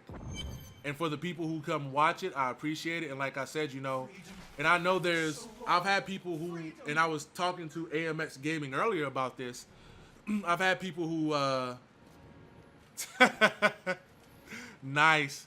And see, you know, and those are some of the best ones, like when you just stumble upon it, you know, and I like that a lot. And I wish that happened to me, but And that dog Lazarus. unfortunately, you know, it's like it didn't. You know, I actually thought about it and somewhat, you know, kind of planned it out. But like I was saying, you know, a lot of the smaller channels, like, you know, they're small, they're bigger than mine, but they're smaller than some. It's like they're all about, you know, I'm not going to, and I said this before, I'm not going to, like for you, Wyatt the Gamer, I'm not going to, like, if I go to your video, if I go to your channel and I subscribe to you, I'm not going to subscribe to you because I want you to subscribe to me. I'm going to subscribe to you because I like your content. That's why, you know. And so I'm not with that, you know, the tit for tat stuff. Like, okay, hey, leave a comment on my page and I'll leave a comment on your page, or leave me a like and I'll leave you a like. I think that's fake. And I think people who do that, who people who solicit likes and subscribers, like I'm not a fan of that. Like, I want my subscribers to be people who actually watch my channel. So if that's a solid 50 subscribers, then I'll be happy with 50. Or fuck, if it's a solid 10 or 20, I'll be happy with that, you know. I'm not streaming on, I'm not making videos on YouTube to make money or anything like that, because I know how hard that is to do. Like, that's not what my end goal is. Like, I'm doing it because I like gaming, and at some point in time, I want to be able to come back and look at my content a couple of years from now and listen to my commentary just to see how much I've matured since then.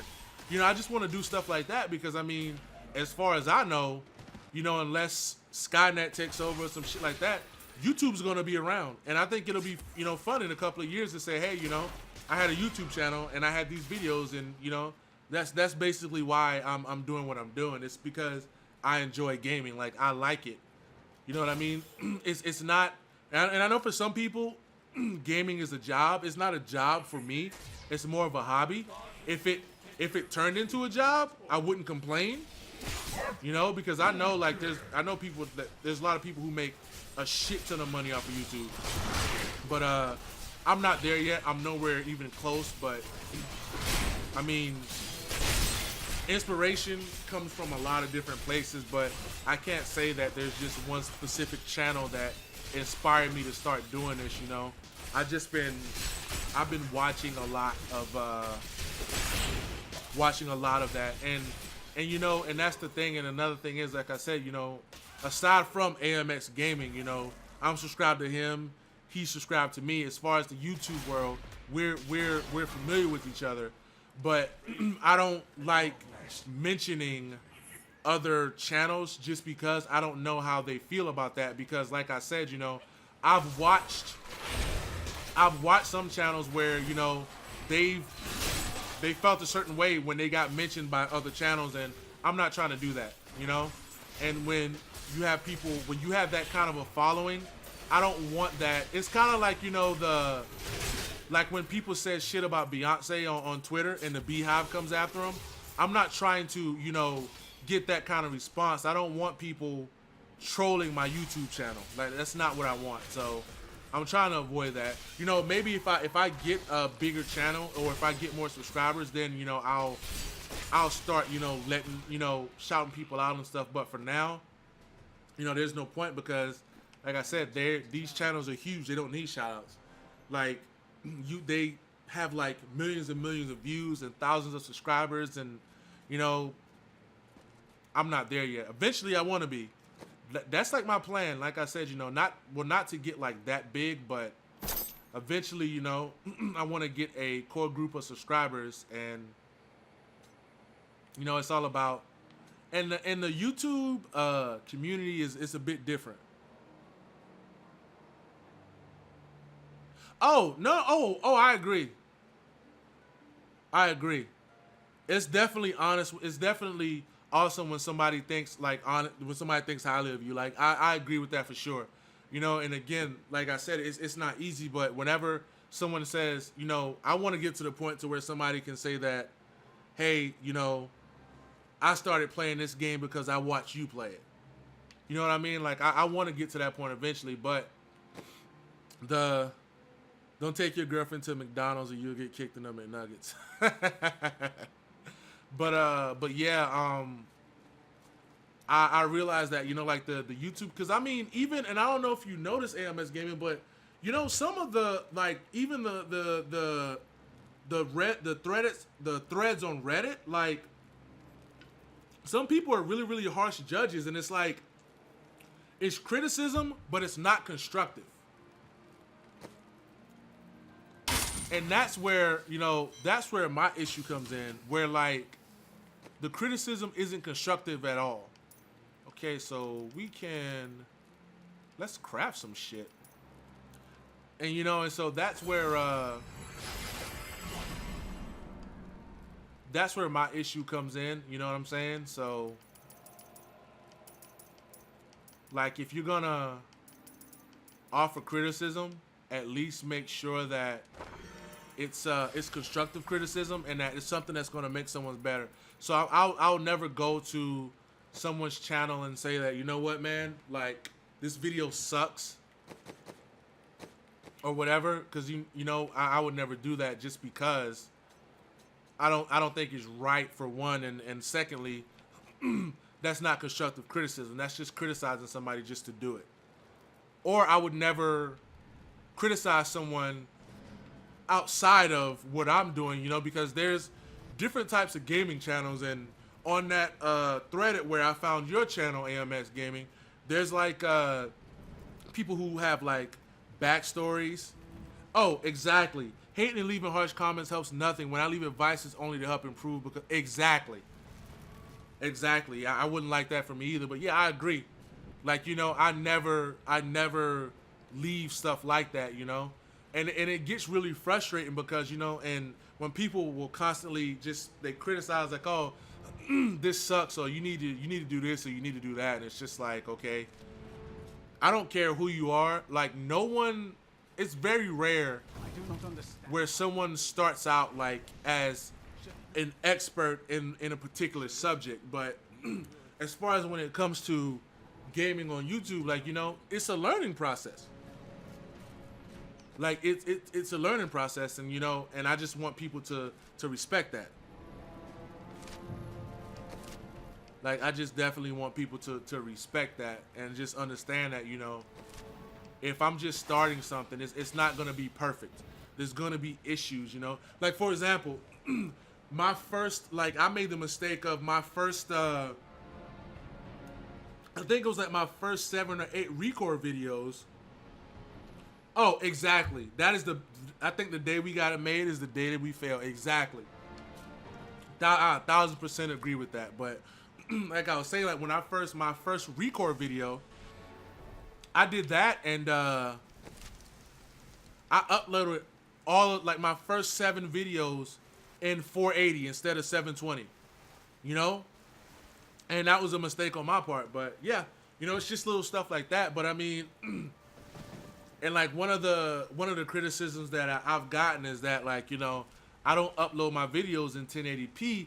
Well, because, like, I think, like, right now, like, here's the thing, and I know if you watch, like, I upload a lot of content, you know, a lot. I upload, like, a lot of videos or whatever. So it's like 1080p. If I was doing, like, maybe 1 video a day or something like that,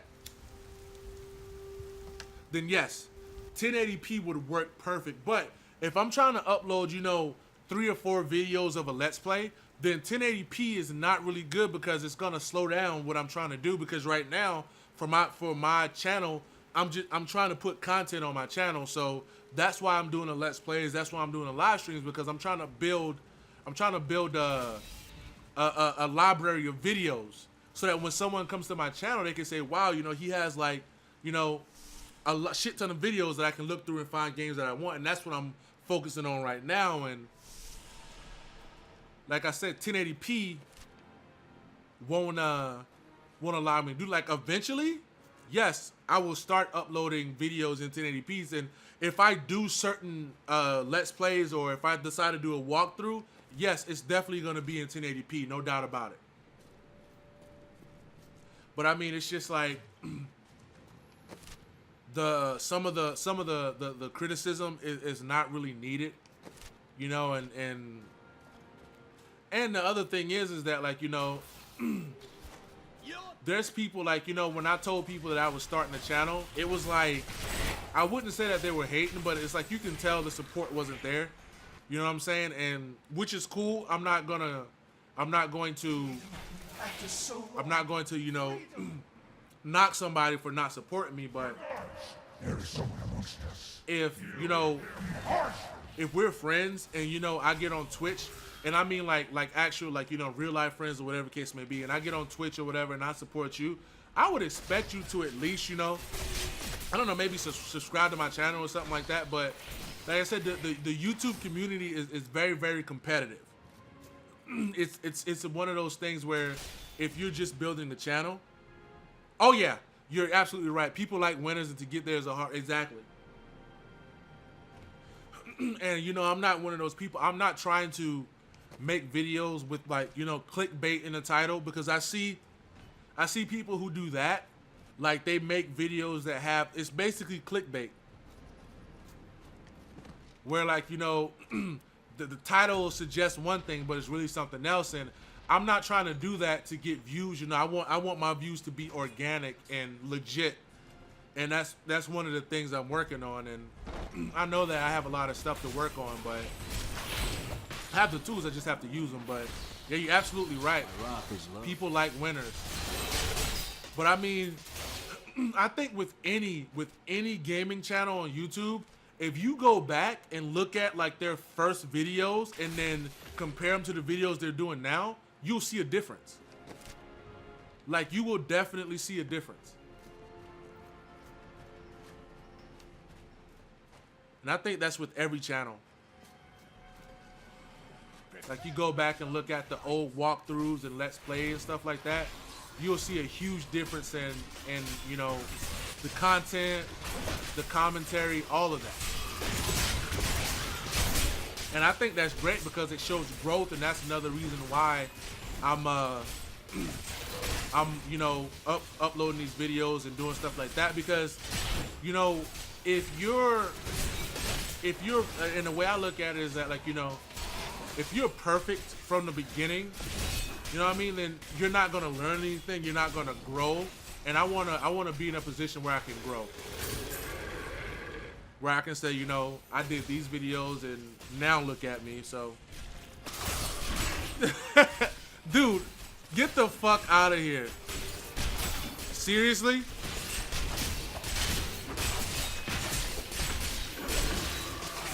Seriously? Wyatt the Gamer, I do not believe that, bro. I do not fucking believe that. Like, I don't believe that.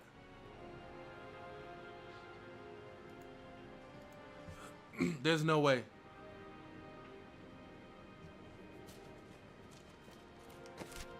Like, is it okay, so is it at least the 4S?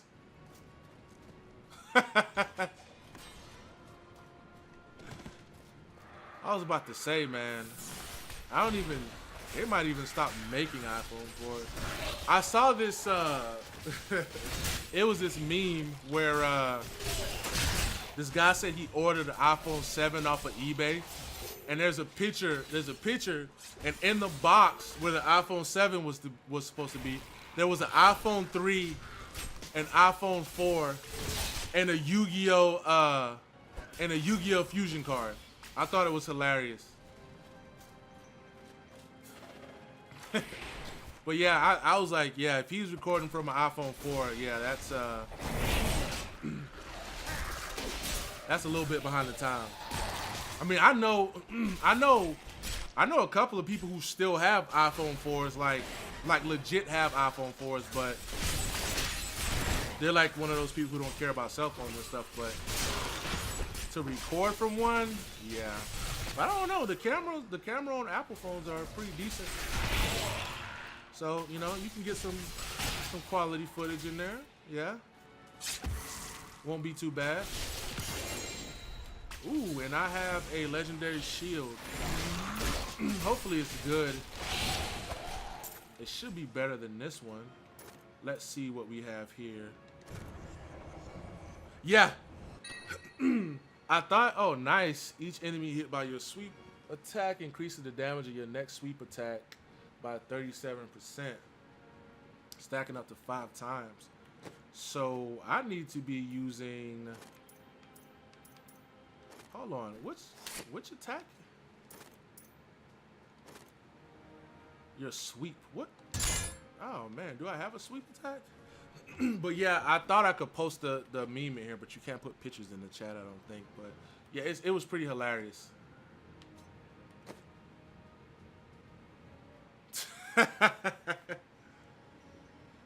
Nice. Oh, okay. Right triggers. Okay. Nice. That's pretty dope. Okay, we'll just leave that there. I didn't even know. I was talking to one of my friends and he was telling me that like in order to like use like there's like a game card for like the 3DS and stuff. There's like a certain 3DS you have to get. I didn't even know that. My servants are now free, but the curse over this place. But I'm not really a portable gamer. Like I play like a lot of RPGs on 3DS, but that's about it. Like I'm not really like I couldn't play like a Monster Hunter or something on the 3DS. Hang on one second, guys. I'll be right back.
Okay, I'm back.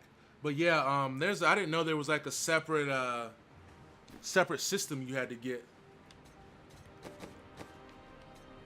Yeah, like I said, I'm not really a portable gamer. They were saying that the Nintendo, the NX, is gonna be portable, and Nintendo's like really pissing me off because it's like, first you came out with the Wii. Like Nintendo needs to make a gaming console, like not an entertainment console. Oh wow, the capture 3DS that was $400. Shit, yeah, you can buy Xbox One or PS4 for that, one of the new ones. But yeah, Nintendo's like the Wii was an entertainment console. The Wii U is an entertainment console. Like, and they're trying, and I don't know if it's confirmed, but with the NX, they're supposedly doing. It's supposed to be portable. Like you can connect it to the TV, but it's portable, and I think that's ridiculous. I think that's really fucking ridiculous. And I mean, it's just like they need to make a gaming console, like a PlayStation or Xbox, and stop like with this thinking outside the box stuff, because it's not working. Because I mean, I'm a huge Legend of Zelda fan, and I played Skyward Sword. Skyward Sword is like one of the best Zelda games ever, but it sucks playing it with the nunchuck. Like, I'm sorry, like any Zelda game played with the nunchuck, it sucks. Like it really does. And so I was hoping that they would come out with like a hardcore gaming console, but Apparently the NX is not gonna be that, but I'm still gonna I'm definitely still gonna buy the new Zelda when it comes out, but if I don't like the way this console looks, I'm gonna get it for the Wii U. But I mean, I understand what they're doing with the innovation and stuff, but it's just like Nintendo, like we gotta get like just a regular gaming console, like nothing with the extra controller or the fucking gamepad or the nunchucks. Like we don't need any of that. But yeah, I think they're gonna screw the pooch again with the NX. But yeah, I despise the Wii. Like not the Wii U, like the original Wii. Oh my god. Horrible, man. Oh yes, they do. They either need to bring it back or sell the rights to it so somebody else can make it. Because Metroid is dope. And that's why I mentioned it in my my Recore Let's Play. Like the same guy who worked on Metroid, he worked on Recore as well. In the midst of all these traits. So you see a little bit of the Metroid elements in there, but My own wife. yeah, man. Conspiring against our king. Nintendo has a lot of licenses that I have never betrayed you. you know they either need to get rid of or come out with a system where it's worth playing, because it's like these. And I mean, I bought and I don't know if any of you guys bought like the new 3DS, but like I bought one, didn't even come with a charger.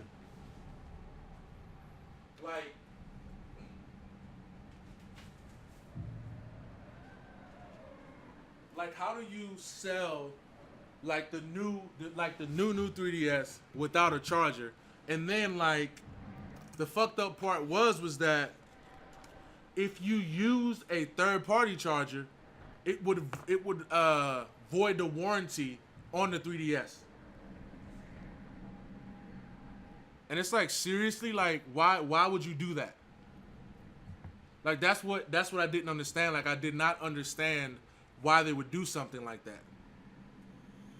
Because I remember when I went to because I remember when the new 3DS came out, I had the 3DS at the time. So what I did was I turned in my old 3DS to get the new one. And so the lady at GameStop, she actually looked out for me. She was like, hey, what you might want to do is buy one of these. She told me to buy one of the third-party chargers to turn in with my original 3DS so that I could get the full credit for the turn-in, and then just keep my 3DS, and then just keep the 3DS charger from the old one, because the new ones didn't come with chargers. And I thought that was crazy, because not everyone who had a new 3DS had an old one to trade in, you know. And I thought that was crazy. And apparently they said the reason behind it was so that they could save money or whatever the case may be. But I thought that was pretty fucking ridiculous. But that's just nuts. Like, it's really nuts. Okay, and we have Burst for the Justice Rune. And okay, I'm still using Blind. No. Okay, I'm gonna stick with this one.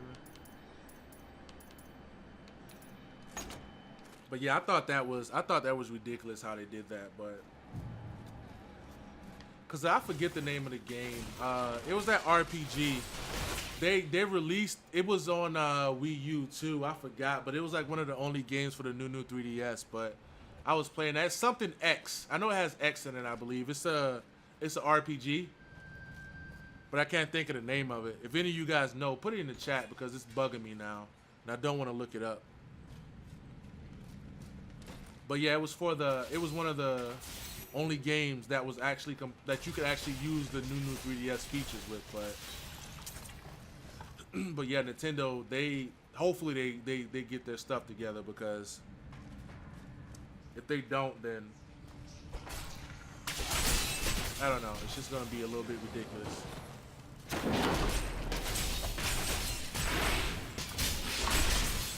Because I mean, if you think about it, like Nintendo hasn't really had a good console. I would say, I mean, I would go out on the ledge and say the GameCube. I mean, not counting the portables, but even with the portables, I mean, I say 80 to 90% of the people get the portables for to play Pokemon. Damn, bro, how was that? I mean, I know it wasn't good, but like, was it like, I know you were like sedated and everything, but was it like extremely painful, or like, are you in pain now? I mean, I know they give you meds and stuff, but I mean, I need more bodies. You think my summoners can just conjure up a demon whenever it pleases them? We must. And how long are you out when that happens? Like fresh blood, mind you, and human flesh to bolster as our far magic. as like bed I will be rest and expecting shit. a reply from you shortly.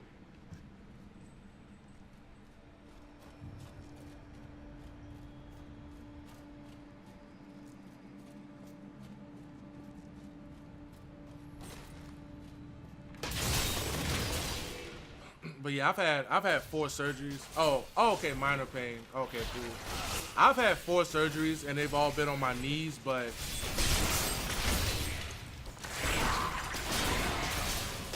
the first 2 hurt. Oh, okay, wow.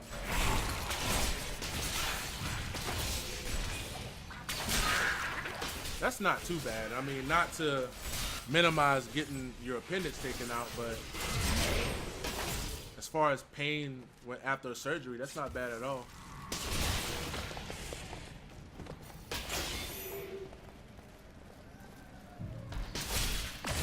Yeah, I had 4 knee surgeries, man, and they all sucked. Bad. And it's not even the surgeries, because, you know, you're like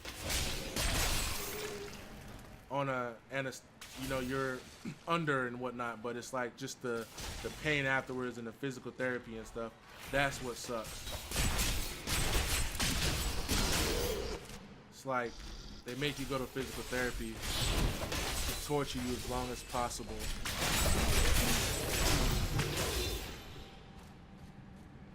But yeah, I'm definitely not a fan of surgeries. But it's good that you're feeling better, though. That's definitely good. All the abominable stalling. In case it was not clear, I need the sacrifices now. You hear like those horror stories of people like, because I remember when I had my surgeries, like, no one left to sacrifice. Like on like all 4 of my surgeries, because they were on my knees. It was like 6 different people who came in and initialed my knee, just to make sure they were doing the right one. One doctor hit my stomach and said it was a virus. Oh wow.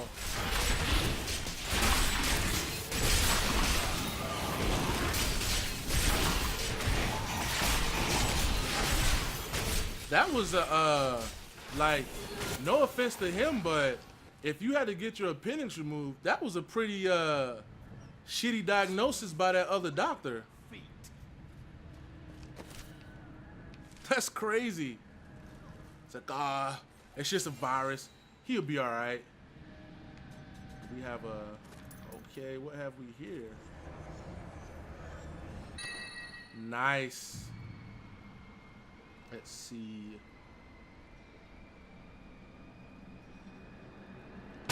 I would have to use Shield Bash for that, but wow.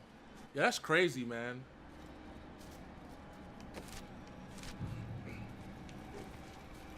That is crazy. Good thing they caught it, though, because it definitely sucks, like, especially if you get mixed diagnosis or something.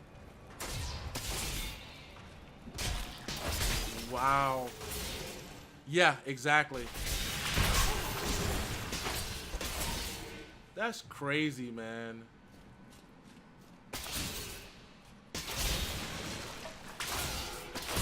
guys should just like send them a note saying, yeah, you know that stomach virus?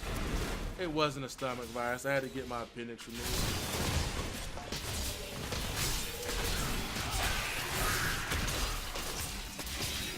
But yeah, that sucks, man. Like, going to the hospital is really, really expensive, man.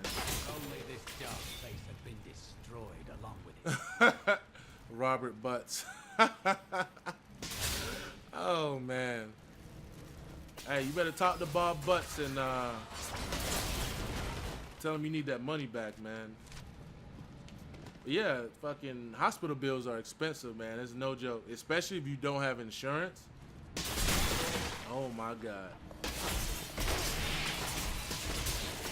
Cause I remember one time, like, I mean, I have insurance, but I got a bill for one of my surgeries, and I looked at it and I was like, oh my God, like that's crazy.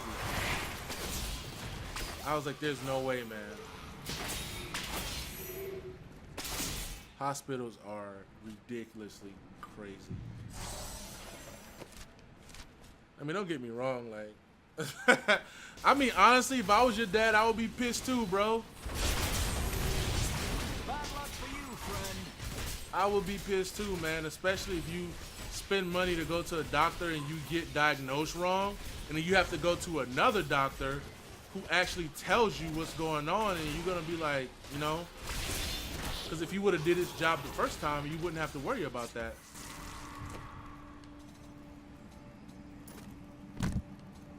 Yeah, I would be pretty pissed too, man.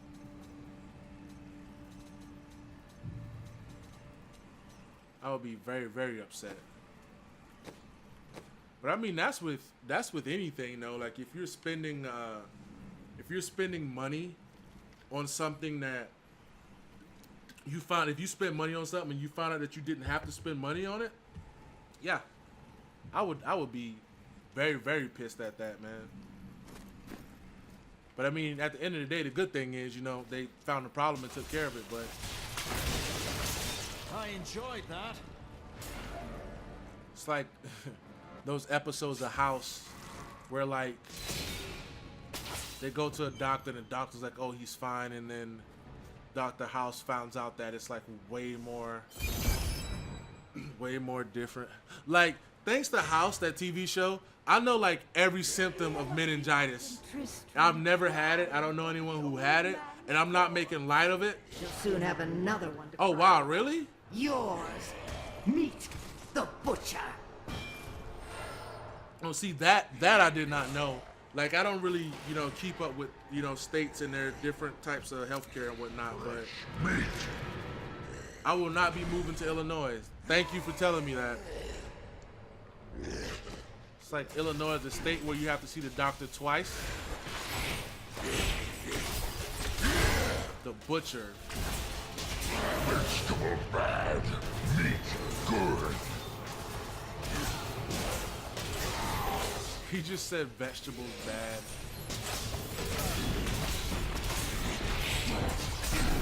Yeah, like I said, it's good you got that shit taken care of, man, because it could have been a lot worse.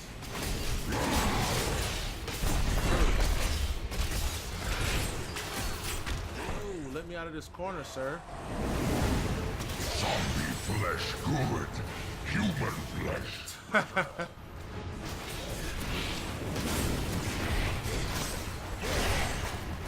I've been to Oklahoma, but I've never gotten any healthcare done there. Oh man, and I got caught in a fire.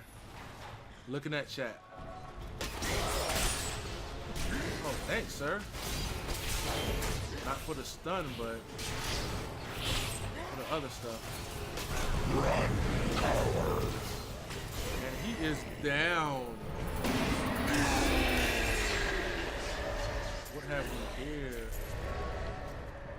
And nice. Let's see what we got. Let's see if this is better than that flail. Huh. 110. Oh, yeah, it's definitely better. It's a one-hander, but oh yeah. Tornadoes are nothing to joke with. Yeah, I know. I know. And I'm gonna keep those two.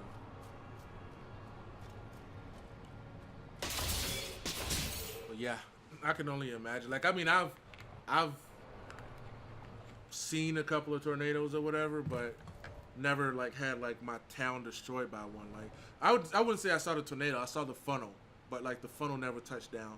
But it's scary to look at, man. It's definitely scary to see.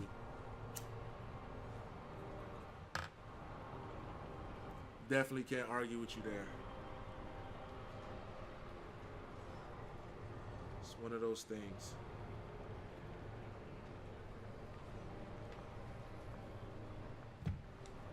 Oh, man. So what hey Wyatt, what game are you reviewing or let's playing right now? Like what game are you currently doing?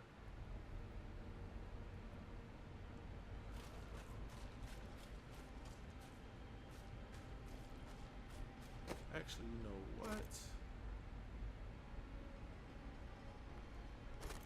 Let's keep, because actually this one is a lot stronger.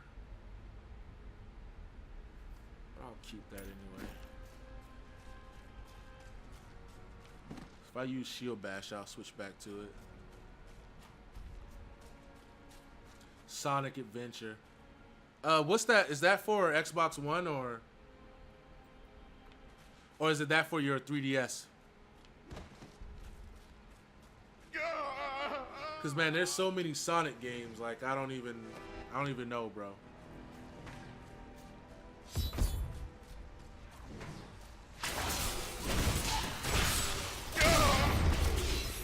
There's like thousands of them. I am dying. Angel, take up your sword. I exaggerate. Hundreds. I remember now. I was an archangel of the high heavens. I was. All right. Xbox. Oh, okay. You have restored the light. Then I will do. We must move. Yeah, I haven't played a Sonic game.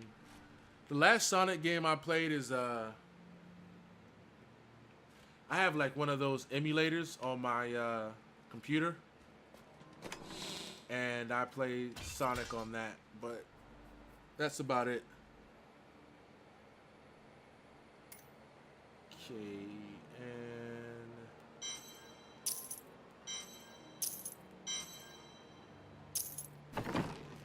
but yeah, that's the last Sonic game I played.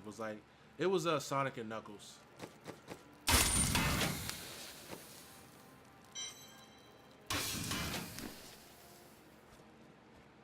Time grows But how short. will we won't. I'm not going. The crusade.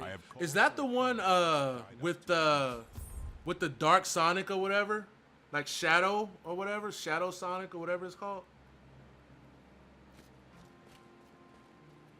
My friend, shall we depart to Chaldea?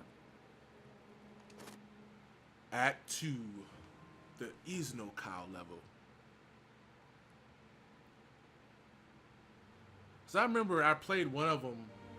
I played one of them on 360, I believe, a long time ago, and it was the one that had like the Shadow Sonic or I think it was like can't remember to be sure. It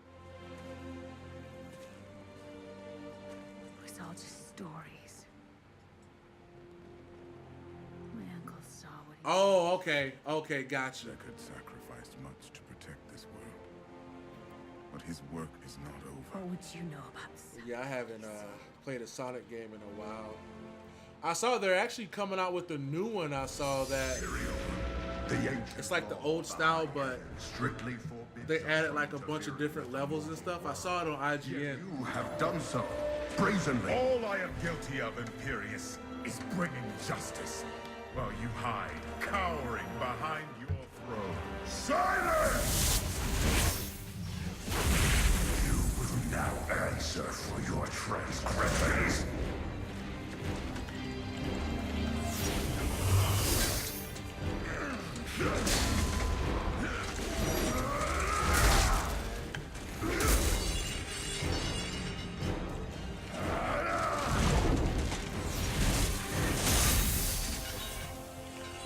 You cannot judge me. I am justice itself. Yeah, they gave it some pretty good reviews. They said that it was actually really good. The innocent. But of our precious law, but I would you all to enact. I would think it would be pretty good. I mean, understand. Sonic, like if it stays in like that 2D style that they use, it's pretty hard to mess Sonic up. To be one of us. It's really hard to mess Sonic up if you're if you keep it in that 2D format. But it's like they messed up when they went 3D. And I played some Sonic game. I don't remember which one it was, but it was like you could like punch and kick, and you had like a weapon. Like I remember like this one, I don't know which character it was, but she had like a hammer or something like that. Thus, I played a Sonic game like that. I don't remember which one that was though.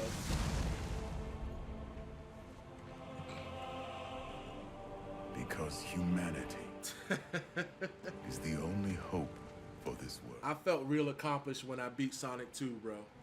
Like Sonic and Tails, and then I beat Sonic and Knuckles. Like, I felt so accomplished because, like, there were no save points, man. Like, well, with Sonic and Knuckles, like, you could, once you unlock the level, you could always go back and do it. But with Sonic 2, like, once you ran out of your players, like your continues. Oh, Amy. Okay, that's who it was. I played some Sonic game, and it was like you could like punch and kick and stuff like that. And I will finish it up. I don't remember. It had to have been for 360. Because I don't think there's any PlayStation Sonic games on PlayStation, so I think it was for 360.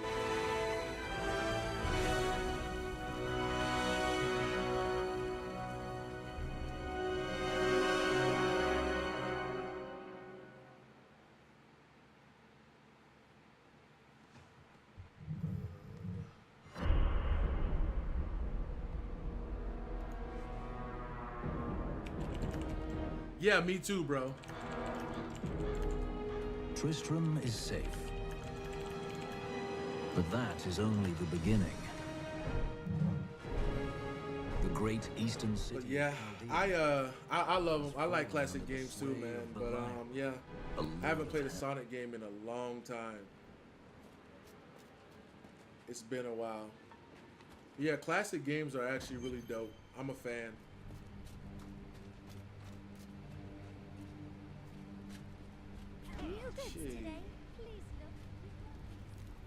Sonic 06.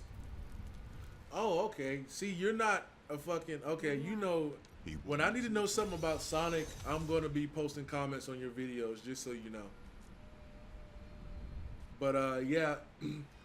That was the last Sonic I played. But do you know which... Is that the Sonic I'm talking about? The one that has the... Like, where, like, you could, like, kick and punch and stuff like that?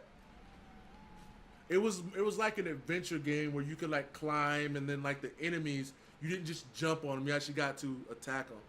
You felt like throwing up. Why? Was it moving too fast?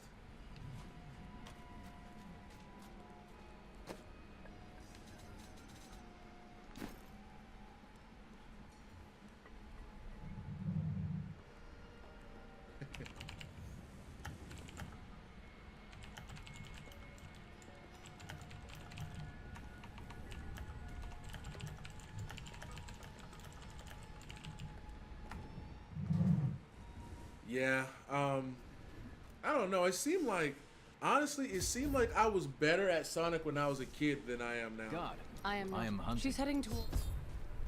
Like, that's what it seems like. I was, like, way better at it when I was a kid. There is some justice in this world, after all. Justice.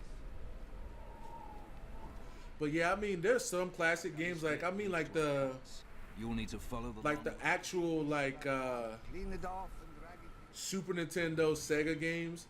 Those games you can go back and play and they're still okay. But I noticed like when I try to play like a lot of the PlayStation original games and even some PS2 games, it's like they're not the same. Like it's like it's not the same thing. Like you don't get that same feeling. But the Enchantress. There are illusions out there, mirages to some. But I can see them for what they are. The Coven's foul magic. They will lead you to your death. Oh, I've dealt with this Coven before. She looks different. I remember when I first played this game, I hated this area because I was playing with the warrior, and they have like those bugs that explode, and they kept killing me. No reason. I can honestly, I don't think I've ever died as a crusader in this game.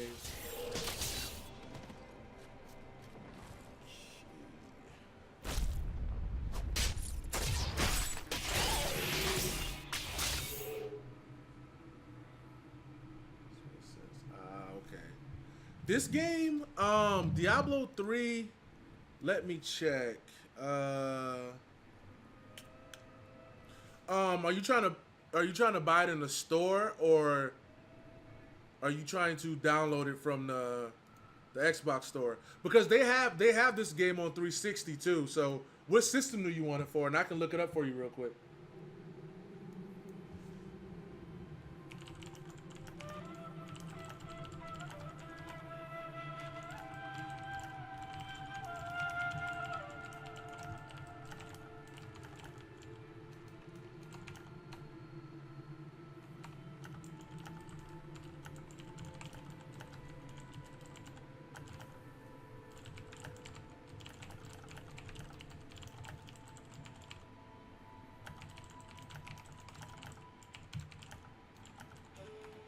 But yeah, if you let me know. Oh, Xbox 360. All right, I'll look for you right now.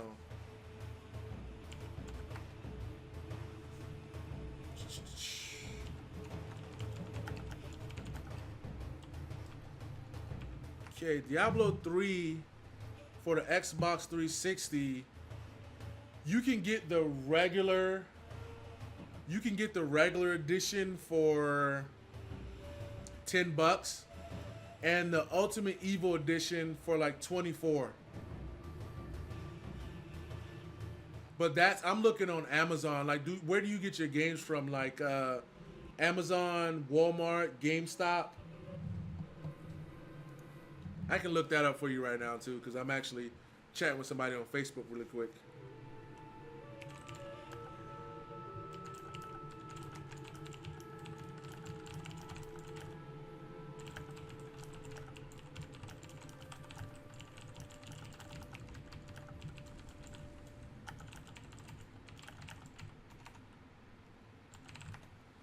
But yeah, just hold on. I'll check GameStop for you too.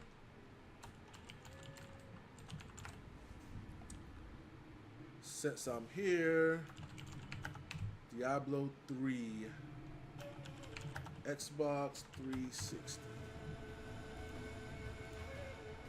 GameStop, Walmart. Actually, shit, man, you can get a new copy or pre-owned copy from Walmart or GameStop for $20.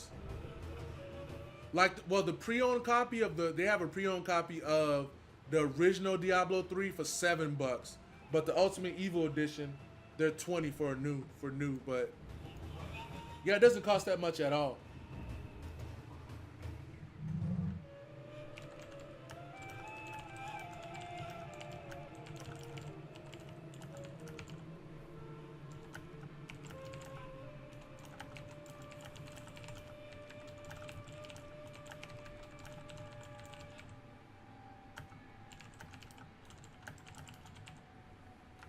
But yeah, this game, like Diablo came out in, the original Diablo 3 came out in 2012, I believe. I'm not sure when the Ultimate Evil Edition came out, but because oh yeah, this is like I said, this game's been out for a while, and the reason why, like, and it's almost impossible. I mean, there are people who do like Let's Play with Diablo 3, but you're gonna have a shit, and I'm not sure how long your videos are gonna be, but if you did a Let's Play with Diablo, there'll be a lot of videos. Are they? Which is why I'm live streaming it. But like I said, once I get to, and it has a lot of replayability. Like I was telling AMX Gaming earlier, like there's different modes. There's like, you know, the difficulty keeps going higher and higher, and then even after you How did you... After you reach the level cap, I think it's either 50 or 60, you have these Paragon levels. So you keep leveling up, but instead of getting regular levels, you get Paragon points. And the Paragon points, they go towards all of your characters. So the more you play on one character, you can go back through and level those up on another character. So, and use the Paragon points on any other character you make after that. But yeah, man, Diablo 3, they're not making Blizzard, like, as far, because I did some research before I actually started playing this game, because I didn't want to start doing Diablo 3 stuff before Diablo 4, but I don't think they're making a Diablo 4 anytime soon, but they update and patch this game quite a bit. Are there more Lacuni? Even worse. Let us head north to the Howling Plateau. The cultist magic seems to be emanating from Like, they update this game quite a bit, so it's pretty fun. Like, it's definitely fun, and if you have other people to play with, it's even better with the co-op. But I'm trying to talk somebody into hopping on right now to play with me, but I don't think he wants to play.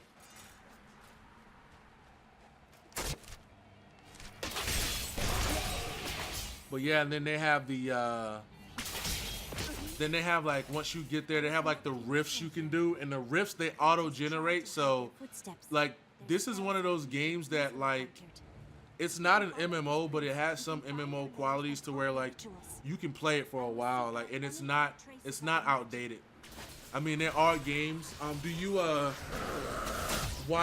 game on PC at all?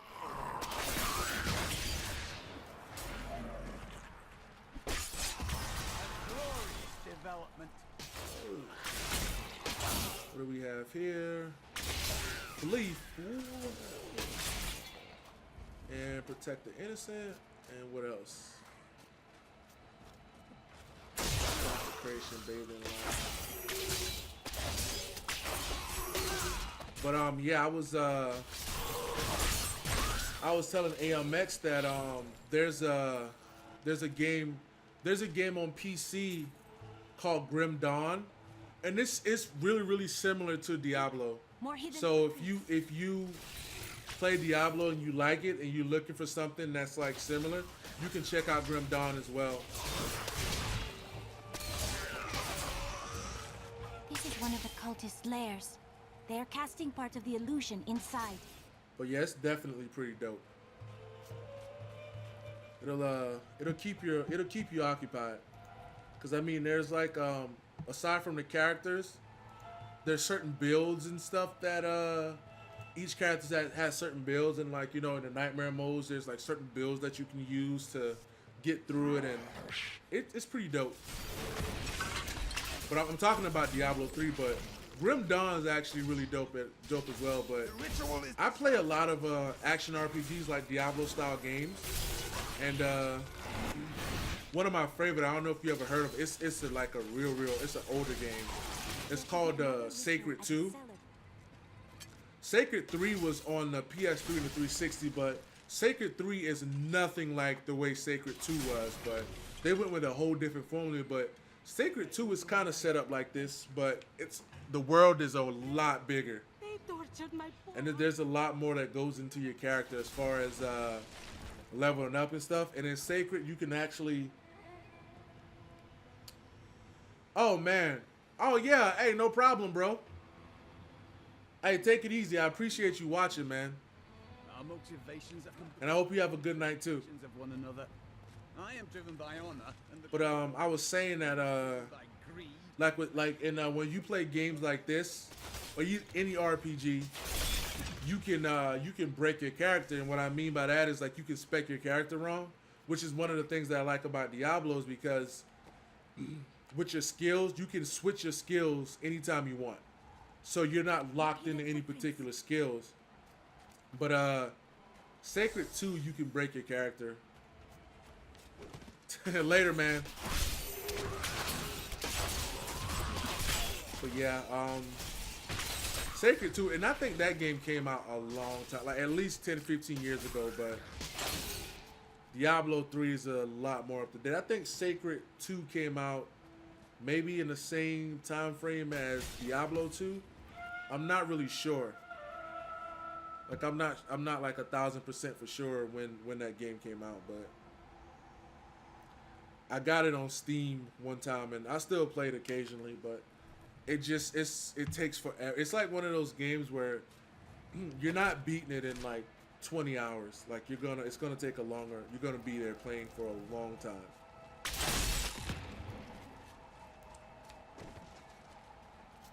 And another thing is I don't know if you game online a lot, but there's quite a few people who still play Diablo, so you shouldn't have a problem getting a group and all that stuff. And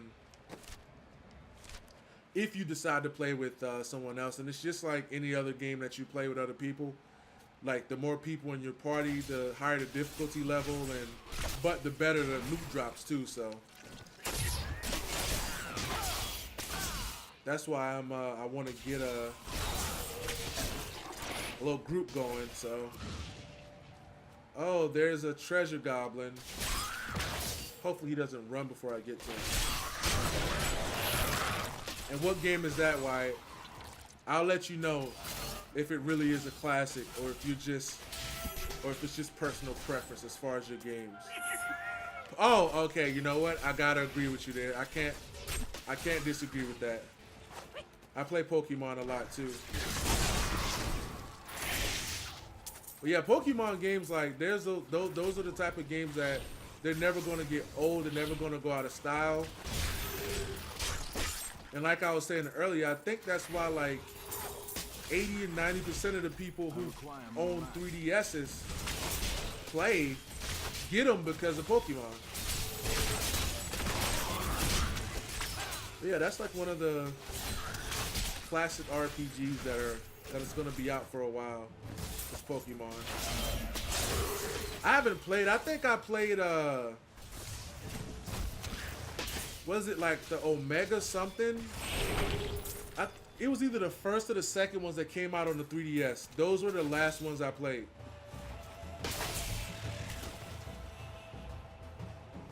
But I haven't played any since then. Look, more hidden footprints. Yeah, Pokemon is definitely dope.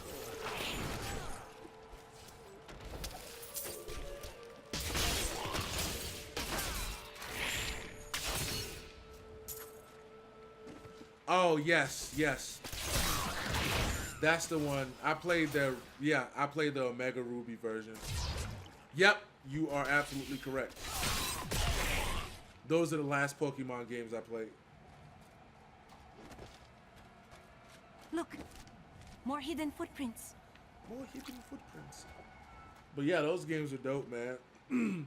But like I like how they added it to where like because before, remember with like the newer versions, you always had to get like the new starting Pokemons. I like how they gave you you could get one of the old ones too. Because no matter what Pokemon game I play, I always play with the classic Pokemon. Always. Like the same Pokemon that Ash used, I use the same ones.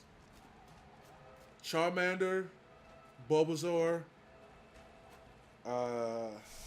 Squirtle, and who was the other? Oh, Pidgeotto, Pidgey, whichever one. There was a couple of other ones that I used, but I usually stick with the classics.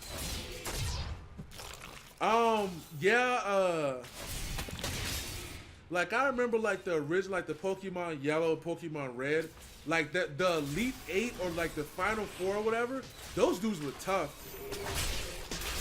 But I remember I had Articuno. I captured Articuno, and I just used that Ice Beam, and I wrecked shit. I never caught a Mew though. Actually, nope. I think it was on the Pokemon. It was either the red version or the yellow version. I caught a Mewtwo, but even after I caught him, I never used them. I was like, man.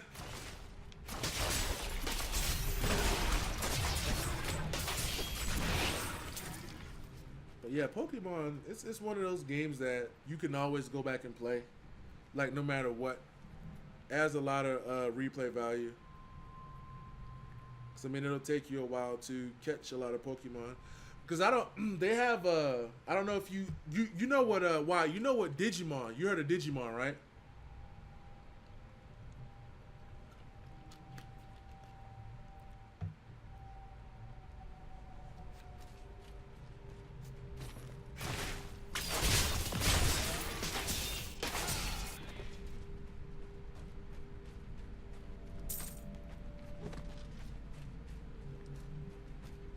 But anyway, if you heard of Digimon, there's a game called Digimon Digital Sleuth or whatever.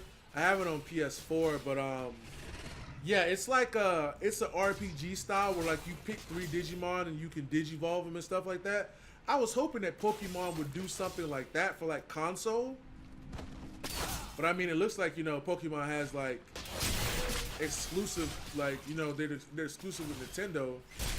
And I'm not talking about Pokemon Go, but I mean, even if they did it for the Wii U, like using the gamepad, I think a Pokemon, and not the Pokken tournament. I'm talking about like the RPG style, like the classic RPG Pokemon style game. If they did something like that for like the Wii U or something, would be great. But the Digimon game is actually pretty good. I might stream it. I don't know. I have to, like I said, I don't really be feeling like plugging up my Elgato to my my PS4, but I might stream it. I'll definitely add that to the list, but if I do play it, I'll have to start a new game because, you know how like if you don't play a game for a long time, you forget how to play, you forget where you are, you forget what mission you were doing. That's how I am with Digimon right now. But it's actually a pretty good, like I said, I love RPGs. But if you're an RPG fan, it's definitely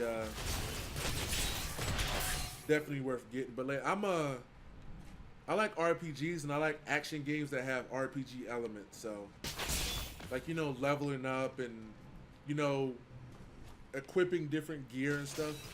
I'm a fan of that type of stuff. So whenever I get a game like that, I always play it no matter what.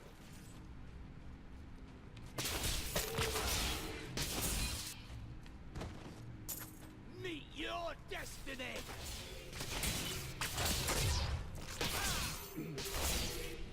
But were the Pokemon games for like the Ruby and Sapphire ones? Were they for the 3DS or were they for the Advance, the Game Boy Advance? Because the Game Boy Advance was right before the DS, right? And I don't mean 3DS, I mean just the 3DS, the DS in general.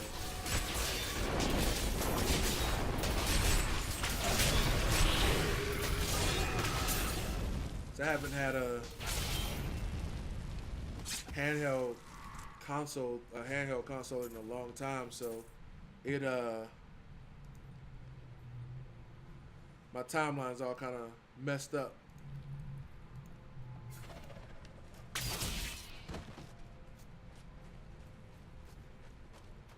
Oh, it was the Advance. Okay, yeah. I remember the Game Boy Advance, man. I remember the Game Boy and the Game Boy Color, because I remember, I think it was the... Oh, okay, yeah. Because I remember it was one Game Boy, I had the light for it, because... Was it the Game Boy Color? The Game Boy Color was the one that, it didn't have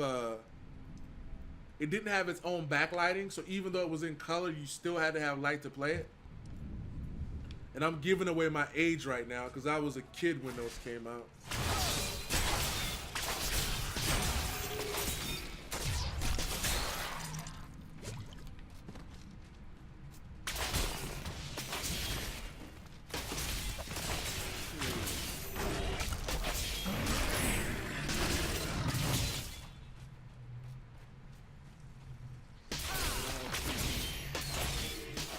Disrupt the altar. I forgot what mission I was doing. I'm sitting here talking.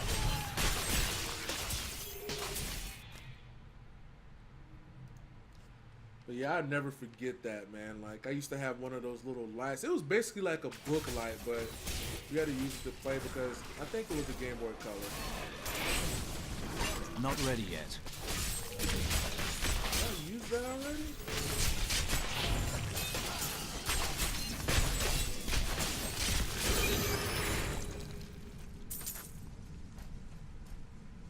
Oh, nice. Like I had, oh, that's congrats, bro. That's a great milestone. Like I had this channel since like 2009, but I never put anything on it. So like my channel is actually probably only like a month old, so I have a long way to go. But that's good stuff though. That's pretty dope. Like that's a pretty cool milestone right there, man.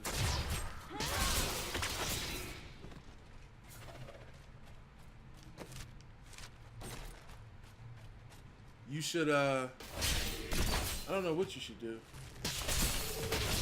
Celebrate.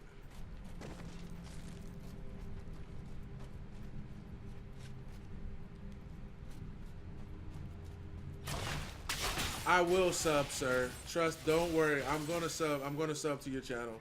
No worries.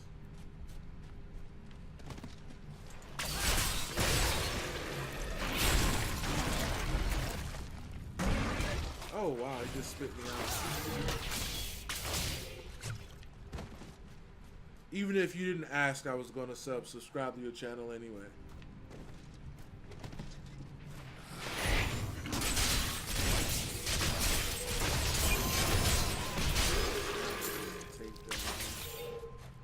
Oh, I just got some gloves. Oh yeah. Let's see. I'm gonna keep those on. Oh, no problem. No problem. Actually, I have the tab open right now.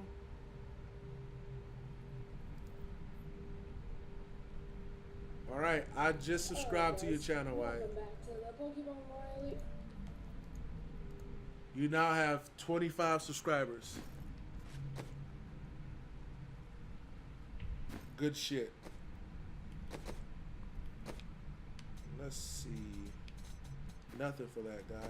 Hold on, wait.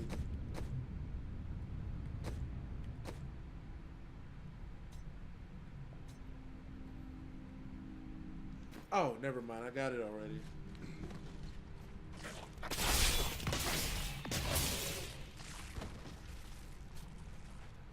Not a problem, sir.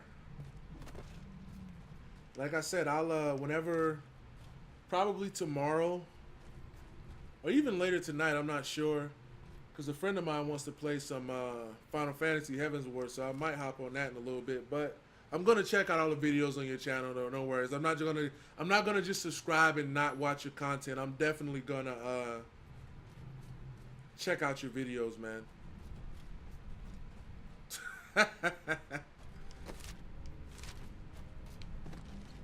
Man, I was so close to buying a dog one time, but then I just thought about it and I was like, I have to wait. Like I live in an apartment, so having a dog in an apartment is not really a good thing for a dog, especially as far as activity and stuff, because we'll have the room to run around and all of that, so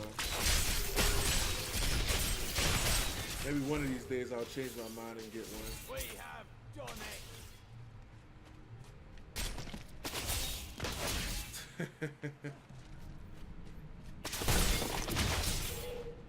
Oh man.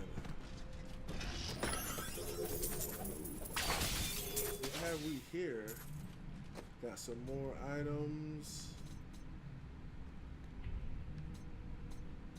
And I usually don't socket any of my stuff until I get like some legendary gear that I plan on keeping. What have we here? 32 strength? Nah. It's not really that worth it. But I can give this guy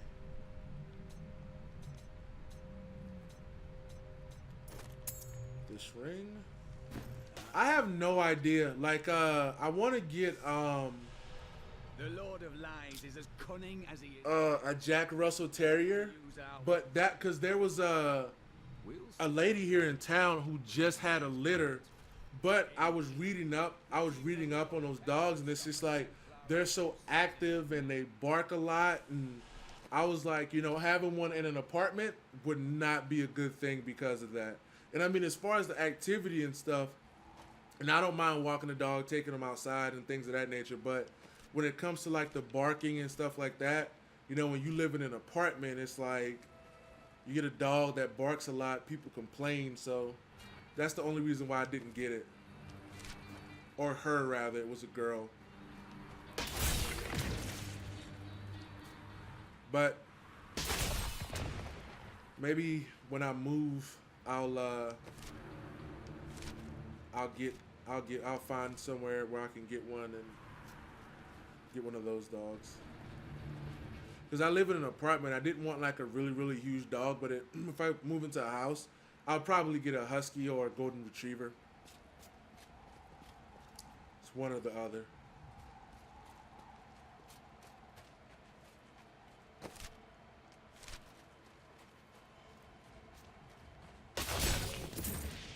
Yeah, I love dogs. Like, with a passion. Opponents may be strong, but I will not stand down.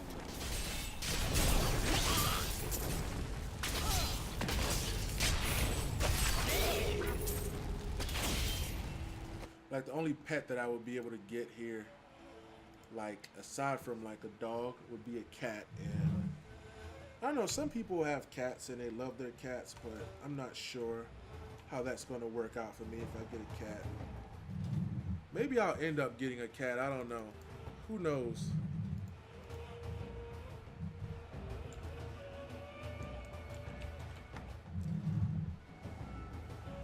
Yeah, that's way down the road.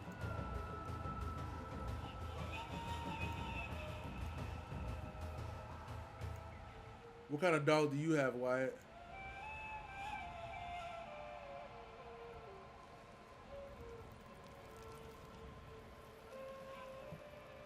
Oh man, oh my bad. Sorry. Sheesh. Had to fix my monitor.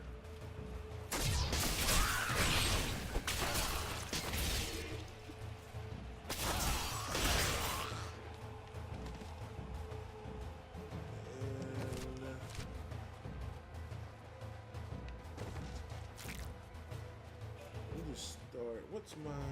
Okay, I'm at 33 hours. I'm still good right now. Australian Shepherd. Let me see what those look like.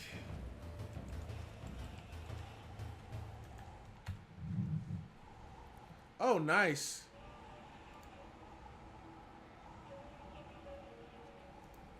Nice. I'm not like, I know some dogs, but some of them I have to Google them and see what they look like.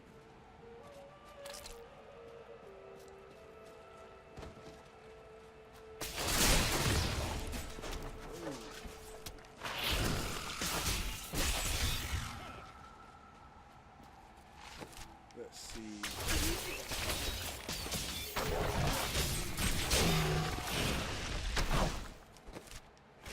I guess my friend's doesn't want to play Diablo, so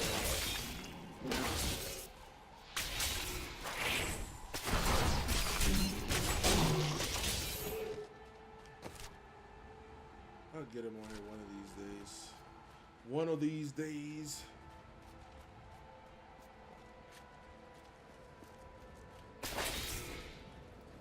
And I meant to cook today, but oh man, I forgot. That's not something you should forget. All right.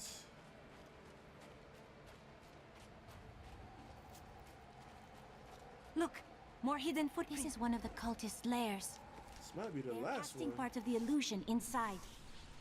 Come on, give me that attack. Oh, I didn't get it. I thought I was going to get that attack speed.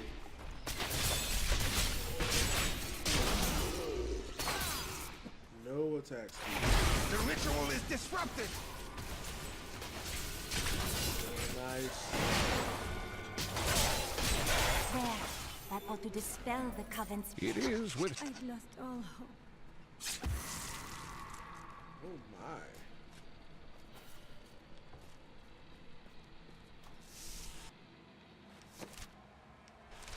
Tell me, what shall you do when Magda is dead?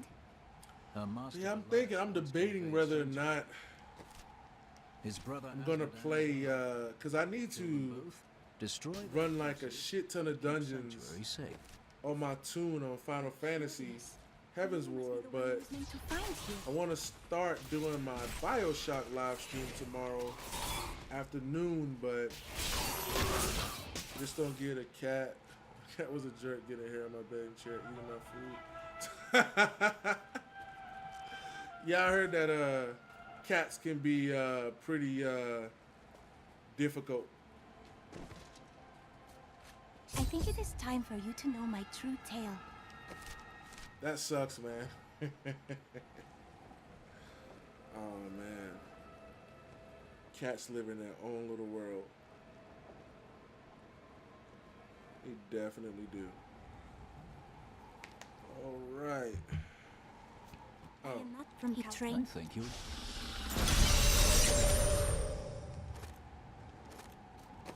What was this? Oh, that's nothing.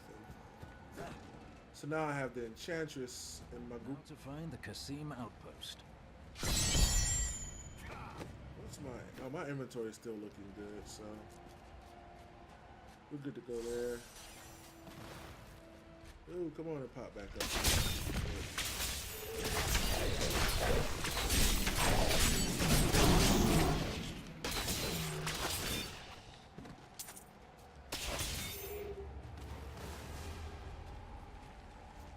Man, oh man.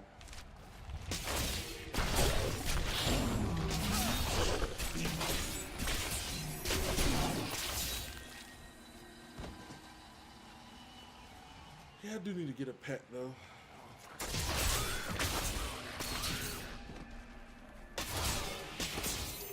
I think cats are like lower maintenance than dogs though.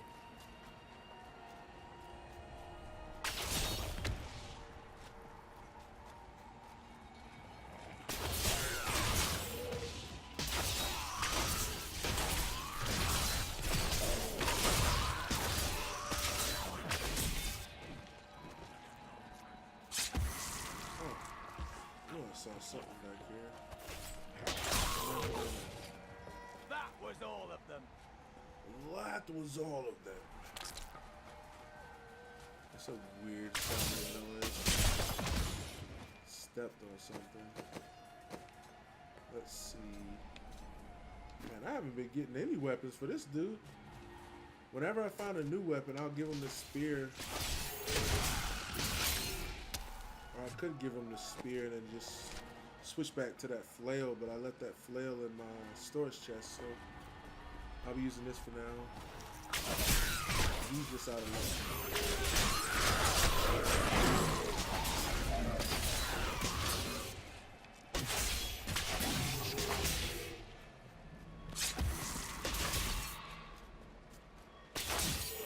Okay.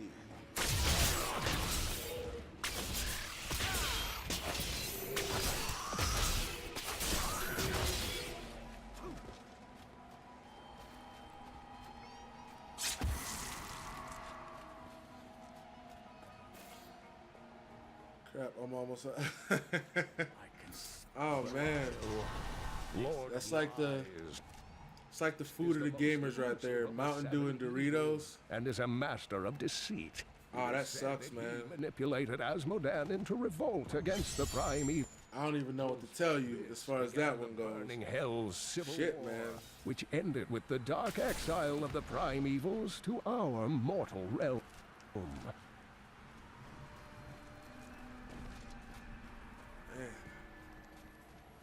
No, man, you better like, you know, like go wash your parents' car or something. I have no idea.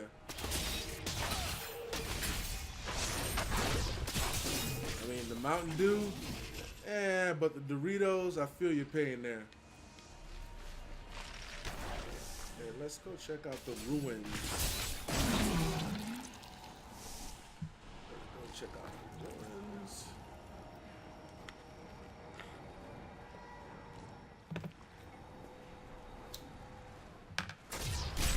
Oh man, I didn't even see that coming. I was looking at something else.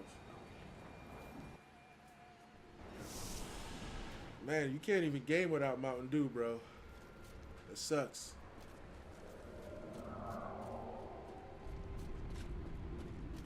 Like, I drink Mountain Dew every once in a while, but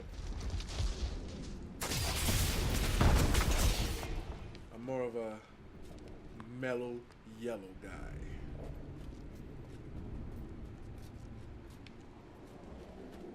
Oh, is that where did he go?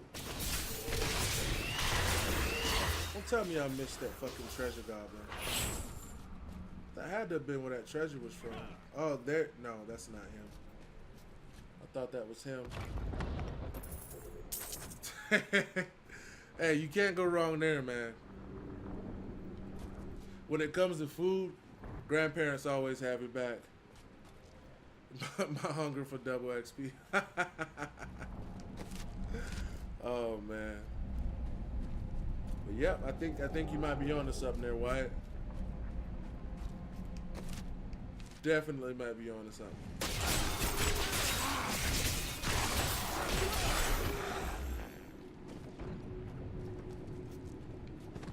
I don't know why I keep thinking today's Saturday, but it's only Friday.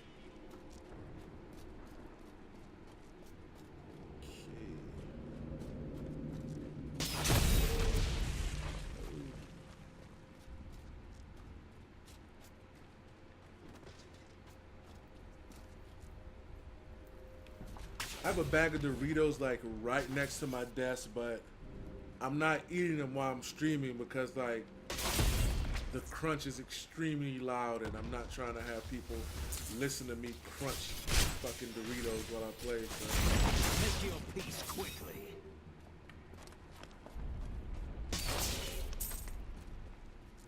It's definitely not a good look. And this guy. Oh.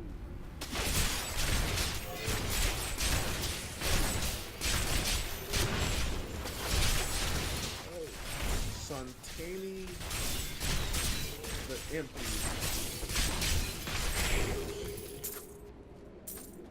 And he left me nothing good. My grandma said she's not rich yet, so she buys me with George Mass.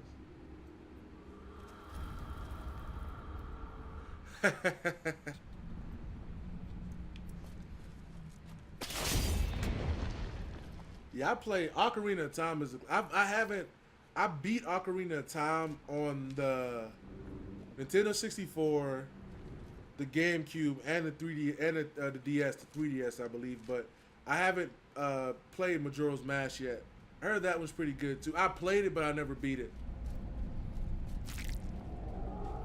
because I needed the. Because I remember for Nintendo 64, you needed the expansion pack to play Majora's Mask, and by the time I got one, I was already playing other shit, so it just took way too long. Oh, I agree. Because I was actually tempted to get one of those, the Majora's Mask 3DS. Someone was selling one on online, and I was gonna buy it, but maybe I'll get it eventually. But I heard my friend that I game with, he played Majora's Mask, and he was telling me how great it was.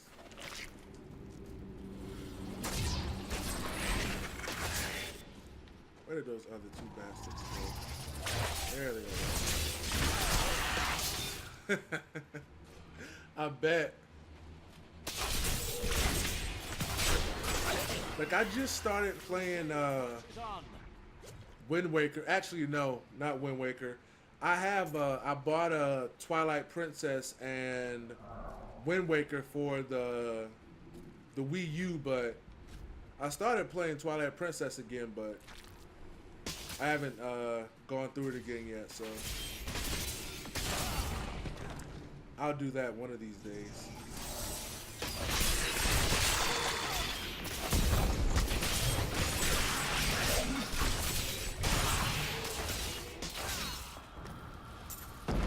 But I definitely agree it's worth it.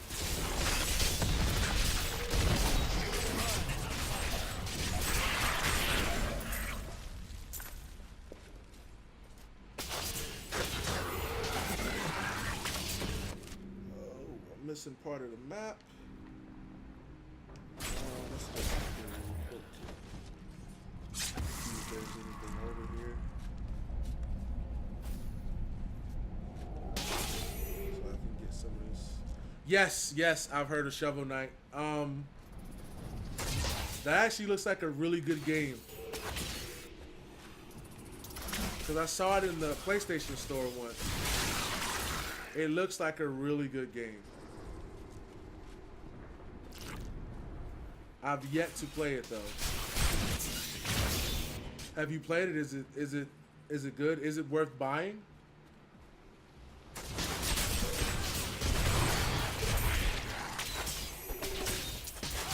The Valrus manuscript lists Asmodan as the best battlefield commander of all demons, having defeated the angels many times in the eternal conflict across Pandemonium and the Prime. Yeah, I have to make another gaming list. But yeah, assaults our realm. I didn't even remember it until you said something about it. But yeah, I've seen gameplay of it.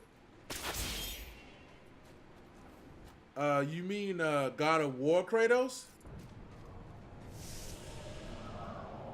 The Enchantress is quite intriguing. Wouldn't you agree? Oh, that's dope, man. Perhaps you should. That is dope. I will have to check that out for sure. You misunderstand me. That's not what I meant.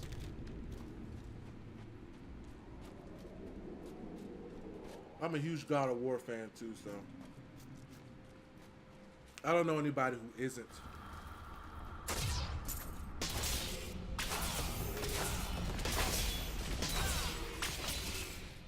Oh, nice. I'll have to check that out.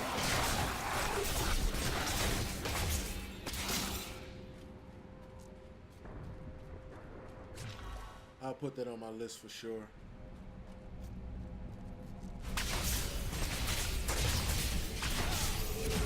Ooh.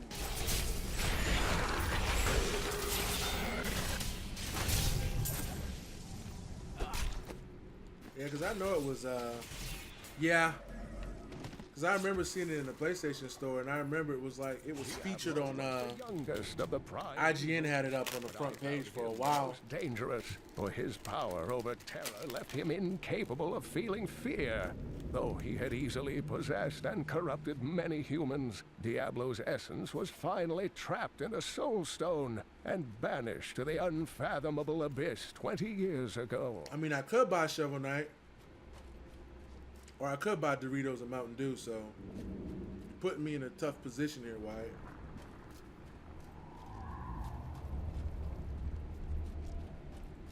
Oh, okay, so they have exclusive. Oh, okay. See, I didn't know they did that with that game. That's pretty dope. Battletoads. I was gonna get that that replay game, the one that had all those classics on it, just so I can play Battletoads because I love Battletoads. I remember that this old school game. It was like Battletoads and Double Dragon. That was pretty dope. Yeah, I didn't even know that game was like that. Like they had that on there. They had like console exclusive content.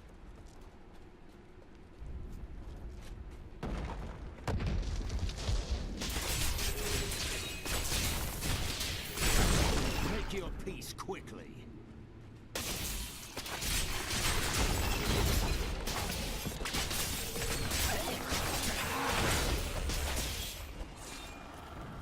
You definitely put me on something, Wyatt. I'm gonna test that out for sure.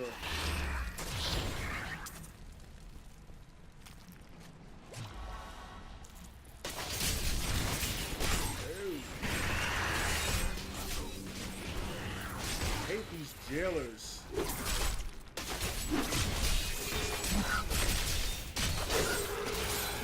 A opponent. Oh, what? Oh, we got some new boots here. It's still kind of hard. Okay, yeah. I mean, I like those type of games, like those side scroller games, but I don't like them when they're too easy. But so like I said, I'm playing Toy Odyssey right now, and Toy Odyssey's like that. It's one of those games where it looks easy, but it's really not.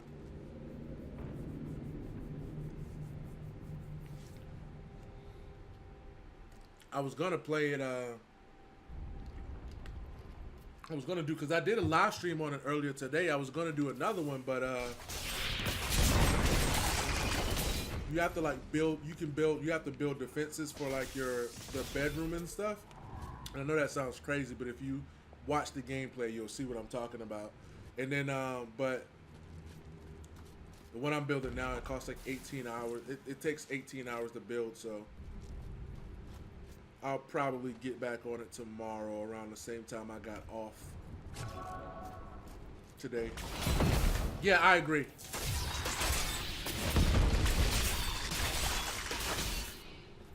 Hard games that are doable with, you know, repetition and practice. I agree. I like those games too.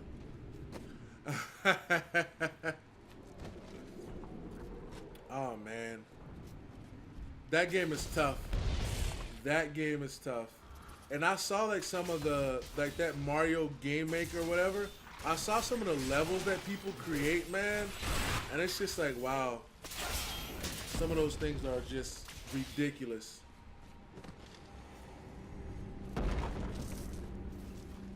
They are really ridiculous. Yeah, I remember, I think Mario Lost Levels was the Super Nintendo, I believe. Or that's what I played it on, I think.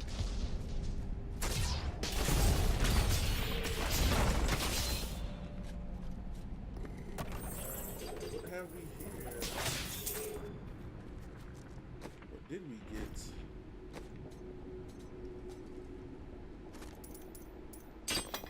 Let's throw that on.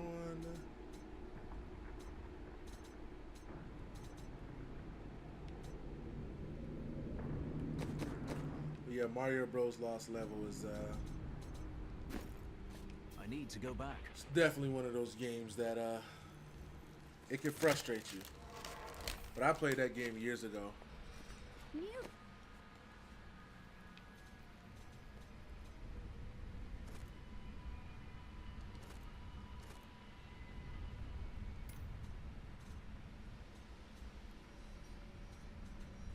Goods today, please. I'm sure they probably have it somewhere on that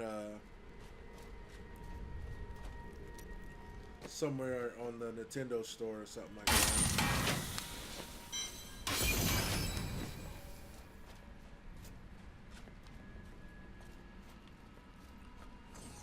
Let's head back in. Let's get this one finished.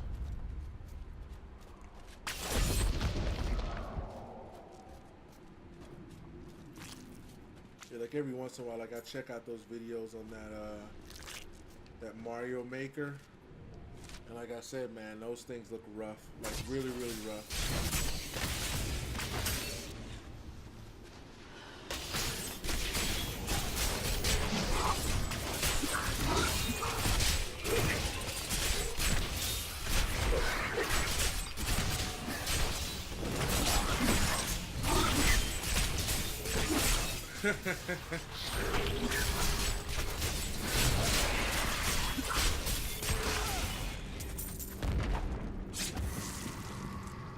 The only game I bought off of the Nintendo store was the Super Mario Brothers, like the one, no, Super Mario World, the one for Super Nintendo. Like, that's a classic to me. Like, that game is so much fun. But I forgot that I hadn't played it in so long, and I was getting washed, man. I used to know all the secrets of that game, but $6, man. Sheesh. That's a little steep. Not too much, but just a little bit.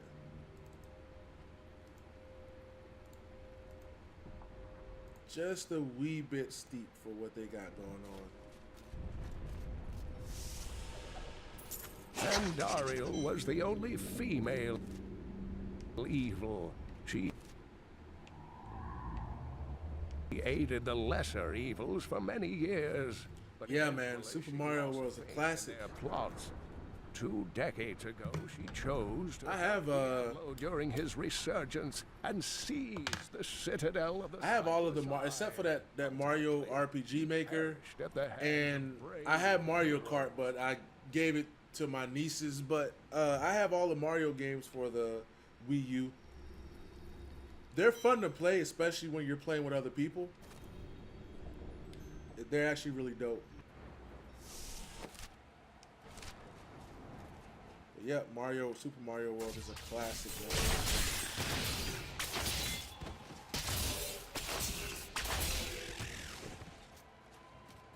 Definitely a classic.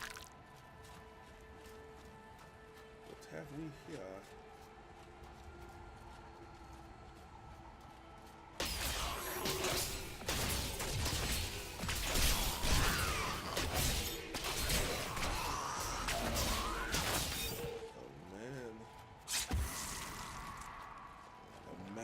Oh, bad luck for you, friend.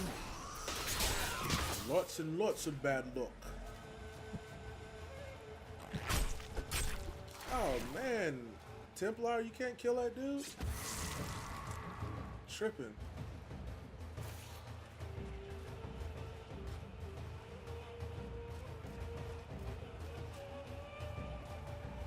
Let's see. Well, oh man, I'm probably gonna stop streaming now. I was trying to, actually, I think my goal is to do an 8-hour Diablo 3 stream, but I'll probably have to do that next week sometime. I'm gonna have to start doing a day. It's like 11 here right now.